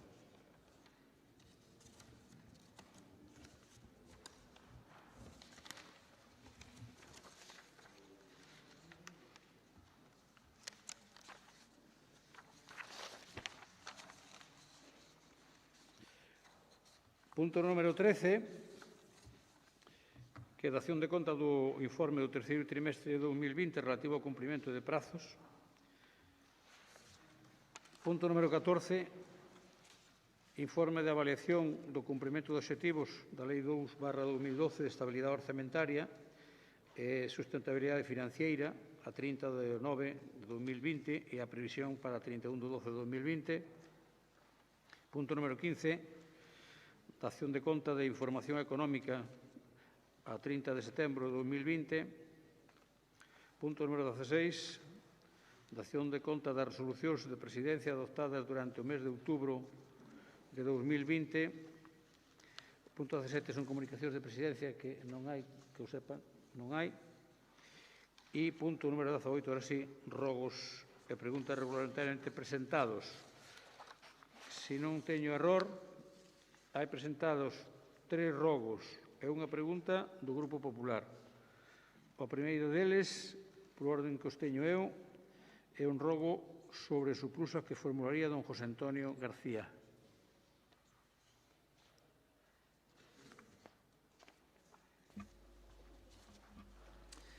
Sí, o rogo refírese a que constatado o uso por parte de Traxa de toda a maquinaria propiedade de Suplusa para o mantemento e conservación das zonas verdes provinciais dende 1 de xaneiro do 2020, o Grupo Provincial do Partido Popular presenta o seguinte arrugo ao Goberno provincial: que por parte do Servizo Competente da Deputación Provincial se faga de forma inmediata e anterior a celebración do Pleno para a extinción de Suplusa un informe técnico económico do valor do uso ou aluguer da maquinaria e vehículos da sociedade Suplusa que se ven a facer por parte de Traxa, que se ven a usar por parte de Traxa dende o 1 de xaneiro do ano 2020, sen autorización da Comisión Liquidadora de dita sociedade e que dite informe se inclúa no expediente completo de extinción de dita sociedade para que se leve ao Pleno.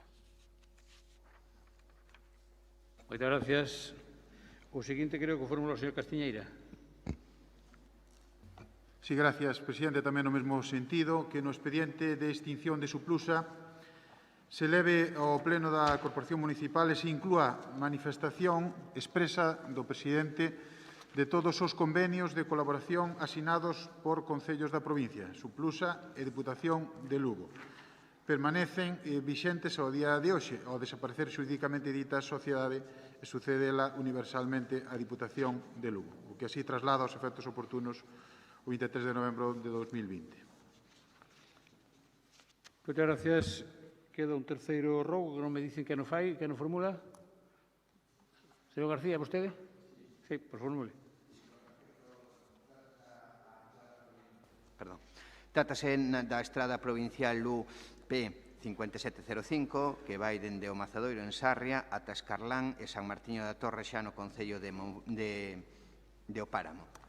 Estrada intermunicipal entre estes dous concellos de Sarria e O Páramo, que foi rehabilitado no seu firme desde a LU 546 no barrio do Mazadoiro en Sarria hasta preto do núcleo de Escarlán no mesmo termo municipal.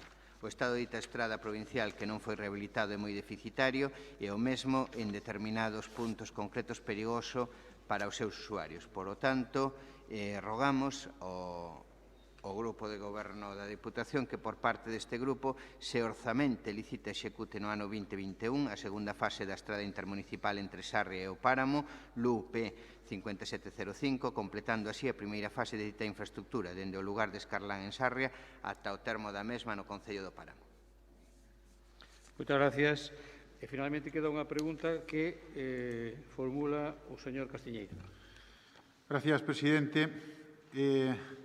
Constatado o uso por parte de Traxa de toda a maquinaria propiedade de Suplusa para o mantenimento e conservación das zonas verdes provinciais desde 1 de xaneiro de 2020, instamos ao Goberno provincial a responder a seguinte pregunta.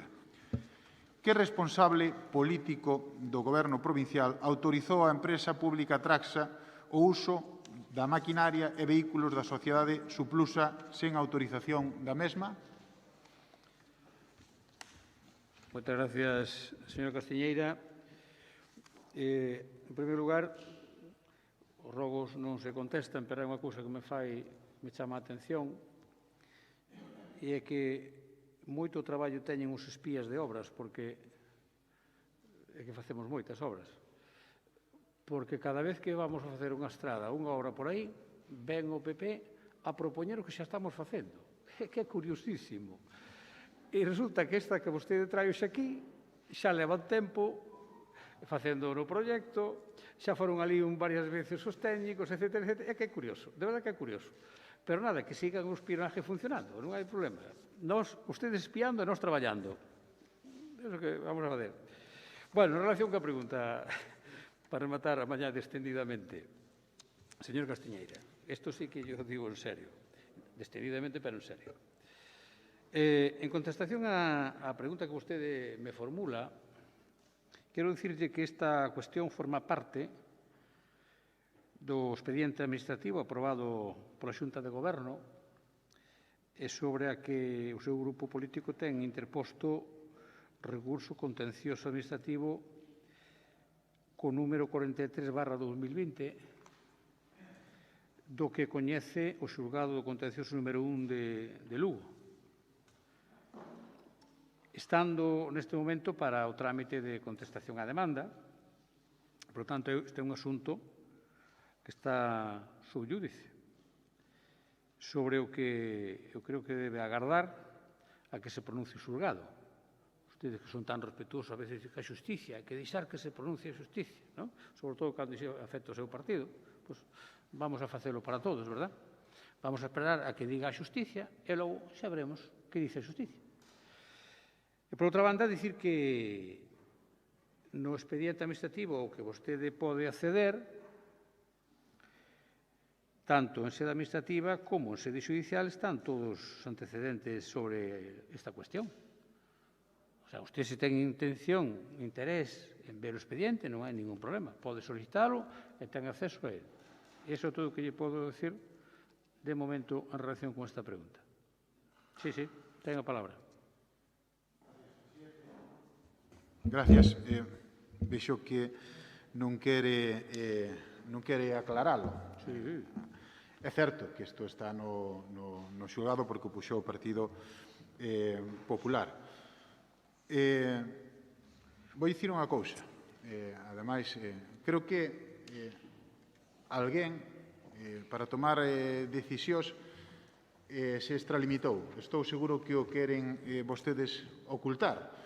Porque unha cousa é o contencioso que nosotros levamos, por un lado, pola compra de unha acción a Traxa, e outra é a realidade que nosotros temos que debatir o próximo pleno, no día 30. E como vamos a debatir no próximo pleno, día 30, se vostedes non son capaces nin de aclarar no órgano administrativo que este pleno esas circunstancias que son moi sinxelas?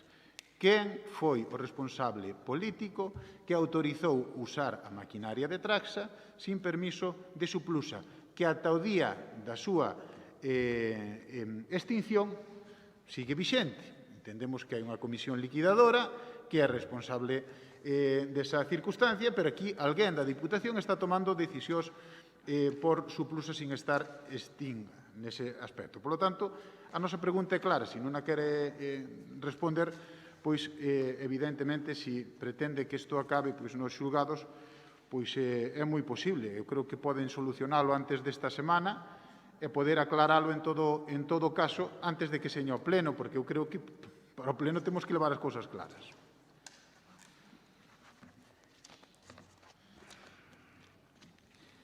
Mire, señor Castiñeira,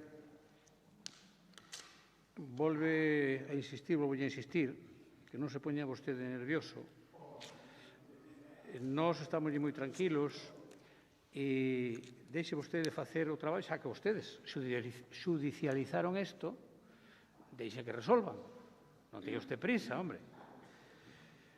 Vostede non pode pretender agora preconstruir probas para logo tratar de invocalas en contra desta institución a favor da súa estrategia personal, que pode ser lexítima, pero é a súa estrategia personal, pero que xa lle adianto que non comparto. E por iso, se me quere coller un consello, xa sei que é máis fácil dalos que practicalos, confíe na xustiza. Confíe vostede na xustiza. Agarde a que esta se pronuncia despois, unha vez resolto nun ou noutro sentido, xa se adoptarán as decisións en cumprimento do que ordene o xulgado. E mire, xa remato. Nós estamos convencidos que fixemos as cousas ben. Vostedes están preocupados porque se lles acaba un chiringuito que agarrarse e co que pretendían facer política desgaste ao goberno. Pero eu digo unha cousa, eu digo seriamente, o cachondeo rematou. O cachondeo rematou. Acabáronse as chafulladas, acabáronse as cacicadas e acabáronse certas cousas que prefiero non decir que aí ocurriron. Prefiero non decir. E o próximo día 30, afortunadamente, baixarase un telón dunha pesadilla para esta casa. Moitas gracias. Levantamos a sesión.